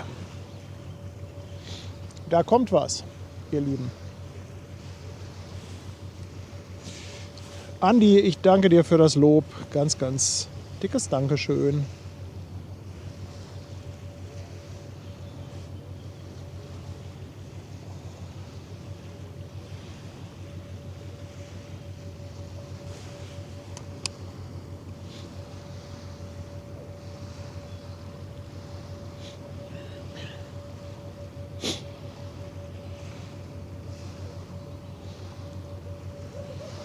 Da kommt die Maersk.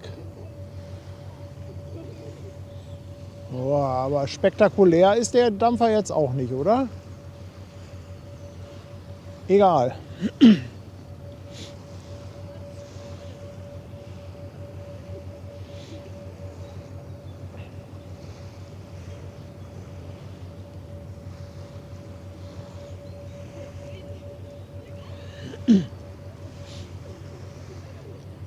Ja, es ist immer so die Standardfrage, wenn man hier steht mit etwas größerer Kamera und etwas größerem Equipment. Leute denken halt immer, dass irgendwie was ganz, ganz Spektakuläres passiert. Die können sich irgendwie nicht vorstellen, dass wir uns hier an den normalen Dingen erfreuen. Verdammt. Boah. Was für Licht.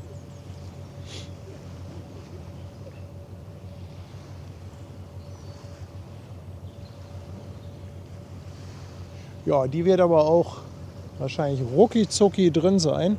Ach so, meine Frage, geht die überhaupt zum Eurogate? Meine Maersk geht meistens zum Eurogate, gibt aber auch Ausnahmen. Also hin und wieder gehen die auch nach Altenwerder.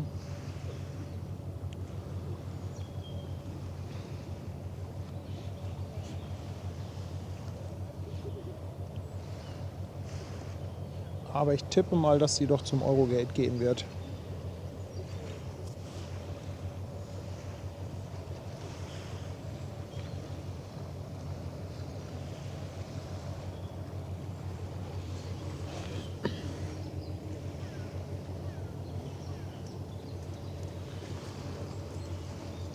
Etwas Romantik.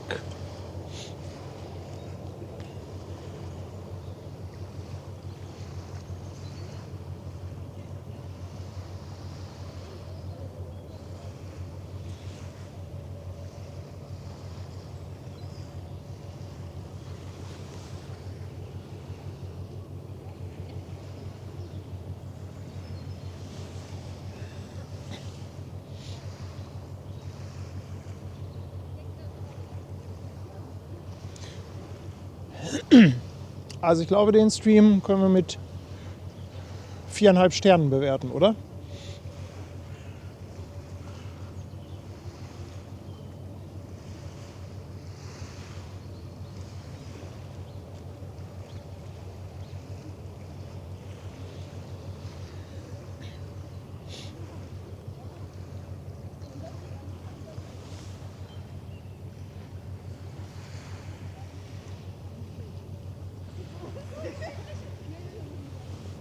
Vorne ist Peter dran, hinten wahrscheinlich der Michel. Die sind ja eben beide rausgefahren.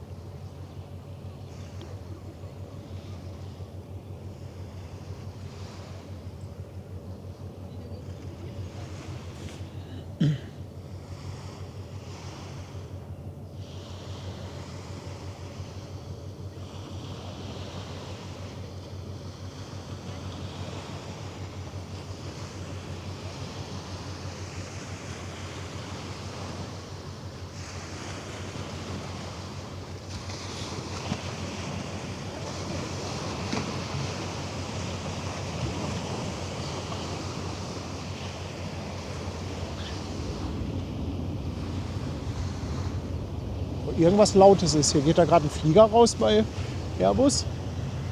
Irgendwas macht hier gerade ordentlich Krach.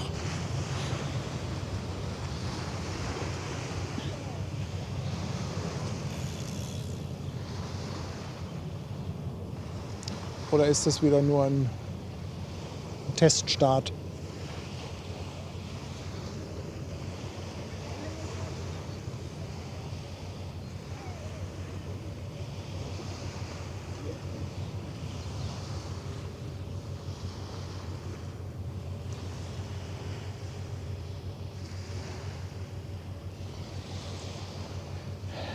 Hafendern, Dankeschön. Wenn jemand aus Hamburg schreibt, so habe ich meine Heimat lange nicht gesehen, dann nehme ich das mal als Kompliment. Ich danke dir vielmals.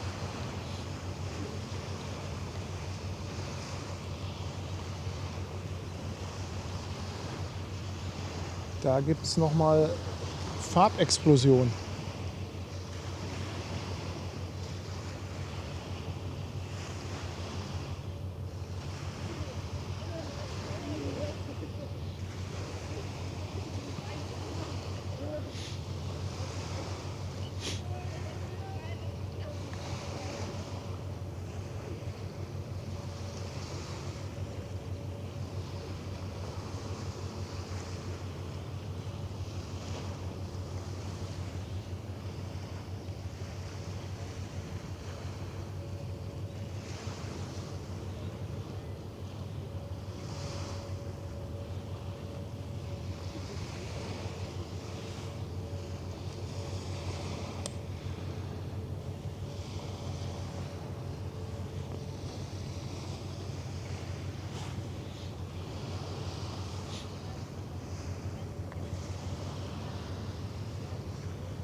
Das war wahrscheinlich wieder nur so ein Teststart, würde ich sagen.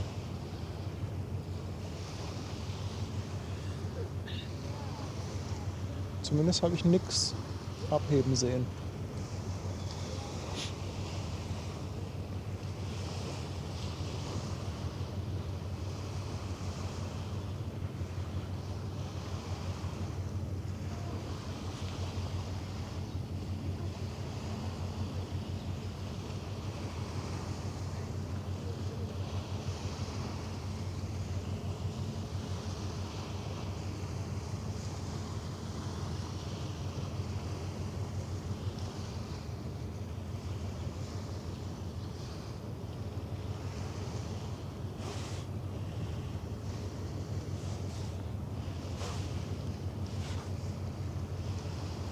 Ups.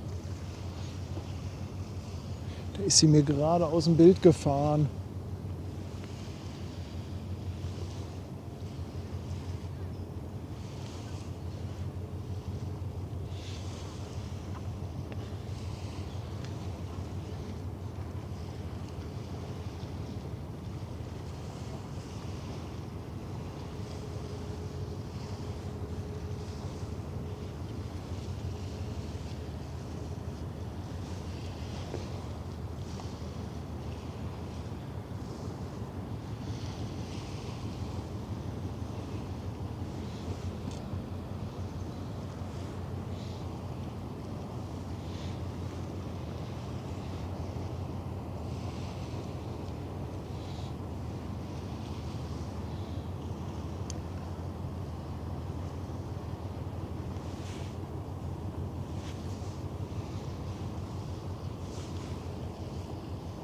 Ach, ich mag ja solche Details. Gerade jetzt, wo so ein bisschen Licht hinten angeht. Da kann man jetzt auch schön sehen, wie das Ruder arbeitet. Die sind relativ klein, gehen natürlich vorwärts in den Parkhafen, müssen auf der Elbe keinen Platz versperren.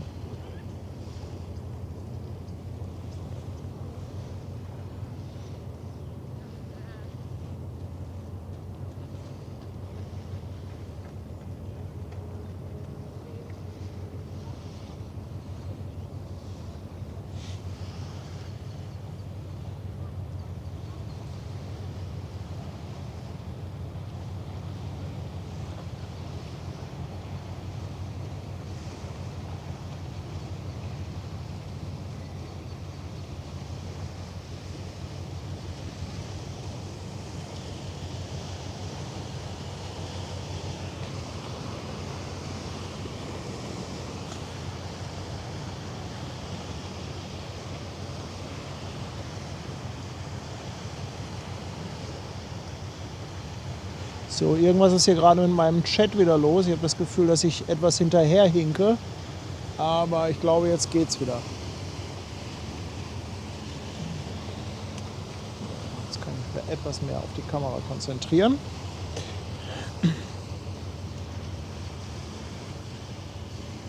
Ach, guck, auch so ein unspektakuläres Schiff kann doch in dem richtigen Licht noch mal glänzen.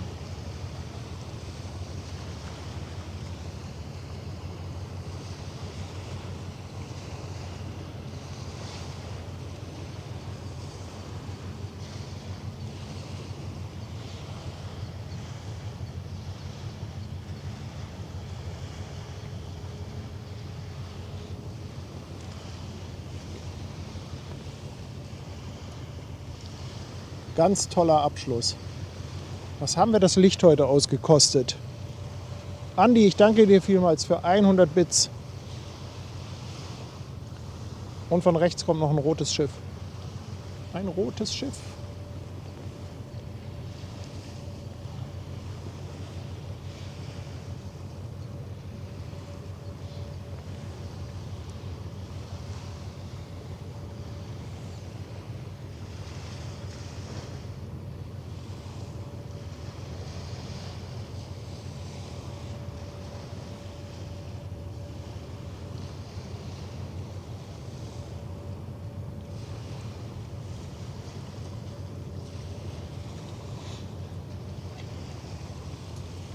Die Rix Onyx kommt da noch. Aber die lassen wir hier ins Licht fahren. Macht keinen Sinn, jetzt nach rechts zu schwenken. Licht ist hier gerade viel, viel schöner. Viel schöner.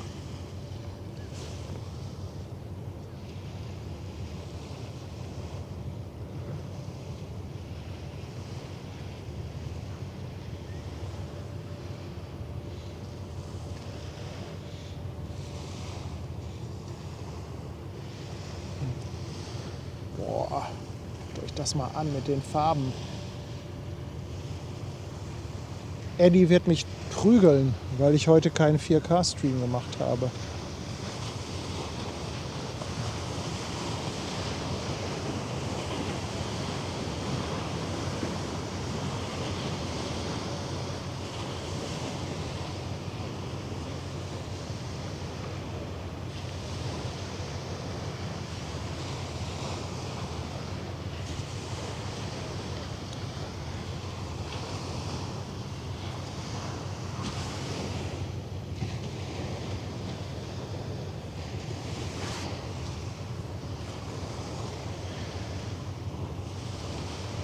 Da kommt sie. Die Rix Onyx. Also auf Twitch kann ich noch nicht in 4K streamen. Die ersten können das schon, aber ich leider noch nicht.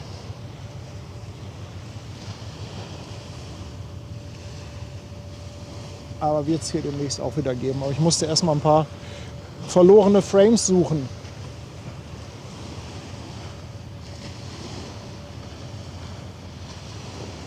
Achtung! In 3, 2, 1. Wow! dieses Rot. Dieses Rot. Ulrich, danke. Noch eine Mitgliedschaft. Danke, danke, danke.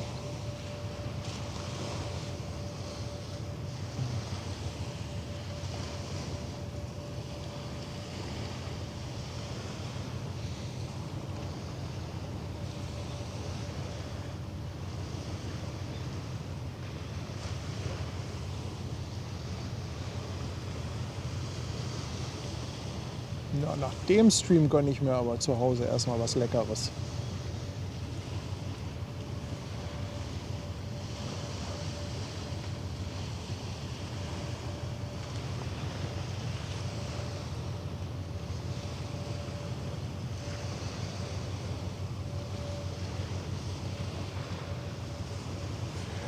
Da wird die Mers gedreht. Ja, und die ziehen sie natürlich dann rückwärts rein. Aber die Drehung, die nehmen wir natürlich noch mit.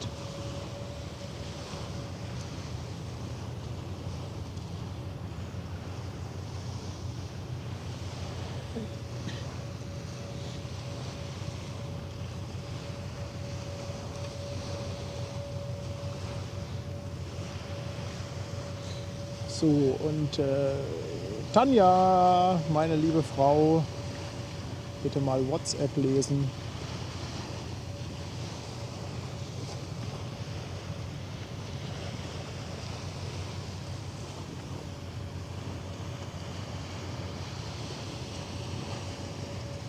Ich muss noch mal zum roten Schiff. Diese Farben. Vor dem dunklen Himmel. Also, ey, sag mal, Leute, das ist kein Filter. Ich habe nicht den Kontrast hochgedreht, gar nichts. Das ist ganz normal. Ganz normal. Also, das ist Hashtag NoFilter, das Bild. Ja. Ralf S., das ist ganz, ganz lieb. Für was Leckeres. Ja, ich lasse mir irgendwas einfallen. Ich glaube, ich bestelle mit Tanja heute was ganz Leckeres. Auf jeden Fall nicht mehr kochen. Vielleicht Sushi. Oh nein, das Schild, das Schild. Ah, ich habe nicht an den Fokus gedacht. Da kommt der A380 noch einmal. Aber wir bleiben jetzt bei der Mers Bayette. Ja, wir schaffen es heute nicht mit den 40.000. Ist aber auch egal, Leute. Ist aber auch egal.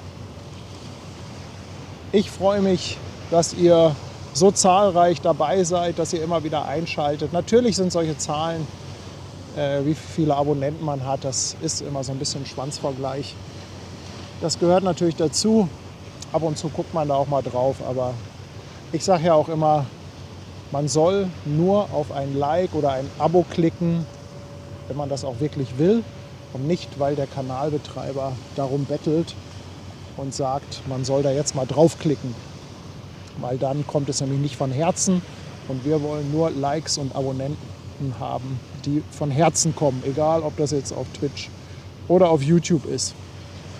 Und ich freue mich, dass so viele schon von Herzen dabei sind. André Richter haut auch noch mal 2 Euro raus fürs Abendessen. Danke dir, danke.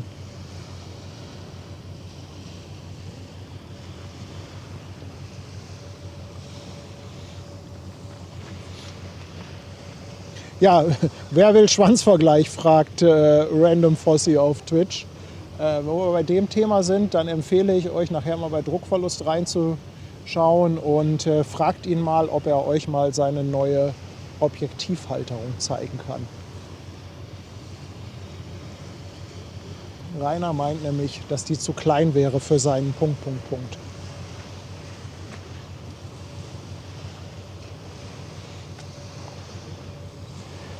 Gecko, ich danke dir vielmals. 5 Euro Superchat. Und er schreibt, das kommt von Herzen. Ganz liebe Grüße nach Hamburg. Vielen, vielen Dank. Guck mal, Leute, die kleinen Schiffe haben doch auch was. Das Schöne ist, dass wir halt jetzt Hintergrund haben. Guck mal, das Schiff, das dreht hier. Die Schlepper sind dicht bei und wir haben im Hintergrund das Terminal. Die großen Schiffe versperren immer alles. Also es muss nicht immer der 400-Meter-Dampfer sein.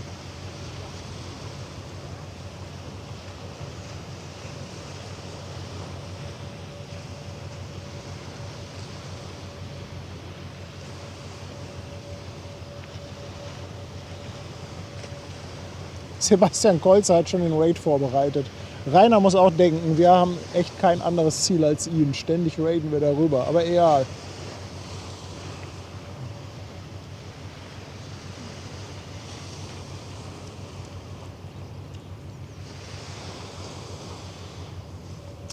Tigerbändiger, ich danke dir ganz herzlich, dass du im 5. Monat auf Twitch mit einem Sub dabei bist. Ganz, ganz dickes Dankeschön. Ja, Karin, das sieht beim kleinen Schiff fast noch schöner aus, weil es halt auch alles so ein bisschen schneller geht. Nein, im Hintergrund, ey, die Lichter gehen an. Boah, was ist das für ein geiler Stream?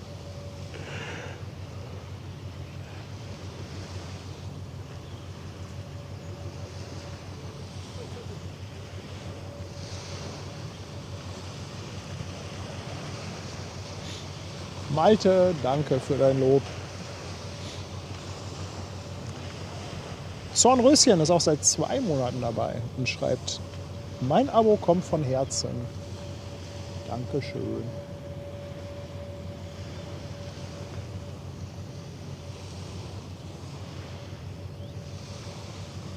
Nein, die kalibrieren nicht den Kompass. Aber ich weiß gar nicht genau, wo die hinwollen. Also müssen die ganz hinten rein oder kommen die weiter vorne hin?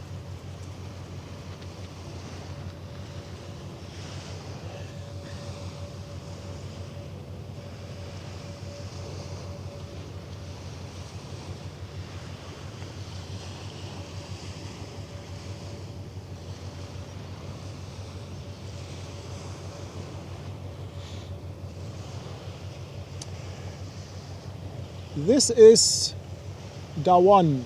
Ich bin amerikanisch, ich mag deinen Stream. Dankeschön. Thank you very much. Today we are again fully international. Crazy.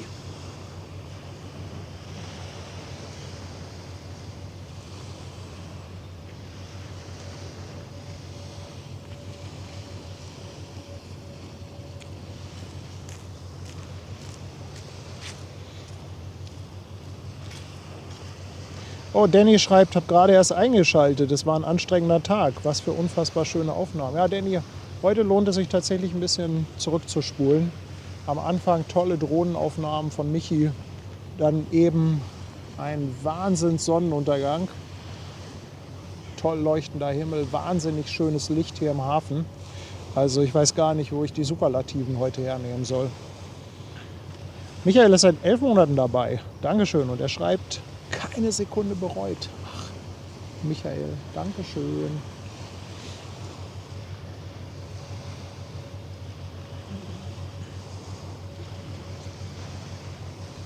Melanie, auch an dich nochmal ein dickes Dankeschön. 2,49 haut sie nochmal in den Topf. Ich glaube, die Zugabe hat sich doch gelohnt, oder? Ich war ja schon fast raus. Ich war schon fast raus. Ich möchte nicht wissen, wie viele Zuschauer wir da verloren haben. Ach, bis ganz hinten geht die durch, die MSC. Ja, ja, okay. Also wir warten jetzt, bis die da drin sind und dann werde ich mich aber nochmal anständig verabschieden. Also der Stream mit den 2 Verabschiedungen ist das dann. Langsam wird es auch ein bisschen dunkel für die Kamera und das Objektiv. Davi schreit, ich schaue das Live-Video aus Brasilien. Vielen, vielen Dank. Und hat sich von ganzem Herzen angemeldet. Dankeschön. Und liebe Grüße nach Brasilien.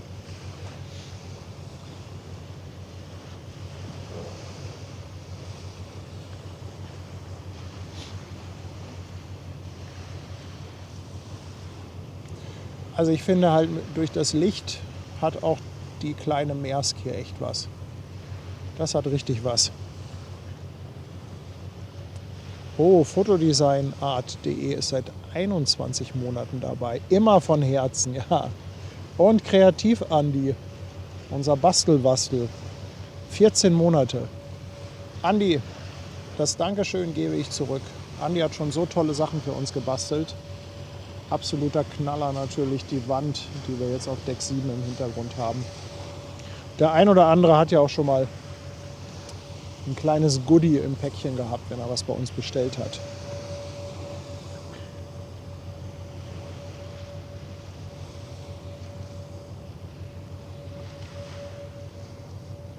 Was haben wir denn streamtechnisch überhaupt auf der Uhr? Haben wir die 3 Stunden voll?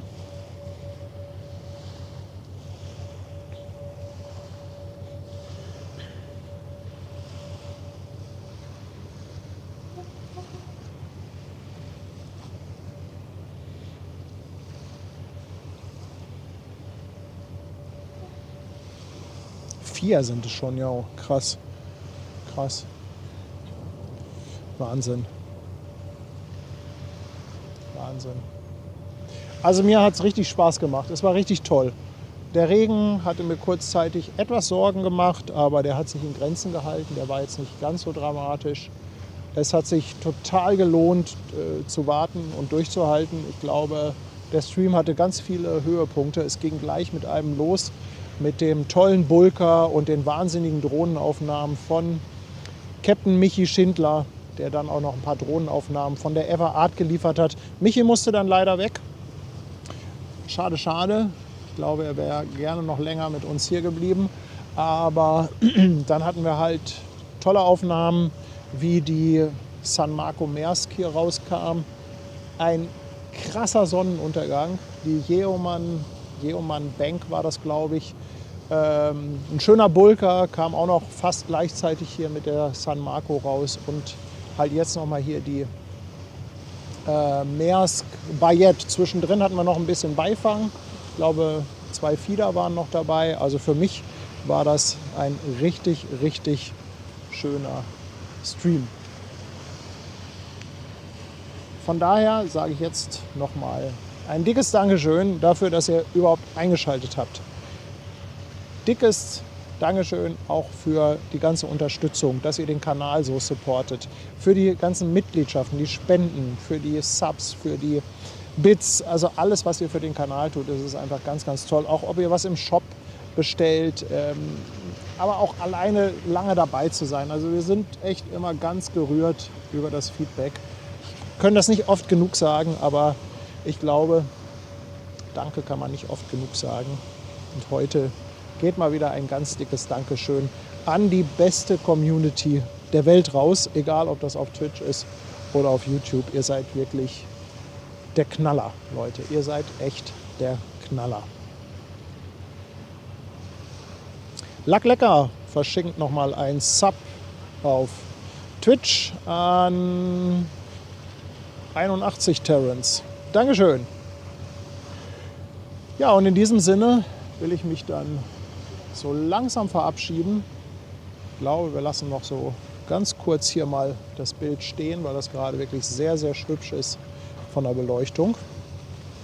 Und dann werde ich mich jetzt schon mal darauf vorbereiten, gleich das Knöpfchen zu drücken. Und ich hoffe, ihr habt dann noch ein paar Emojis für unsere Mods. Ach ja, die Mods natürlich auch nicht zu vergessen. Vor allem der Sebastian und natürlich auch meine Frau Tanja, die heute die ganze Zeit wieder zu Hause war. Nachher kriege ich wieder zu hören, ich dachte, du wolltest nur eine Stunde streamen. Du hast gesagt, nur ein Schiffchen kommt da.